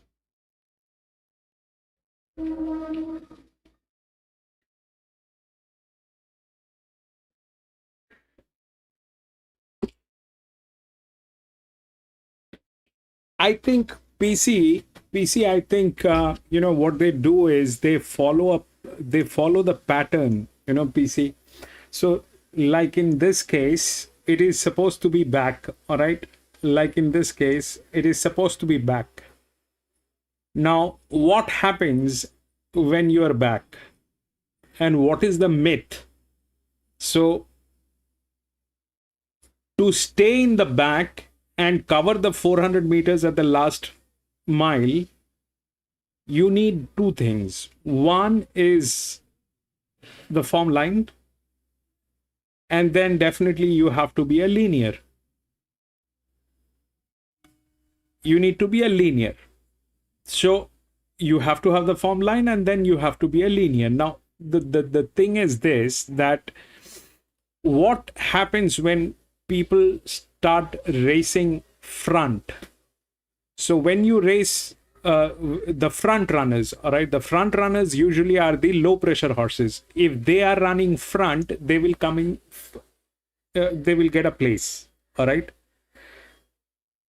If they are not running front and they are running back, they will also get a place. That's how generally things work.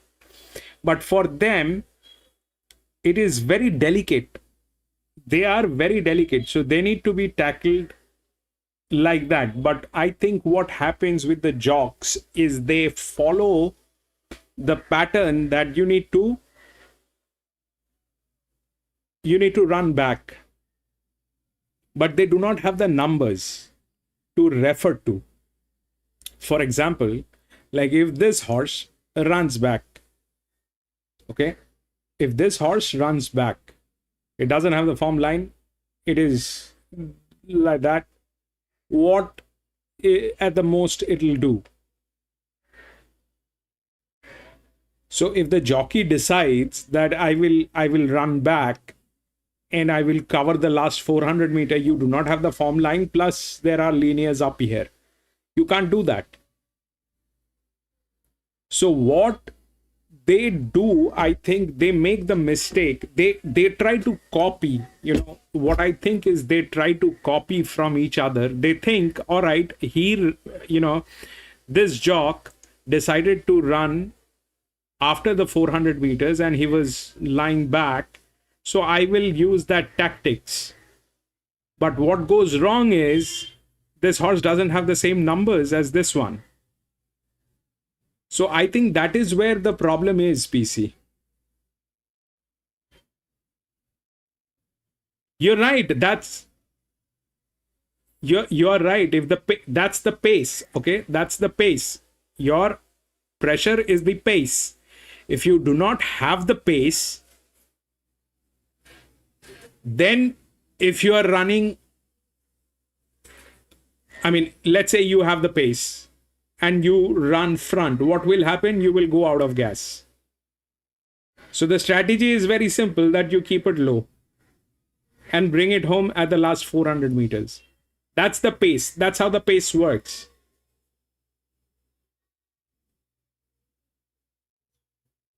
But that has to be,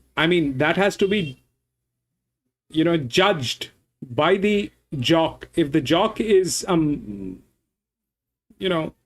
then there's nothing to do with it. Like here in this case, what are we expecting? Okay, so these horses are going to be running front. Okay, these horses are going to be running front. 6, 7, 4, all of them are going to be running front. Why? Because they are low pressure horses. They will be taking the lead. All right, they will be taking the lead. For one to win, you cannot push this horse.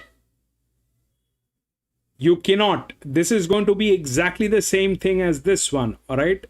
You cannot push this. If you push this, it'll give up. It'll go out of gas. That's the pressure. That's the upside of the pressure and the downside of the pressure. If the pressure is like that, you cannot push it. JMAC is on this. So what the strategy is very simple. That let them run front. I will take the back.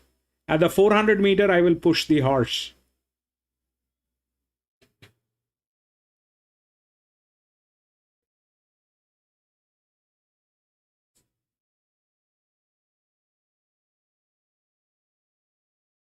But let's say now he decides that no, I will run and I will run like nobody's business and I'm going to nail everybody else. That strategy is going to be lethal on this.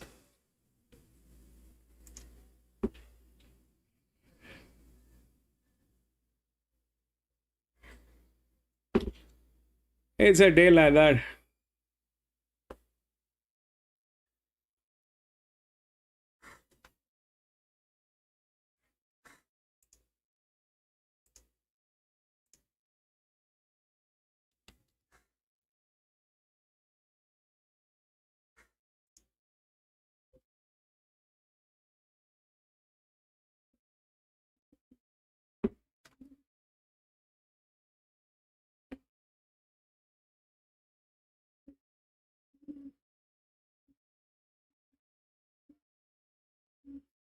And not only you, PC, it's with everybody. And you're right. They never, they don't need to, PC. The point is they get paid.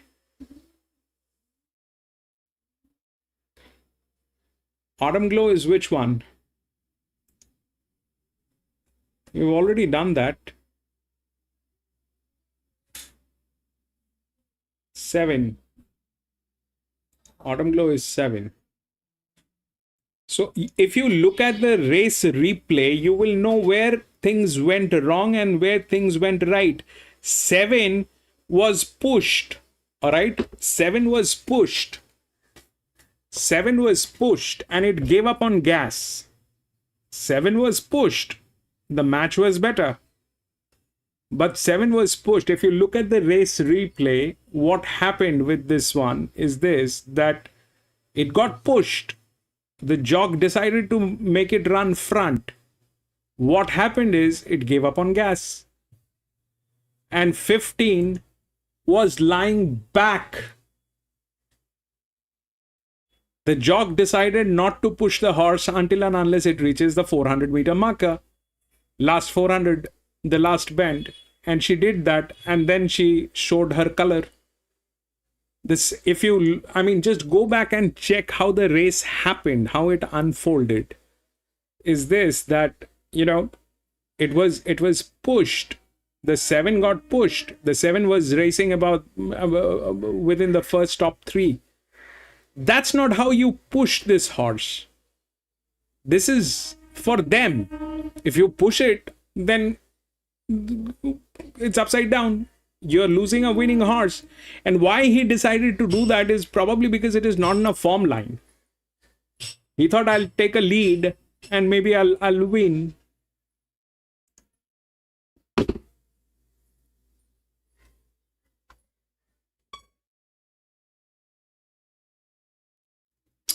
The jockey dependency is 100% there, Gate. The jockey dependency is 100% there. You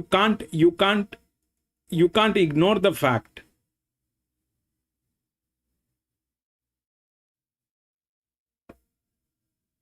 Okay, this is Autumn Boy. I'm sorry. You're talking about Autumn Glow.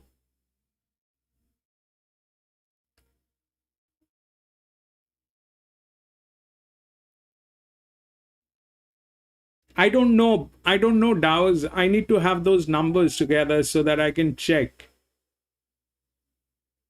Autumn Glow, Autumn Boy, I don't know.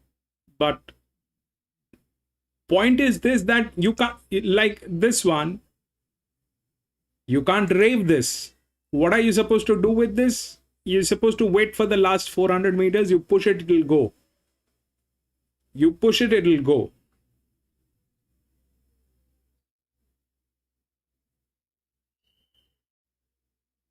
But if you decide to make it run front, then whoever has a better decision will go through.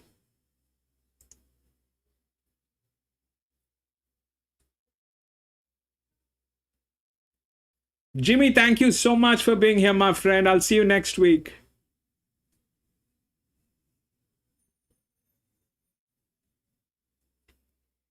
Yeah, theoretically it is like that, but at the end of the day, that's the reason of who's a good jock, who's a bad jock. At the end of the day, that is the reason why there's a good jock and a bad jock.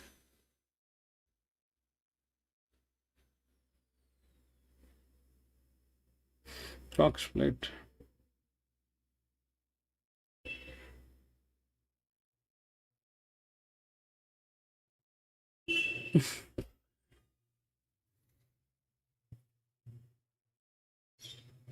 It's all about the, I mean, see, the horses are what I have seen, at least in Hong Kong and Australia. These horses are nothing less than a computer. These horses are nothing less than a computer. And they work perfectly with numbers. They work, it cannot be that accurate if the horses are not trained like that. So they're perfect. They're perfect in their own ways. Where it matters is the mishandling of those horses. Where it matters is the mishandling of those horses. That's where the jockey counts. And if the jockey is high on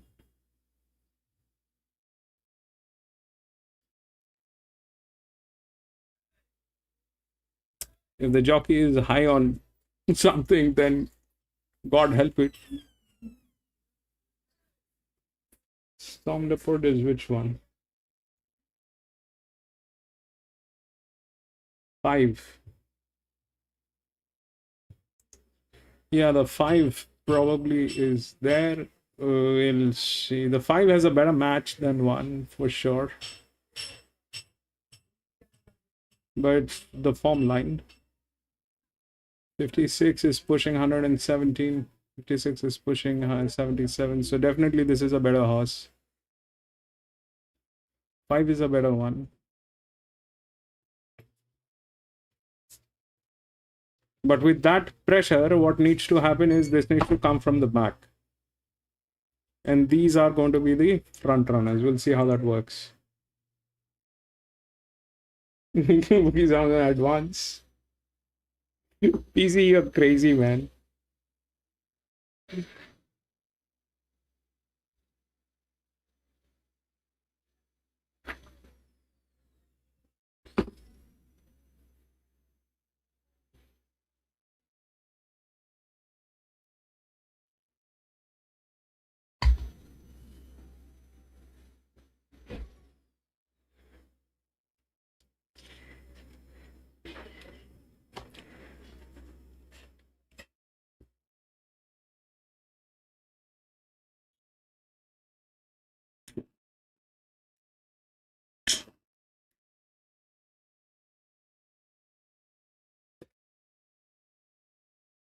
Jimmy is still, yeah. 8. There's the 8.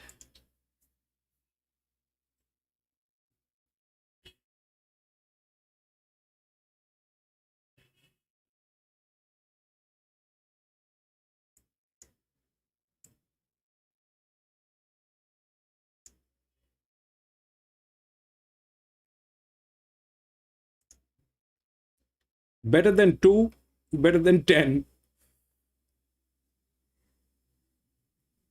Better than 2, better than 10.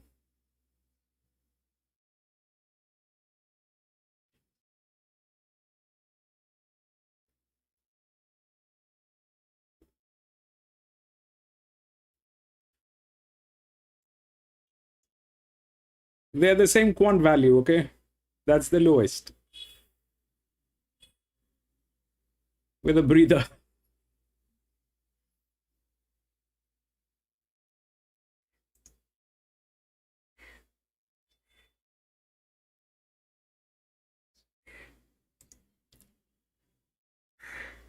One of the low pressure should come in. I like the 6. EW on 6.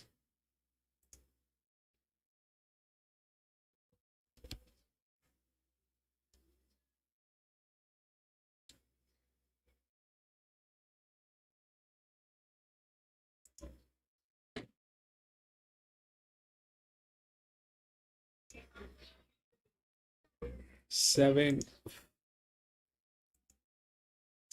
is the highest advantage line. All right. Now the difference is this, that they have all the same quant value. This is the lowest. So if one wins out of the rest, this one is a better match and a lower value. And that is anyway the EW. So somewhere on the class it is clashing.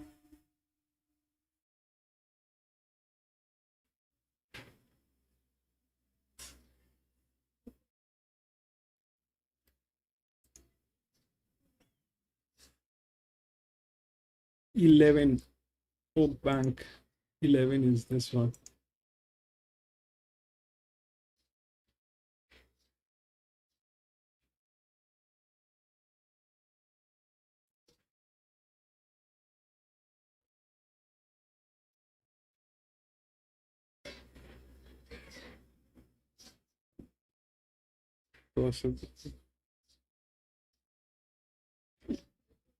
The jock's okay. That's a low pressure. That is okay.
Ready now, so she'll go back in next to Nix. I'm just about ready here. So she's back in. What's that? Ready to go here for the Hills Railway.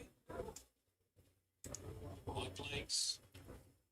Stand by, gates are back, we're underway. It was a scrappy sort of start, no real speed. Prairie Flower and out the back two, Thundershot. Might drop the favourite, began brilliantly. Looking to clear them, Zoom Ferry on the inside next to next, pulling up inside though. Favourites caught deep early. Cool Magnum, then came Great Maximus.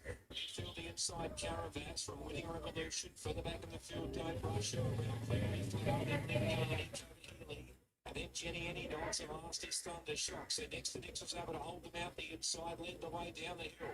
Mike drops up second, Super in the length of the half the way third. Then came behind those Great Maximus getting to the outside. Cool Magnum saving ground the fence. Further back in the field, a Winning Revolution. They spin the corner. They come well off the inside now. Out wide next to Nix had the lead. After it was Mike drop. Great Maximus the widest of them all. So Great Maximus is after the leader next to Nix. Mike drop between them. Then Super closest to the inside lifting. Winning Revolution right down the outside. Super Great Maximus wide out winning Revolution. Superman wins the feature sprint. Second place in Great Maximus might be winning Revolution. Third.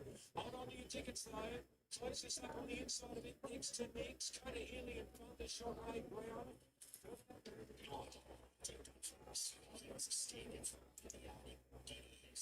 Yeah, Parade really, really well. I know he's a maiden, he hasn't won a race yet, but hopefully Damien Lane from that sort of, I wouldn't call it a tricky draw, but I know the speed map's got him going back. But hopefully Damien can sort of, jump a couple of pairs closer and just give him that easier run midfielder so that, gee, he was a standout from mine. He looked terrific. Deal done fast. Chantel. I'm with him too. Actually, I think I said he was a customer here. I mean, he's a done deal. I was looking at the wrong thing then. But he was a real standout. I thought he looked okay at Rose Hill, but he just stood up for all the right reasons today. So I'm with Corey. I am 3, 1, 5 and 4. I'm going the other way, green spaces. He's a little bit unwanted late, considering he got in as short as $3 during the week. And it's, there's nothing for him at all. But I'll stick to my guns here. I just love the way he's been prepared. Observer, obviously well fancied here, going up in distance today. Of the others, the backup horse Storm Leopard, and I'm also saving on Dill. I have saved on Dill, done fast at the good odds. I just think he can turn it around. He is a nice horse, and probably the next best long shot would be one step closer. 3, 1, 5 and 4. Into Eagle Farm before race 8. Hi, David. Hi, Luke. 10 number 1, 240 in favourite. One here 2 weeks ago, beating First Empire. They're clashing again today. I think the 1400 metres is going to suit First Empire, potentially suit First Empire better than 10 Deep. But the money for 10 Deep is very powerful. It was $3.30 this morning. It's now trading at $2.40 on tab fix. First Empire number 12, though, rock solid at the $3.30. And for Musotes, $6 in from 7. She's on a 7-day backup and had no luck at Doomben last Saturday. The rest are at double figures. First Empire with the blinkers on, I like him, number 12, but well-banked favourite is number 1, 10D. Correct weight at the Gold Coast, 13.94 and 1. Oak Bank 7 superring, 12 even, 310. 4 Great Maximus, 160. 10 Winning Revolution, 680 and 12 next to next fourth. They're behind the barrier now for the Derby with Darren. Okay, thanks, Mercedes. Just a bit of a delay here. The favourite Observer did cast a plate. It was detected a short time ago, and now the farrier has got his equipment out, and he's about to take his tools over and get to work here on the favourite. It's near front. All right, I'll come back to you in just a moment, Darren. 1 Lakehurst Clare is the 380 favourite. Number 7 Amuki Magic 420. Number 8 Williston 480 and 5 for 5 Prince Kuru. And Lachlan likes number 1 Lakehurst as his selection. We've also got Ascot coming up. 8 Western Lady 175. 2 Audio Boy 440. Then we find number 5 Bay King at $8.50 and 10 for 1 Rock in Wonder. And Darren selects number 1 Rock in Wonder at $10. So a bit of value in his selection there for race number 5. So no move up yet for the Derby, 2,400 metres. They're on the soft rated 7 at Randwick. At Tab, we're on for autumn racing. Jump on the Tab app for expert tips, insight and race comments all at your fingertips.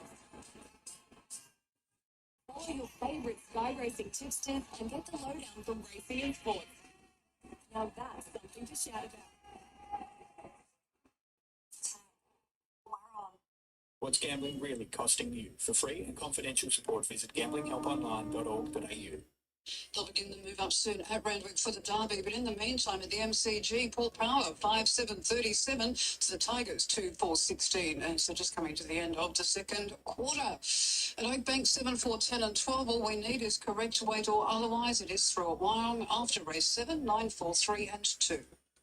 Correct weight, brought to you by Tab's Venue Mode. Get more value when you're in venue, all on the Tab app.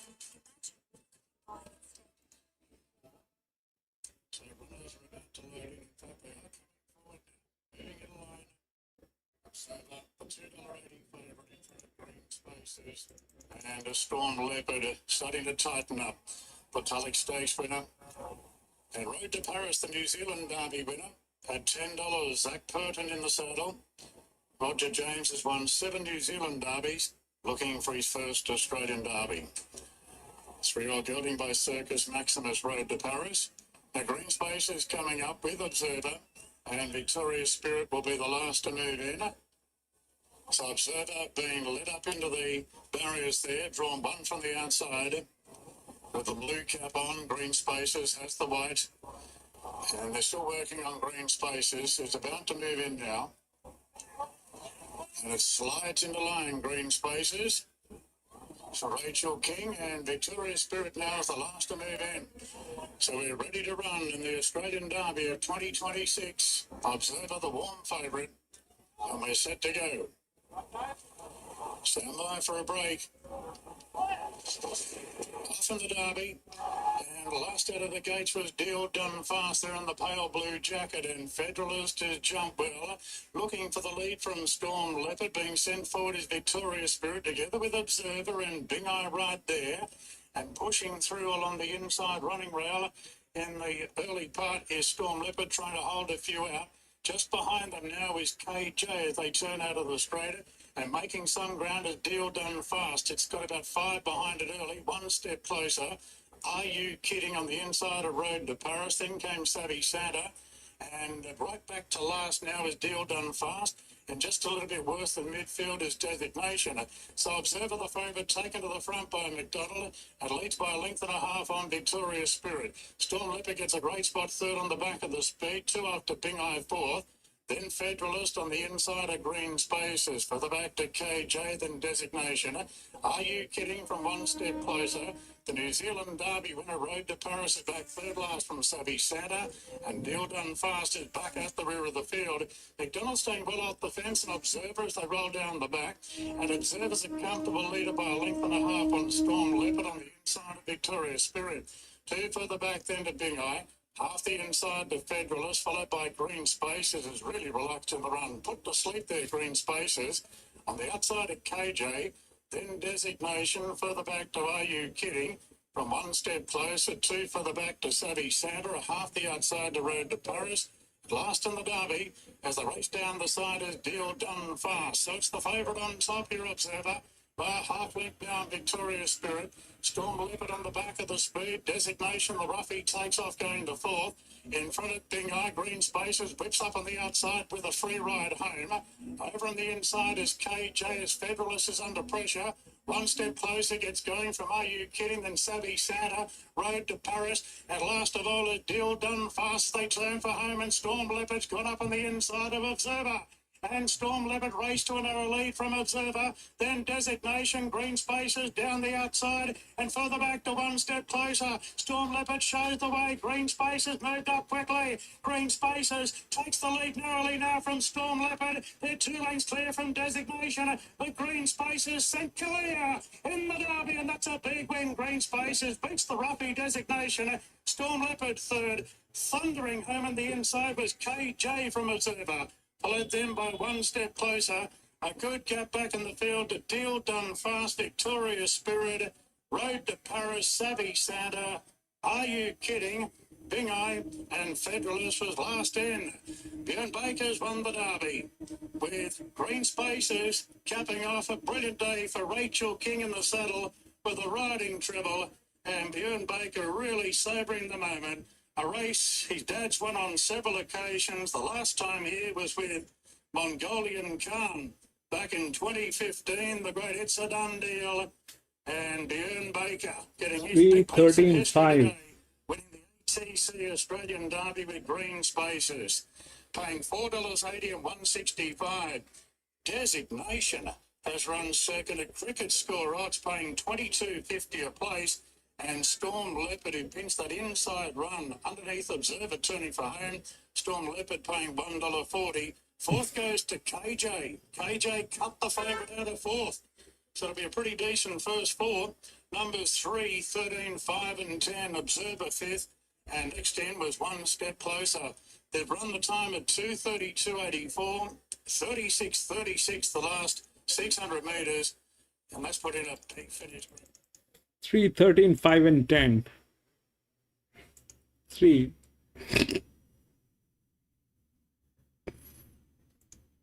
13. Man, can you beat that? 3, 13.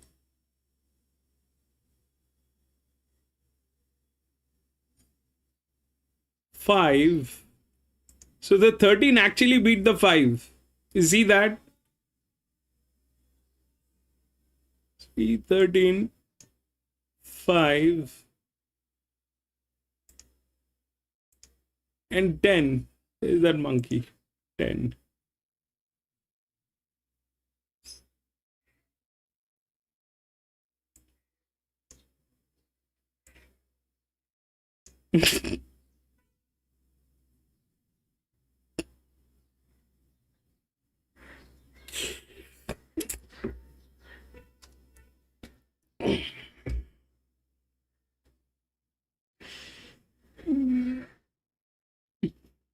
Two was not there. Between these two, the 10 went through, not the 8.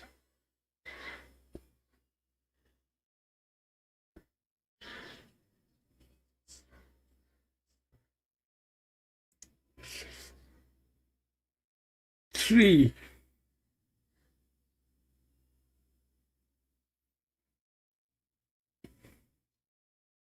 So what happened with 1 is J Mac did exactly the opposite of what he should have done. He started raving the horse.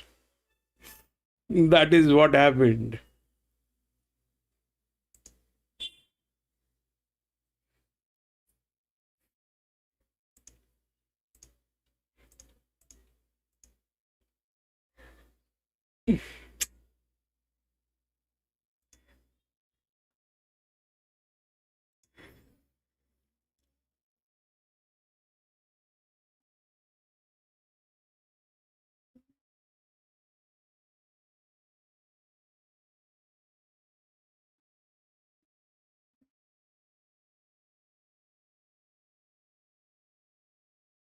Two, 6, 7, 12, and 14. 2, 6, 7, 12, and 14.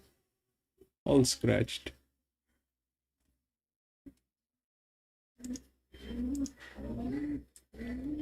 1, 9, 20, and 5.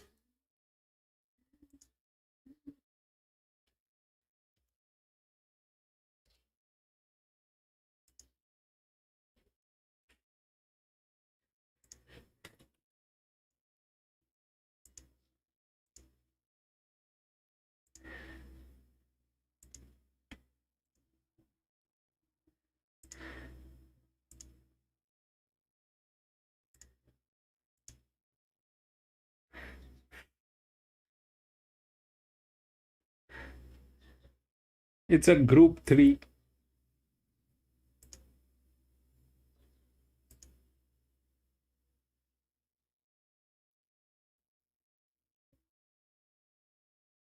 The group 3 is not here. But that's the highest quant.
I mean, all that is fair, but the problem is there's no form line. So if that'll work, I don't know.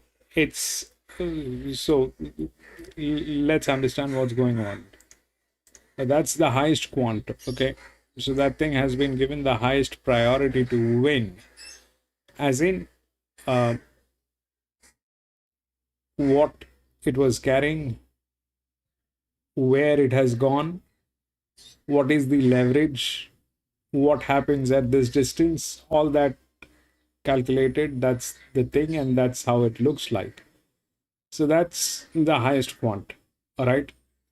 But that's one side of the story. The other side of the story is the match. It doesn't match. So that's probably not the thing. Plus, it is a race which is probably here.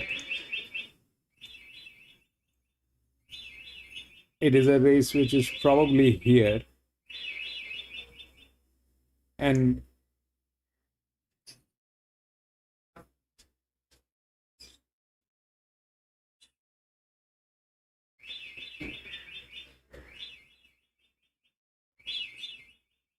these are the drop-in class.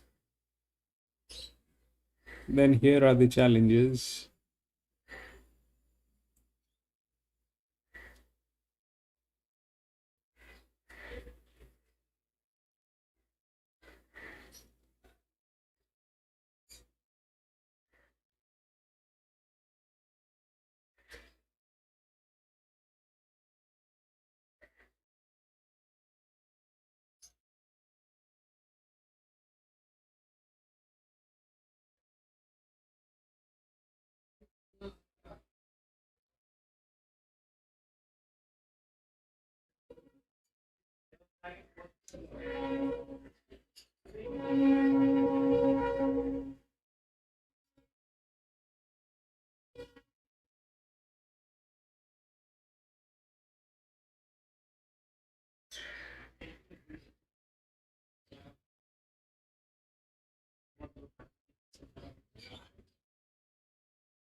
So I mean, so far nothing has been working today, but here's the point. The thing is, the one is the favorite, okay?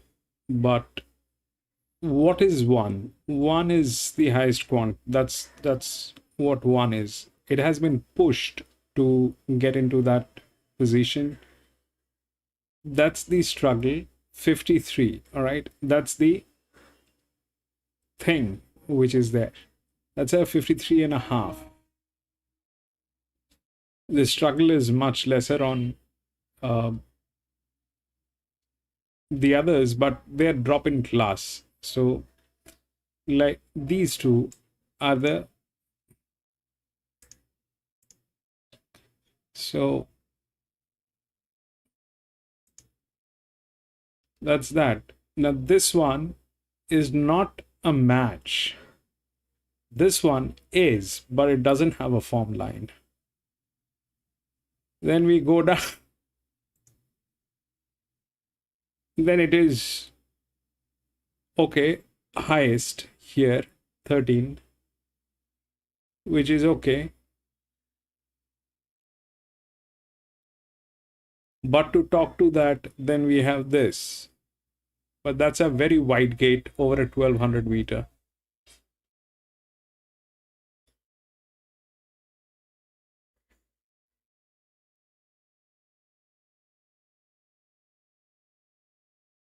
So I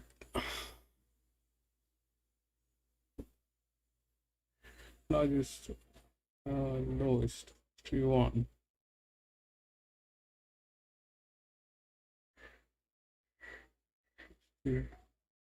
Gate number 15 there is here 10.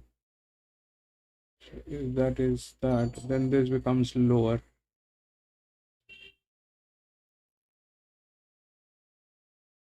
It's probably 5. The jockey is also there. The 3 is form line is not there. This is lower. The match is better here.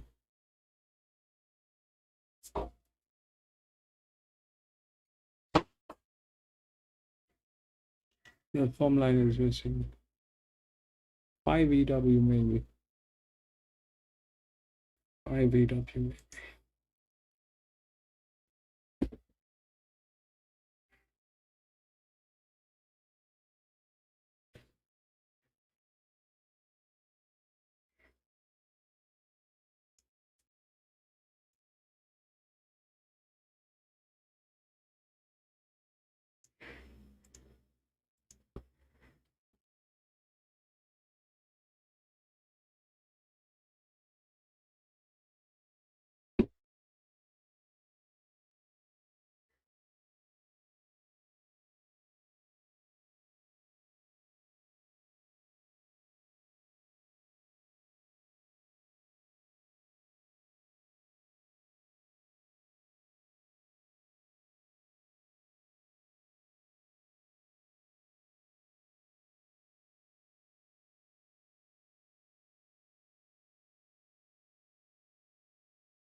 Adaman, my first win for the day.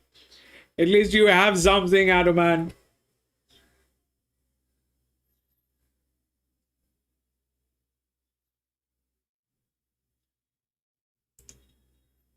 Don't be greedy.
PC,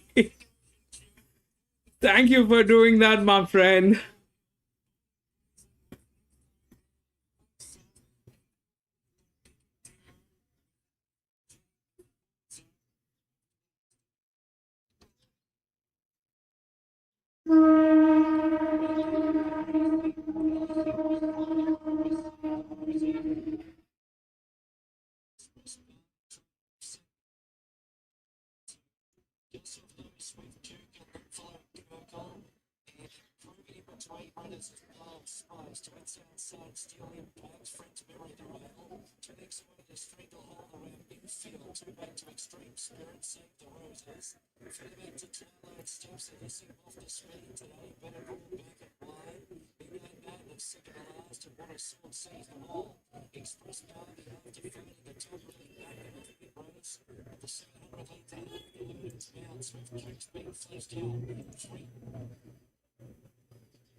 The stablemates race together. Steel impact, French memory on the rail. Progress trying to take off Strangle Hole. Featherback to Twilight, steps Midnight Madness. Save the Roses, Elixir, but what a sort of last of all. Around the corner, 350 to go. Express Party trying to get away.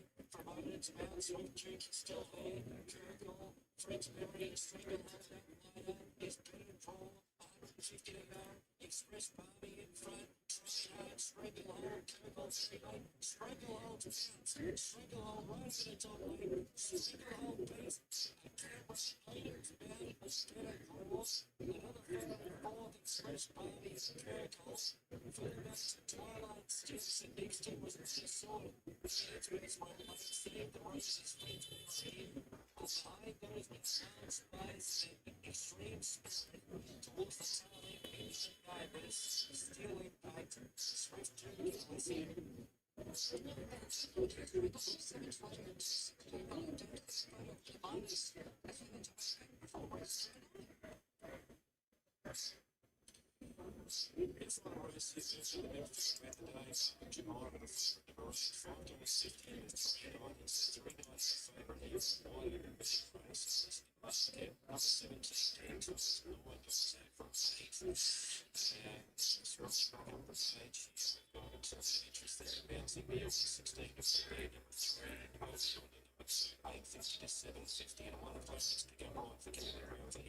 $6 out of $6.50.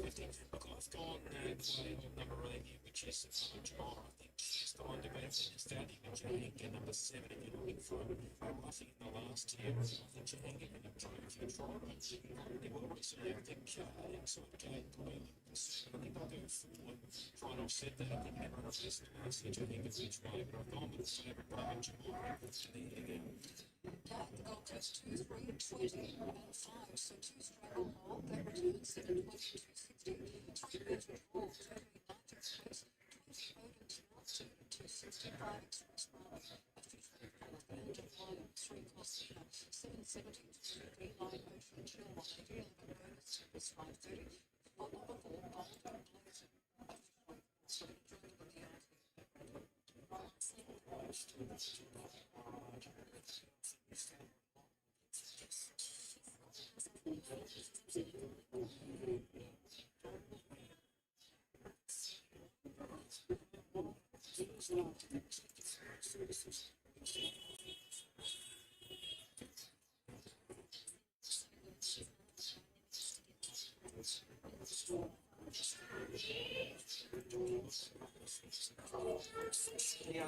We're the unbeaten horse. Interested to see how she goes, then I can back us another story. The last time we saw her, she was on a quick 6-day turnaround into a highway. She got the job done. I think she's a smart filly in the making. Yes, Leisha Fleet. First she'd run better than the markets. She's prime third up and gives a better run than most. First time I've seen her this time around, she's at a top. Tommy Sherry on for the outdoors. I don't mind her. I think she's got something to rip at trial since the light fingers. And she started hard in the market in a hard race first up. I loved her fight, so she'll be up there, having a crack here. She will be, yes. I think she's a really progressive filly. They've freshened her up for this. She's not fresh in the yard. She's breeding absolutely perfectly. Ken Pell, McAvoy on from Mitch and Mark Honest. Yeah, 5 weeks. He's doing a really good job winning first up in a different race here. A nice filly. I watched her progress over the time. Bird Whistle Atkins on for the Governors. Around a second of Greece basis in the spring stakes. Let's have a look at her. I think she left the line hard, but too short for her. Lovely big filly. I remember I was quite taken by her when I saw her at Newcastle on that occasion. She's really developed and matured into a beautiful mare. Filly. Let's go around the ground, scoring ground. I'm with number 20, Nepo Baby. I just think she's got a foot on the tour. She's been ultra consistent this time in, 2/3, and it just maps absolutely ideal for her.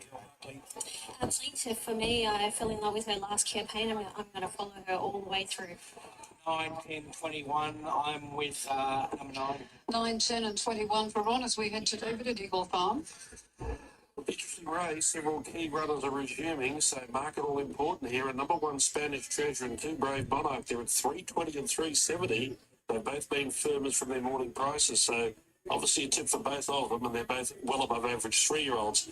The one I like, number 16, You're Not the King, $5. I know he's coming out of a weak Sunshine Coast maiden, but I think there's a bit of upside with him, and with the lighter weight and the fitness edge, he's got a few things in his favour. He's at $5. Then 3, the Wheelbarrow, probably too short for $1,200 at $7.50. At 4, Dr. Farthing, $10 down to 9. Favourite 1, Spanish Treasure, $3.20. I like the 16 in the last due in 13 minutes. The first at Launceston, 4 away, 4 are Rob Roy, 195, 310, and for lot 7, 350, Stable Talk. The other one way out, number 4 are Rob Roy for Matt, and the first one will move in any tick of the clock now at Randwick. Yes, correct you are, Mercedes. Our last race favourite, Inkaruna, $3.30 is the call. Very talented field here, and this year's running at the PJ Bell Stakes. Many live chances. Number 9, Plaintiff, unbeaten in 3 starts, been trialling well, blinkers on today. Drawn the outside barrier for Jordan Child, she's into 550 now. And number 20, Nepo Baby, is into 650. Horseshoe Hill into 750. So the fillies are starting to get set now. The big field moving in. And Horseshoe Hill, drawn favourably, goes forward. The 3 runners in these colours, Bjorn Baker with Horseshoe Hill. Beside the Ocean is the red cabin. Tomato Toasty has the white, who gained Adrian. Chris Waller with Beside the Ocean. So they're moving in. Nepo Baby with the barrier blanket on, about to go forward. For the last of what spent a terrific day's racing, Campion d'Italia winning the English Sires, Jolly Star winning the TJ, another Group 1 for Jolly Star. The Doncaster was the winner of the day. She's at Alibi, the first filly since Sunline to win the Doncaster, and she did it by over 4 lengths. And the Derby, a blow-away victory by Green Space, is capping off a magic day for Rachel King with the riding treble. Rachel aboard the unbeaten runner, Brave, seen her in the last. And we're in the final stages of loading them. Plaintiff now is the last to move up, with the big field facing the setting sun for the running of the PJ Bell Stakes. Our last day at daylight saving. Plaintiff about to move in to complete the lineup, and they're off and racing now in the last race of the day. And there's a great line out. Jaegers was one of the first into stride with Stardom pushing through on the inside, and Nepo Baby's on the scene. And Nepo Baby takes the lead from Cantiamo, then Stardom. And further back then, wide out on the track is Bellazine as they sort out their order from Agerwood. Jaeger's drifting back now. Inkaruna there. Kajenga off the course from Penn, Pearl, then Wood and Lass. Now back to 4th last is Inkaruna on the inside Beside the Ocean. Plaintiff's well back, and up on the inside is Horseshoe Hill. So Bird Whistle takes the lead from Bellazine. Nepo Baby 3rd, Stardom on the rails.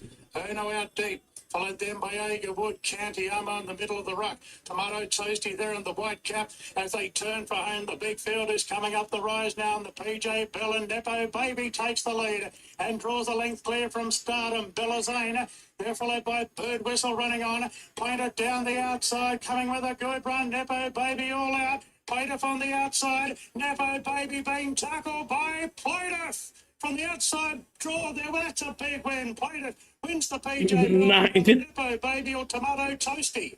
Then came Bellazine. from Bird, Whistle, County Armo and Horseshoe Hill, rattling home on the rails. Further back to Agerwood from Wood and Last Brave Zena. Further back then to Beside the Ocean from Penpel, Jaeger, Stardom and Inca Rena's finished well back. And two have only just finished. The Corso, knowing Kajenga, they're both dashing off for an early shower. Plaintiff, exciting filly. Jordan Childs bringing her right down the outside by Zeus. No, PC was on 10. Response 4-4. Who's got second? Nepo Baby there, and Tomato Toasty in a photo. Billazane has finished in fourth position. It's all about the winner, Plaintiff trained by Peter Snowden. Jordan Childs executing the job from the wide draw in the time of 1:10.5, 34.44 the last 600 metres. Plaintiff returning 5.55 a win, 2.05 a place. We're just sitting behind the judges' placings. But she's come the widest down the straight. Was last turning for home. Not dissimilar to She's a Rallabo in the Doncaster today. Now, number 20's run second, Nepo Baby. Numbers are 9, 20, 15 and 4, followed in by 22 and 10. Top four placings here, 9, 20, 15, 4 and the last of the day. Yeah. Bank. It's got a wide gate to contend with. At all. All right. Okay. 9.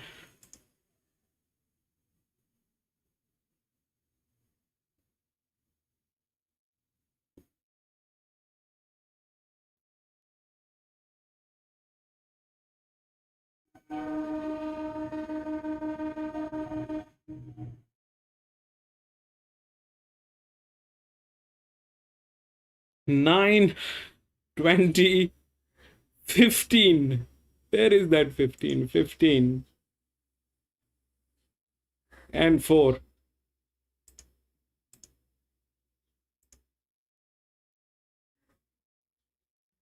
So 1 was a bad match. That was... Anyway, that is it, ladies and gentlemen. We had 10 races today here at Randwick, and that was the last one. But I'm going to be racing back again on Wednesday. So if you have a little time, please come and join me. We will race together, do a little chit chat and try to have some fun. And we'll also try to solve the puzzles here. And if you're watching the stream from anywhere in the world, thank you so much. It means a lot. And if you're watching this as a replay, thank you so much for that as well. That means a lot too. That means a lot too. And thank you so much, Addo. Thank you so much, Adamant, for being there, my friend. Gatekeeper, thank you so much for being there, my friend. PC, thank you so much for the donations, and thank you so much for being there, my friend. Daos, thank you so much for being there, my friend.